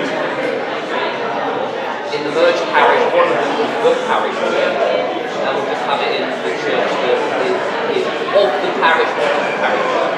Or you'll say, okay, what we'll do is we're going to designate that one as a shrine or something.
Wait, who do we need? We need Angel, and we need.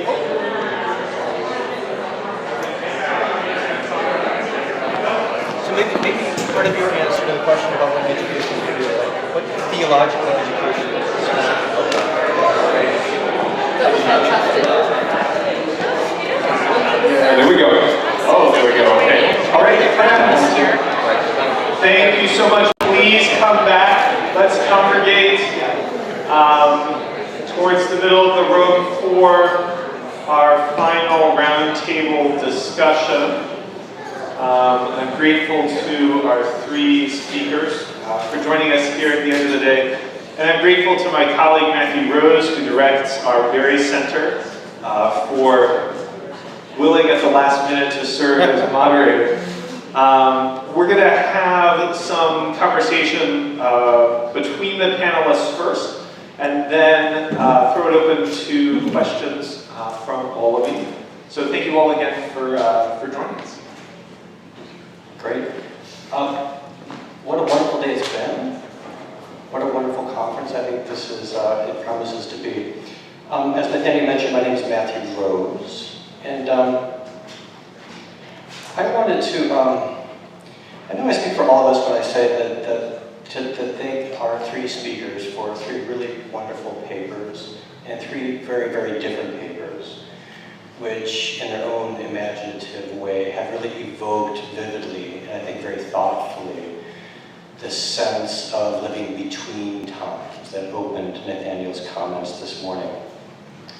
I'm a senior fellow here at the Morningside Institute, and as a son of Minnesota pioneers, I think that nobody would take me for a blues man, but I will do my best to kind of lead an integrated blues session between our three speakers and our audience in the kind of concluding panel today.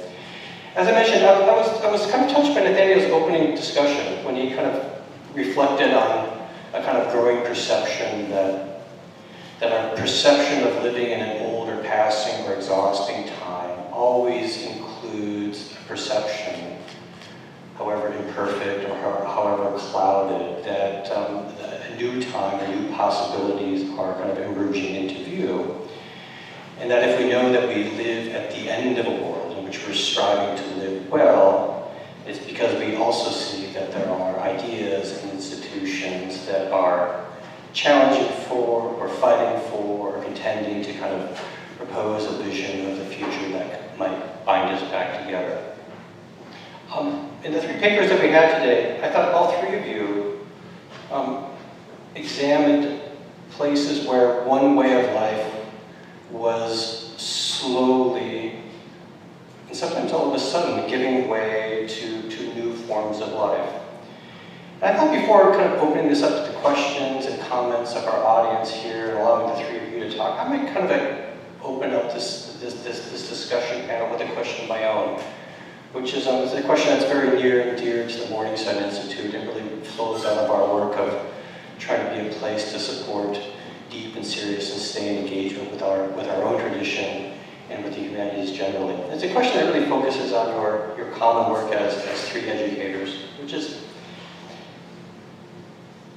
how do you see the place and the possibilities and the prospects for education in general and education in the humanities specifically to be a place where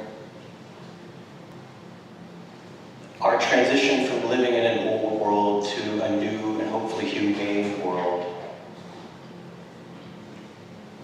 might first be glimpsed, might be transmitted, it might be handed on to the next generation.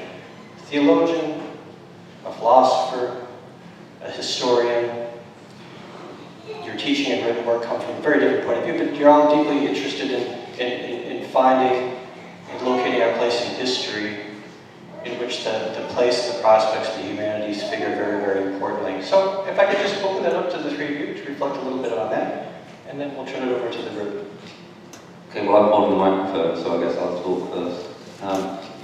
I think first of all, less at the level of the education itself, but at the level of the education institutions, there's a kind of, be the change you want to see. And one of the things we talked about is, it's one of the reasons why people have fewer children and have them later is because if you're either in college or grad school or, as an early career academic, it's not easy to think that having children isn't going to have this sort of catastrophic impact on your career or prospects or whatever. And colleges could be better at that. Whether that's... I find maternity leave a very strange thing in this country. The like of it. Every so often there'll be a Catholic diocese that makes a big thing about, because we're pro-family and Catholics, we're going to give 2 weeks paid maternity leave to all our or whatever. Now, there's different ways of organising that in different countries. you get 9 months in the UK as sort of standard.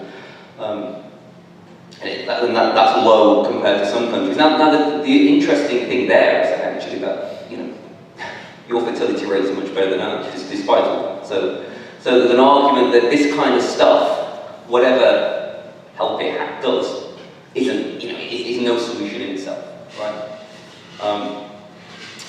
But you know, whether, I mean, I don't know how tenure calculations work and whether maternity or paternity is taken into account. And if it is officially, whether it is kind of, you know, unofficially on job panels, I mean, it's things like that. You know, it's things like people not thinking that if they are a young woman who's kind of at risk of having a baby, that's going to injure their prospects at interviews for jobs. And it does, because women get asked this question at interviews for jobs. And so it's those kind of things. And that's not necessarily to do with institutional quality, it's about the cultures within the departments and that kind of stuff. I think in terms of actual, the educational, intellectual element, I think just, I mean, it's quite nice as a social scientist to be invited to things like this, because they're often not. I can understand why. I mean, and that's social scientists' fault, actually. And I'm probably one of the safe ones, but I'm also a theologian for things like this. But they have things of value to comment and add into the mix. So I think that's all I'll say there. So there's a, you know, the social sciences have are a useful addition to the conversation. Thank you. I'm glad, as a social scientist, that there's room for us. So I'd say, I think particularly being at the end of a world, perhaps, it's all the more important to really help to steep young people in a tradition, right? Which might seem like, oh, you're just trying to go backward, but no. On the contrary, I think we're defeated before we begin if we try to move forward without rootedness in a tradition. And so in the work that I do, it's been a real privilege to be able to do things that you never would have imagined a sociologist would do.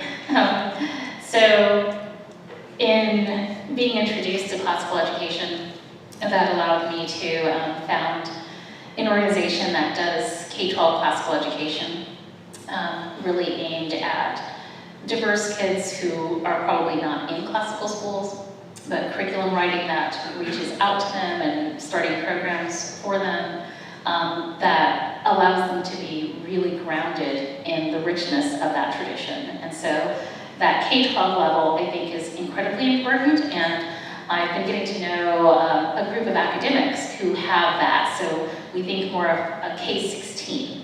And so that's been really wonderful to kind of be with more folks who think that way beyond the academy. You know, if we want to have students in college who, you know, we want to work with, we should care about the K-12 aspect and have some linkage backward. In terms of my college students, what has been really wonderful is being able to be in the role of the Associate Director for Political and Social Thought, which gives me this ability to teach not only kind of key sociological text, but to really do the full gamut of political and social thought. And so teaching courses like Freedom and Flourishing in Political and Social Thought, starting with Plato and ending in the 20th century, which what I'm trying to do with those students is to say these deep questions, these kind of questions of meaning, the sense of existential crisis that we have, is something that's been coming for a while, and to try to understand the depth of the intellectual tradition that often too many of our university students are skimming the surface of.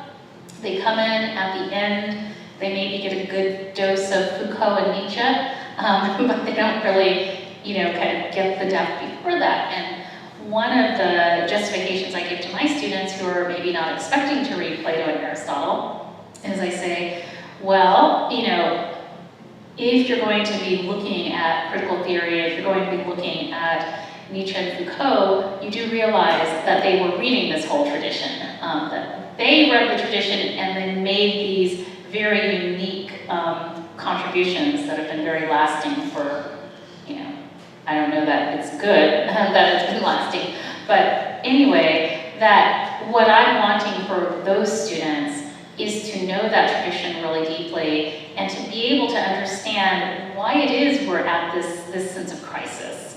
And how do you speak into that? But you can't speak into it if you have no grounding in the tradition. The other thing with the naming of this, life at the end of a world, is that I also want students to understand that I'm not just inviting them to grapple with complex ideas, although that's part of it, but these were real living, breathing people dealing with crisis in their own times, especially with social theory. There's this sense of the world is ending, or a world is ending, and this transition from tradition to modernity, which is what the 19th century social theorists who founded sociology were grappling with. It did seem like everything was kind of falling apart, but you go back further, look at Augustine and the City of God, and he is literally in the ruins. It doesn't get much more kind of catastrophic feeling than that. When we look at Montaigne, kind of fleeing the plague, a third of the city is dead, the wars of religion, thousands and thousands of Protestants massacred, and he's writing his essays in the midst of all of that. And so I feel that if those folks can persevere, when it really seemed, literally, the Vandals are at the gate, I feel that we can also persevere, right? And so I think it gives, it puts things into a kind of context for young people. At least I hope so. Yeah, I think I have similar versions of those same thoughts. I mean, something that maybe is refraining for all three of our talks is that part of what feels like an ending now is the sense that things that had formerly been completely taken for granted or just unsaid now need to be actively worked at. I mean, attention is the best example of this, right? Like in the 12th century, no one cared about attention, no one defended it, no one talked about it. People were just paying attention because they had to.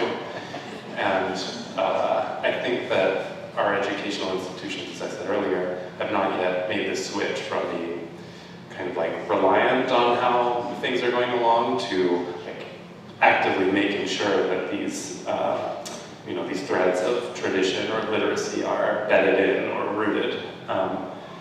And yeah, I consider Zena Hitz a friend. I know that she's spoken here, and I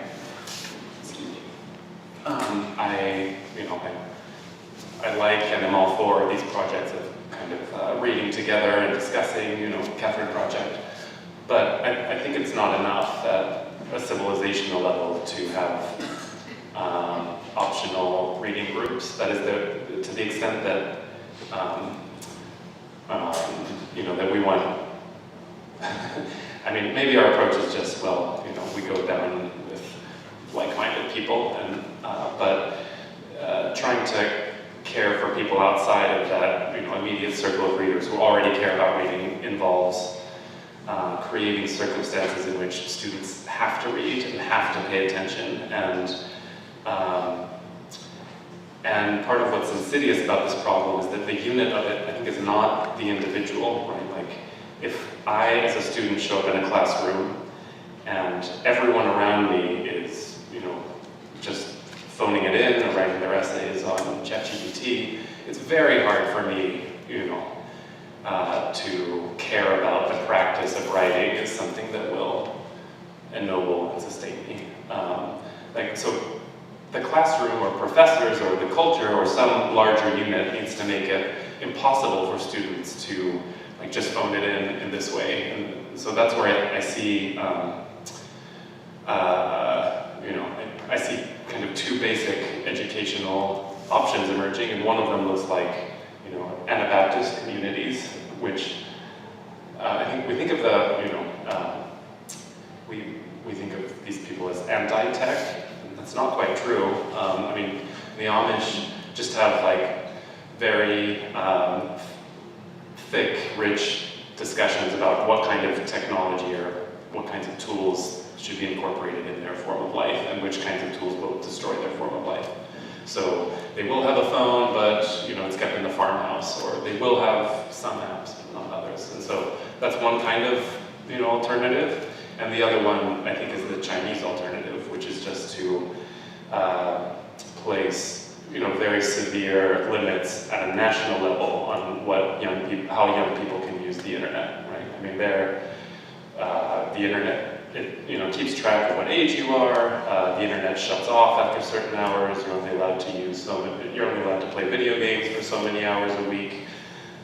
They make some, I don't know how successful, but some very meaningful effort to keep the social media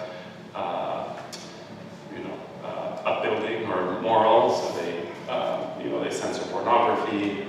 So to me, that seems like the other pole of possible educational approach. And I'm worried that in the United States we still think of this as an individual problem, and in doing so we're just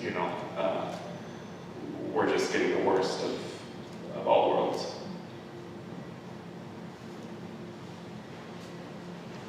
Thanks. Nate, if you have a microphone that you can share with the audience, I propose that we kind of open this panel discussion up into something, drawing others in.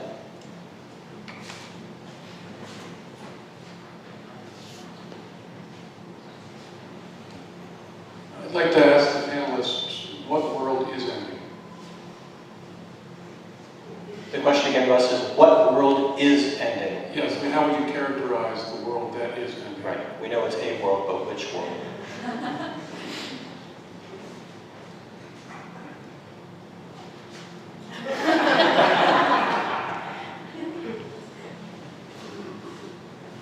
Russ, maybe you can answer your own question and as an invitation to our panelists.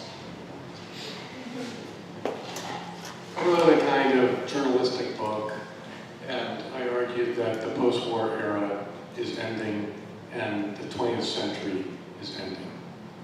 That's my theory, and I'm sticking to it. Because, Angel, you made the observation that the founders of modern sociology were concerned about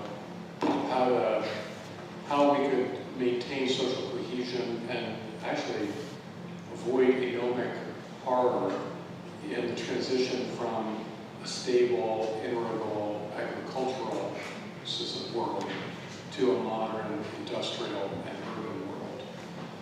It doesn't seem as though that's the world is ending for us. I mean, in other words, it's not the case that there's a stable, agricultural, integral world that's ending. Something else seems to be ending. And I'm just kind of curious what people think. I mean, how would I put it? The age of Hitler is ending, is one way I would put it. We could publish an article on that titled The End of the Age of Hitler.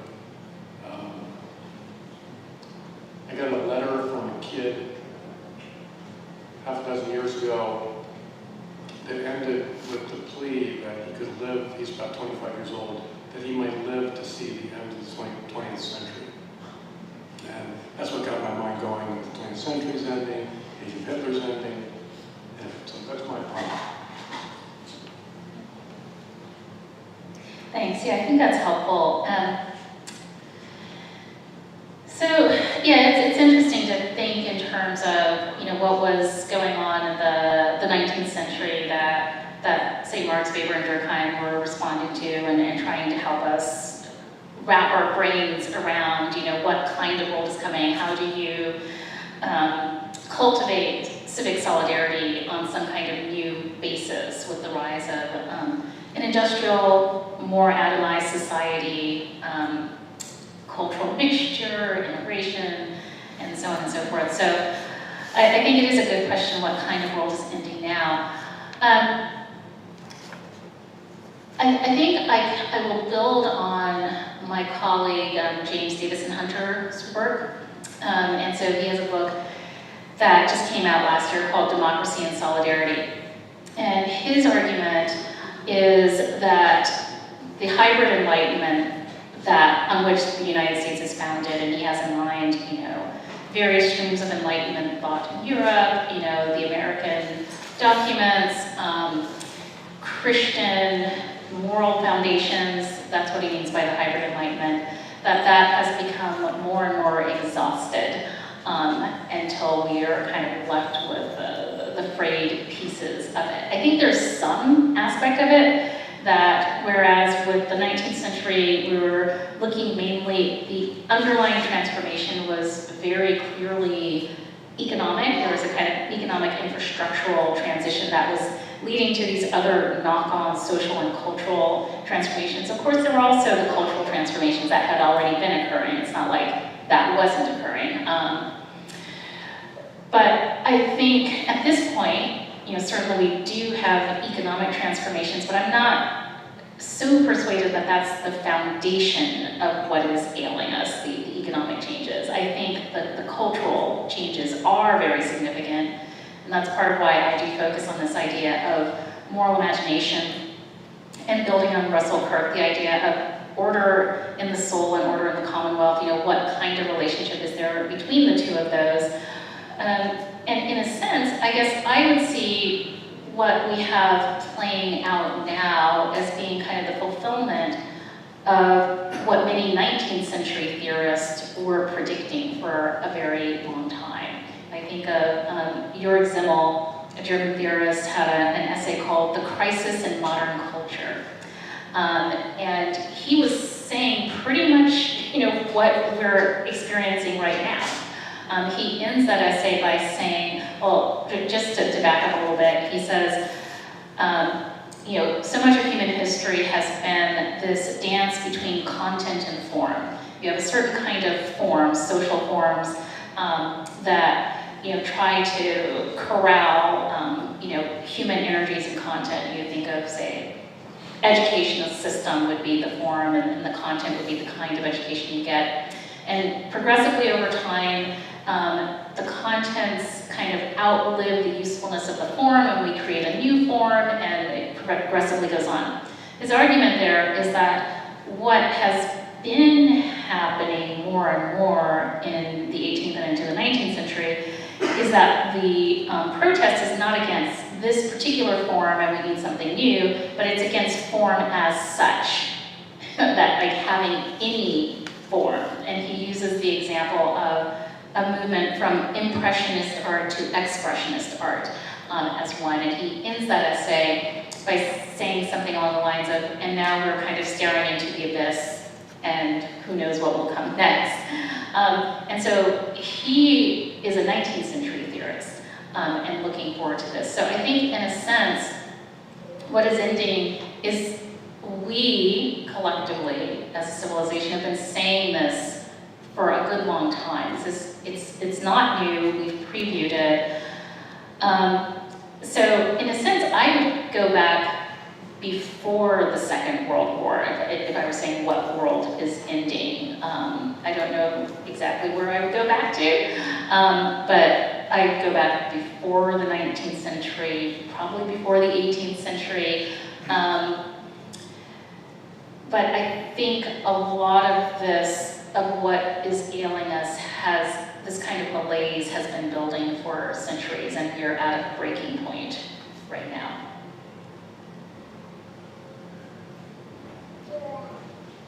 For those keeping score at home, the worlds that are potentially ending include the post-Cold War, the post-war, the Enlightenment, and I think Anton's going to soon say the era of hyperliteracy, but I'll give him the chance to speak for himself. But Russ, you wanted to say something? So, Angel, you're saying that kind of the chickens of modernity are coming home to roost. Would that be a fair journalistic summation? You have such a pithy way of putting that. I think there's something there. If we had to boil it down to something really quick and dirty, I think there's something of that there. Yes, and I mean, you know, certainly in terms of the post-World War II, there is something in terms of, you know, kind of some of the dismantling of some of the political infrastructure, the international order. So I think that argument is there as well. I'm just saying, I think the roots of it go back much further. And I do see, there is a sense in which I do see some of the tensions of modernity that have been kept in a delicate balance unraveling. James Higgins, I'm Sure. sorry. First, and then. Thank you. I'd just like to offer a little footnote on something that was said earlier on the subject of laments. Because I do think we find in religious literature and in scripture, as in the book of Psalms, examples of laments that are simply acknowledgements of deadlocks and tragedies and the grief of them without any project of repair, because the circumstances might be such that they're beyond even the fantasy of human enterprise. But that is the setting of the lament. It's not the lament itself. And the lament itself will have two aspects, formulated in two brief prayers, paraphrased in lots of ways. And the first part will be, judge us. That is an acknowledgement of responsibility, of guilt, and the expectation of an evaluation, which is a beneficent evaluation in view of thriving. And the second part will be, save us. Even save us from ourselves. And I suppose if we're looking for the sorts of worlds that are ending, we could say that one world which is ending, or is perhaps already long well dead, is a world in which that sort of lamentation is possible, insofar as we do not now collectively, even in significant groups, believe ourselves held accountable to a standard not of our own making, and we do not acknowledge any sort of instance capable, never mind willing, to save us. And I wonder whether we do not find sort of something of a key to the pain of our age, and perhaps even a hermeneutic by which to interpret that pain, and perhaps some of the hopelessness, explicit or implicit, simply latent, that makes us reluctant or simply not very keen to generate new life for this world. That's really helpful. Thank you very much for that. Yeah, I think what I was responding to earlier was, I mean, what the much richer explanation of lament that you're giving, it is what I would have reached for if I were as eloquent as you are. But what I was reacting against was the idea of saying, oh well, you know, there's nothing we can do about it, so we're sorry, but that's about it, right? That's very different from, we understand we're going to be judged, we understand we're going to be held to account.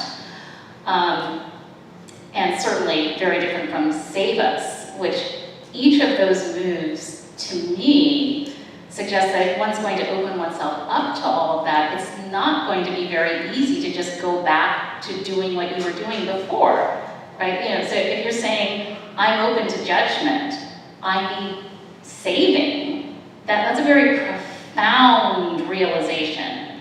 And so that's quite different from, well, it's too bad, but there's nothing we can do about it. And so that's kind of what I was responding to. And I think, just to piggyback on that,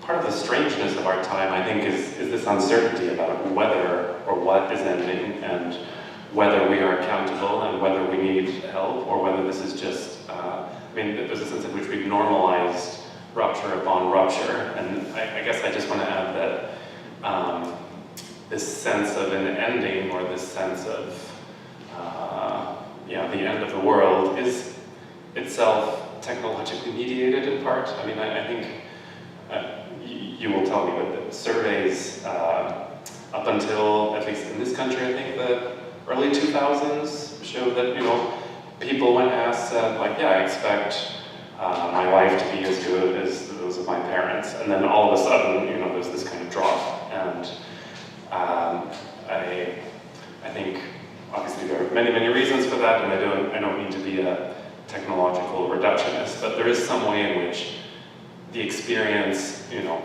the internalized experience of being online all the time is this despair of having everything happen at once and not being able to, not only to do anything about it, but to have meaningful continuity with the past and the future, right? Like, every other article is about the end of X as we know it, and so I guess I'm just commenting on how we've normalized this sense of permanent ending and crisis, and I'm suspicious that on the deepest level it's any more real than the kind of optimism that people felt earlier in the 20th century.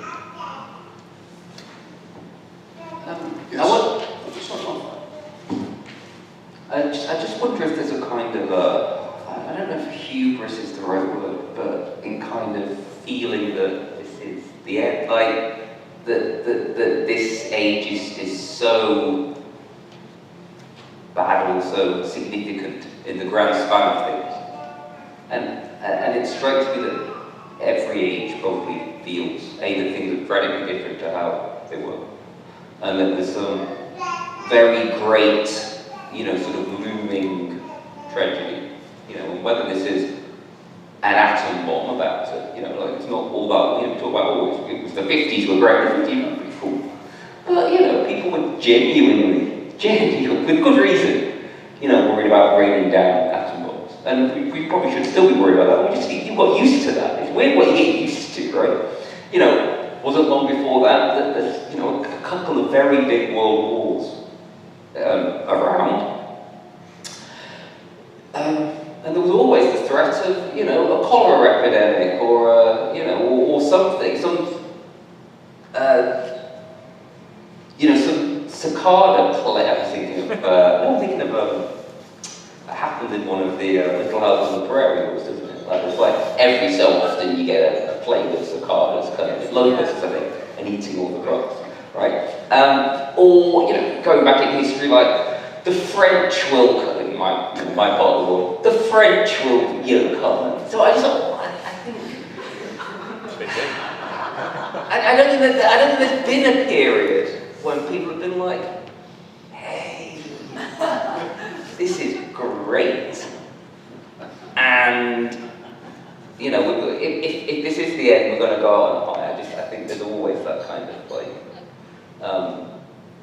so, which isn't to say that like, worlds are constantly sort of ending and being remade. But more in every generation, I think for every new generation, there's a sense in which our sort of sub-world is very different. You know, even if we're overlapping. And, you know, that's going to look different from sort of where you are within that generation and, you know, what your upbringing was and what your kind of country was and all sorts of stuff. But yeah. But I mean, this is why having children is sort of the biggest sort of, it's a bit like planting trees. There's some parable about, I don't know if it's a parable about, you know, thought the end of the world was going to happen. So, someone on this bed, or some saint was, oh, I go and tend the garden. It was Martin Luther. Yeah. Well, there you go, it's great. Okay, not a saint, but you know, a significant figure, right? Yeah. And there's something to that, I think. And obviously having a child is the real great, sort of shaking your fist at the future, you know, sort of an act of defiance, if you like. And people have been having children for an awfully long time, in the face of all sorts of, you know, looming catastrophes as well. Because if they hadn't, we wouldn't be here, you know. So there you go.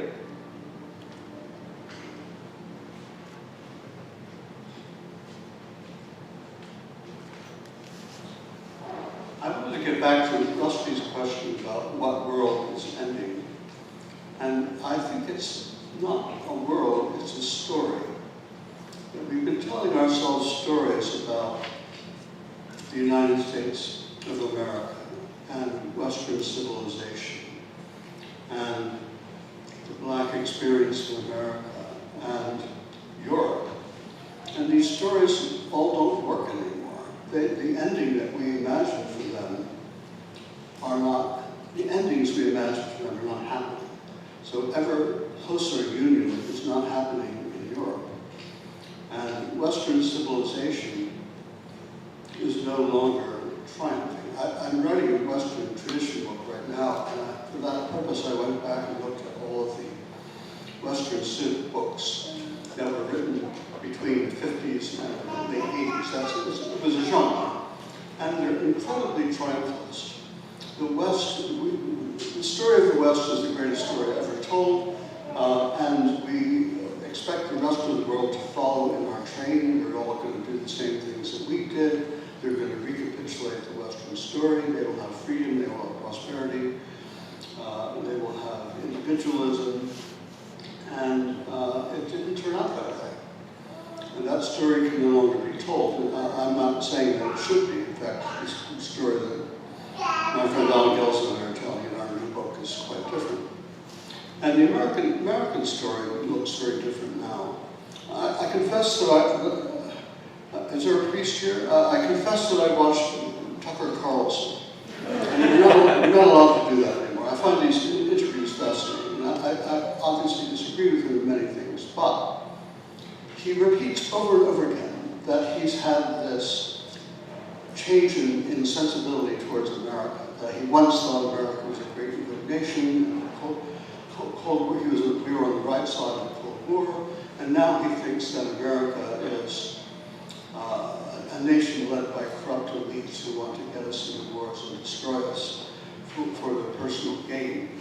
And that's a very extreme view, obviously, but I think it's not unusual to think that the future that we imagine, the very positive accounts of our past that we inherited, at least my generation inherited, is no longer valid. And both on the left and the right, and the progressives are wondering, especially since the rise of transgenderism, whether they're really on the right side of history after all. Whether ever greater equality is the goal of civilization.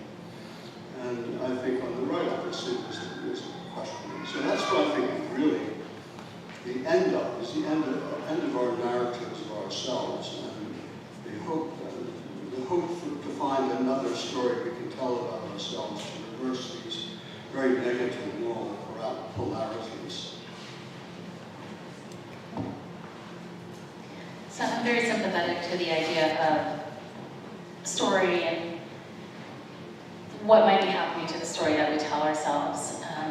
It's one of the reasons I really like working with the idea of the moral imagination, which is all about what kind of story we do or don't tell about ourselves. I think part of the kind of stories that you're pointing to have an underlying assumption about progress beneath them. I think that's part of it. So for the way that I conceptualize things, if the story of America is a kind of triumph of ideals, it often is one of progress over time of more and more people, kind of coming into it, but the ultimate triumph. But even the nefarious origins, there is an implicit idea of progress that's been thwarted, and if only you can have the right project, the progress will move forward. I don't think that's really true with the integrative blues at least the way that I have imagined it. I don't think there's necessarily an underlying idea of progress. I think there is an idea of some kind of resilience or some kind of way of dealing with suffering, of holding in tension what appear to be contradictory realities and finding a way through. But that said, I do think there is something to the idea that, yeah, there has been underlying kind of the whole story of modernity has also been a narrative of progress.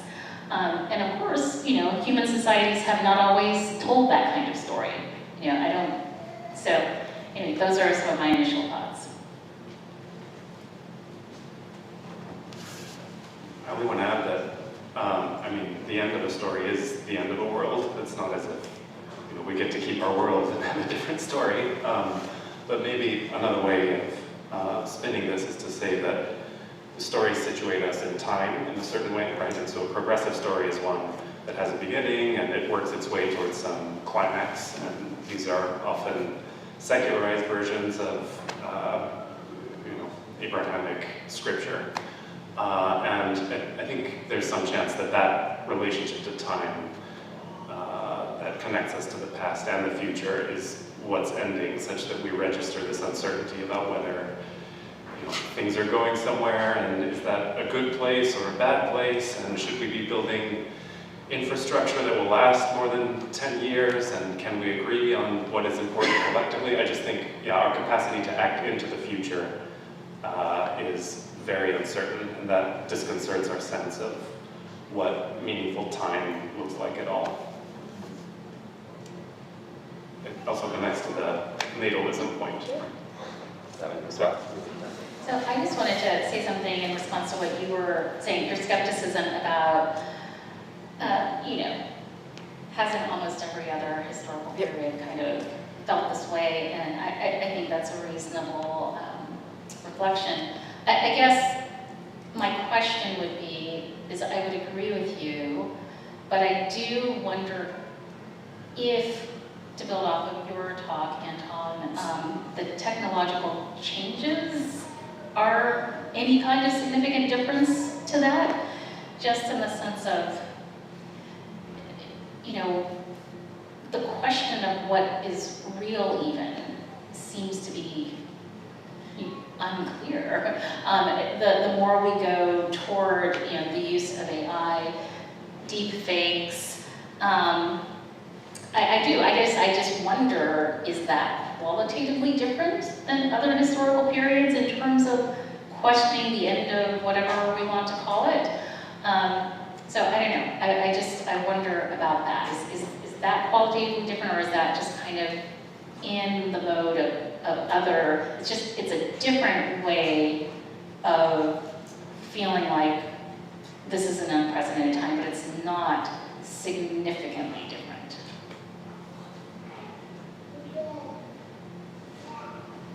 I had a question that just went more to the first talk, specifically with religious demographics.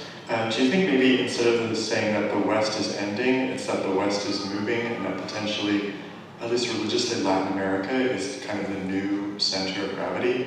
I was thinking of a book published by Columbia called Soul by Soul, the Evangelical Mission to Spread the Gospel to Muslims, highlighting how really evangelicals are quite bullish in Latin America, and how the majority of missionaries to the 1040 window are often from Latin America. So even like, we talk about the nuns and growing here, in some ways evangelicals and some Catholic orders are really seeing a resurgence in the global south.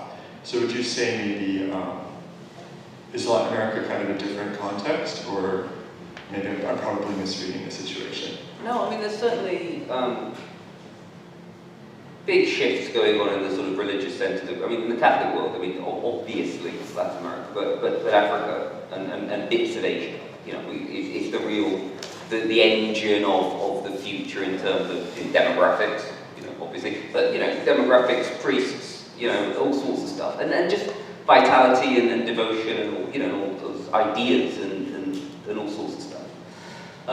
So yeah, I mean, obviously as religion in Europe, I mean, we've had secularization in Europe, I mean, depending on how you date it, either, since the Reformation or, since the 1960s, but at some point in there, it starts, right? Maybe even before, right? Maybe even the Scotists or something. And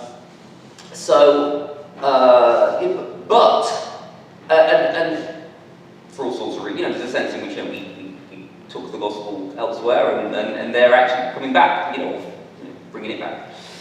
So all those kinds of ebbs and flows happen, and obviously the election of an Argentinian, a Latin American as Pope was quite, first of all, not having Italian after Italian after Italian was genuinely a huge thing, right? With John Paul II. Then we got used to not having Italians, and then suddenly it's like, wow, there's other continents to have popes from. Which isn't to say we've not had North African popes before, because of how the Roman Empire ringed the Mediterranean. But so yeah, there's obviously, shifts occur. And that will be true with Pentecostalism, with all sorts of other denominations. I think one of the interesting things happening in Europe at the minute is, I sense tentatively, because as you know, I'm very skeptical about social science's ability to predict the future. But I think secularization is starting to bottom out. It doesn't go on it can't go on forever, right? The idea that like present trends continue, they're like, it's just nonsense. Like, present trends don't continue in the same way because, there's a sense in which that we're getting to a point in a lot of Europe actually, where kind of all the secularization is a process, right?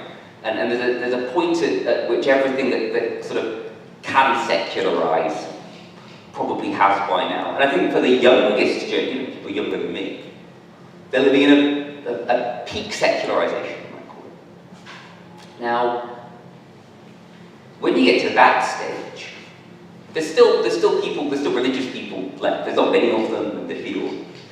But they're pretty strong, because if they weren't, they wouldn't be left, right? And I often point people to countries like the Czech Republic, to Estonia, to Sweden, to Norway, where, you've got the Catholic Church, not just the Catholic Church, but a small but strong and growing and looking vibrant and impressive. Now that's not to say that you suddenly then rebound back to how things used to be, but actually that kind of upward bounce curve swing looks to be beginning to happen. Okay. Now that's not to say that, well, give us another 100 years and then things we'll be back on top. We've got lots of Italian popes, But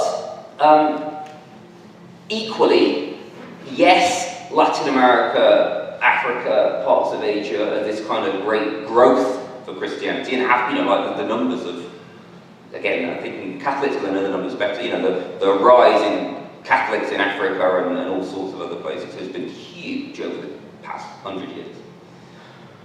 But fertility is beginning to decline. Incipient secularization is beginning to kind of show its faces in various places, including the Philippines, kind of places that Poland happened long ago. There's all sorts of places where you think, well, there's a kind of Ireland is the standout case. If it can happen in Ireland or Poland, it can happen anywhere, right? But yeah, history continues. But yes, I think there's that dynamic, that constant dynamism of religion for all sorts of reasons. How religions grow and shrink is a book I'm saying I'm going to write soon. But precisely looking at all the factors that play into that. Absolutely. Yeah, thank you guys. I think this question squares probably most neatly with Angel's presentation, but of course open to all of you. I think each of you in some way have touched on the breakdown of a story or a world in a way that in my head fits into kind of the classic American categories of faith, family, and flag. And I think faith and family, at least to some people in this crowd, are the most easily redeemable. But I wonder about the place of the flag. And I guess my question is, what role does patriotism play at the end of a story or a world, or I think as many would say on both sides of at least the American political divide, the end of a country, as opposed to just a specific, as opposed to just the Western tradition? Yeah, I think that's a very good question. That's been part of the kind of increased contentiousness over that question. I think has been a lot of what has landed us where we are right now. So obviously that's precedent on the idea of continuing to have a robust community of nation states. If we assume that that's going to continue to be the case. although these days I feel my assumptions are exploded every day. But if we assume that's going to be the case, I don't see how we don't have some kind of patriotism. I mean, you know, what would that mean to live in a country with no patriotism whatsoever? Now, that said, patriotism is a rather large container. That could look a lot of different ways, right? I think there are entry points in many different ways, but again, I would come back to kind of the three lenses that I laid out and a caution about the two extremes. So each of those two extremes, you know, has a posture toward patriotism that I would find concerning. One, you know, the nefarious origins would, you know, really be kind of pretty much inimical, I think, to any kind of good patriotism or any good feeling, at least toward the way the country is at the moment. And the other extreme risk really kind of living in a kind of triumphalist unreality that I find also equally concerning. So I don't think that there's necessarily a problem with patriotism. I think it depends on how it's expressed. And part of what has been a continual struggle for us, so David Blight looks at this in his book, Race and Reunion, where he looks at the Civil War in American memory, right? You know, we have struggled with this for so long. You know, this is why I look at the idea of social memory, because there are certain ways of constructing American memory that I think can be inimical to moving forward in any kind of solidarity. So for me, it's not a question of if patriotism, it's a question of what we mean by patriotism.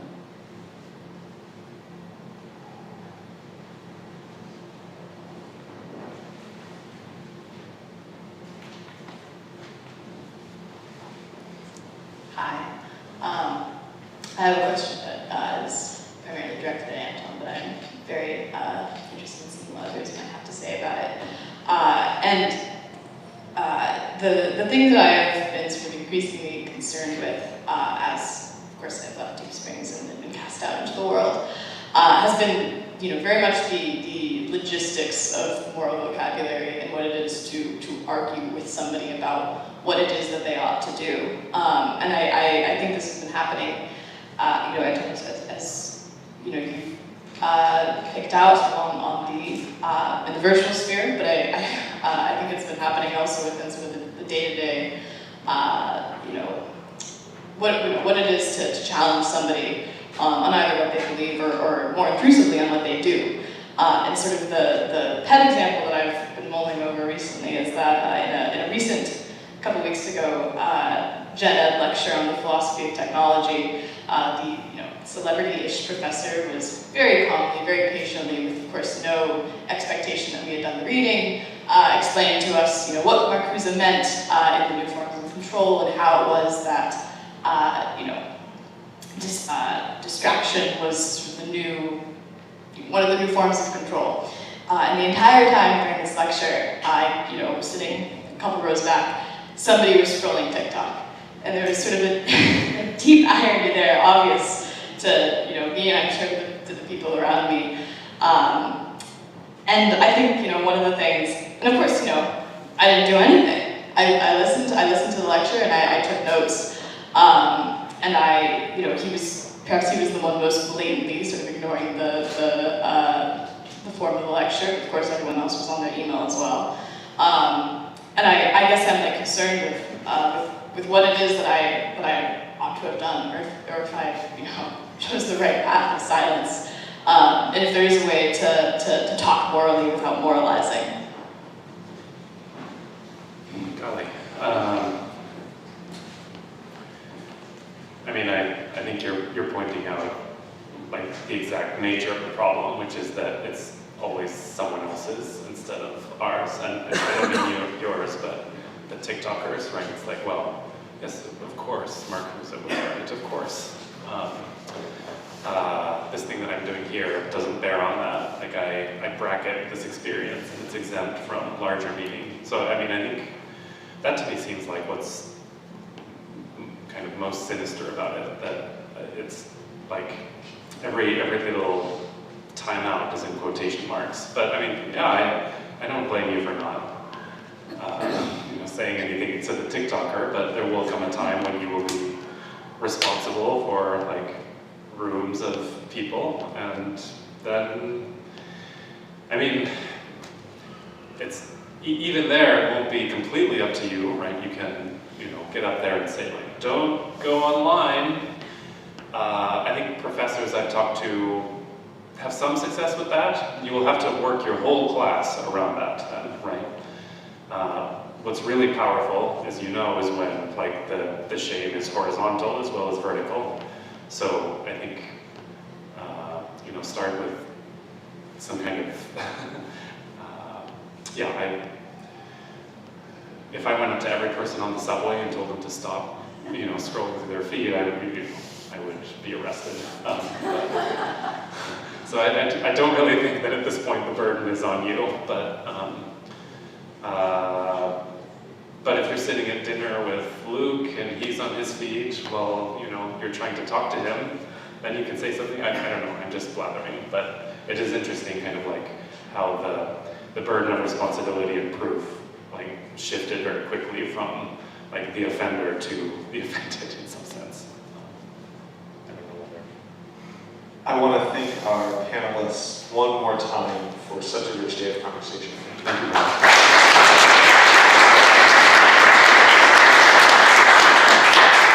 So, and thank you all for joining us. If today we discussed the end of the world, tomorrow is the Living Well part. We have talks from Bishop Eric Varda and Jim Hankins and Sarah Shortall, all of whom were here today, so you can hopefully hear them at greater length tomorrow. And tomorrow will be one floor up, on the 10th floor, which is a little smaller. There aren't any sculptures of seahorses on the walls, so it's slightly pared down. I would encourage you to get here early if you want to come, because we are expecting a few more people then. But we look forward to seeing you hopefully then. Thank you all for joining us, and we'll see you tomorrow.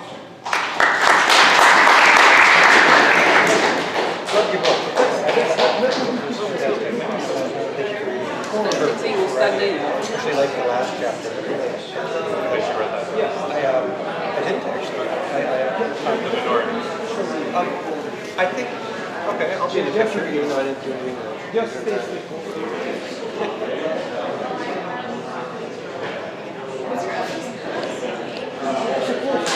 okay. No social distance. Thank you. Have you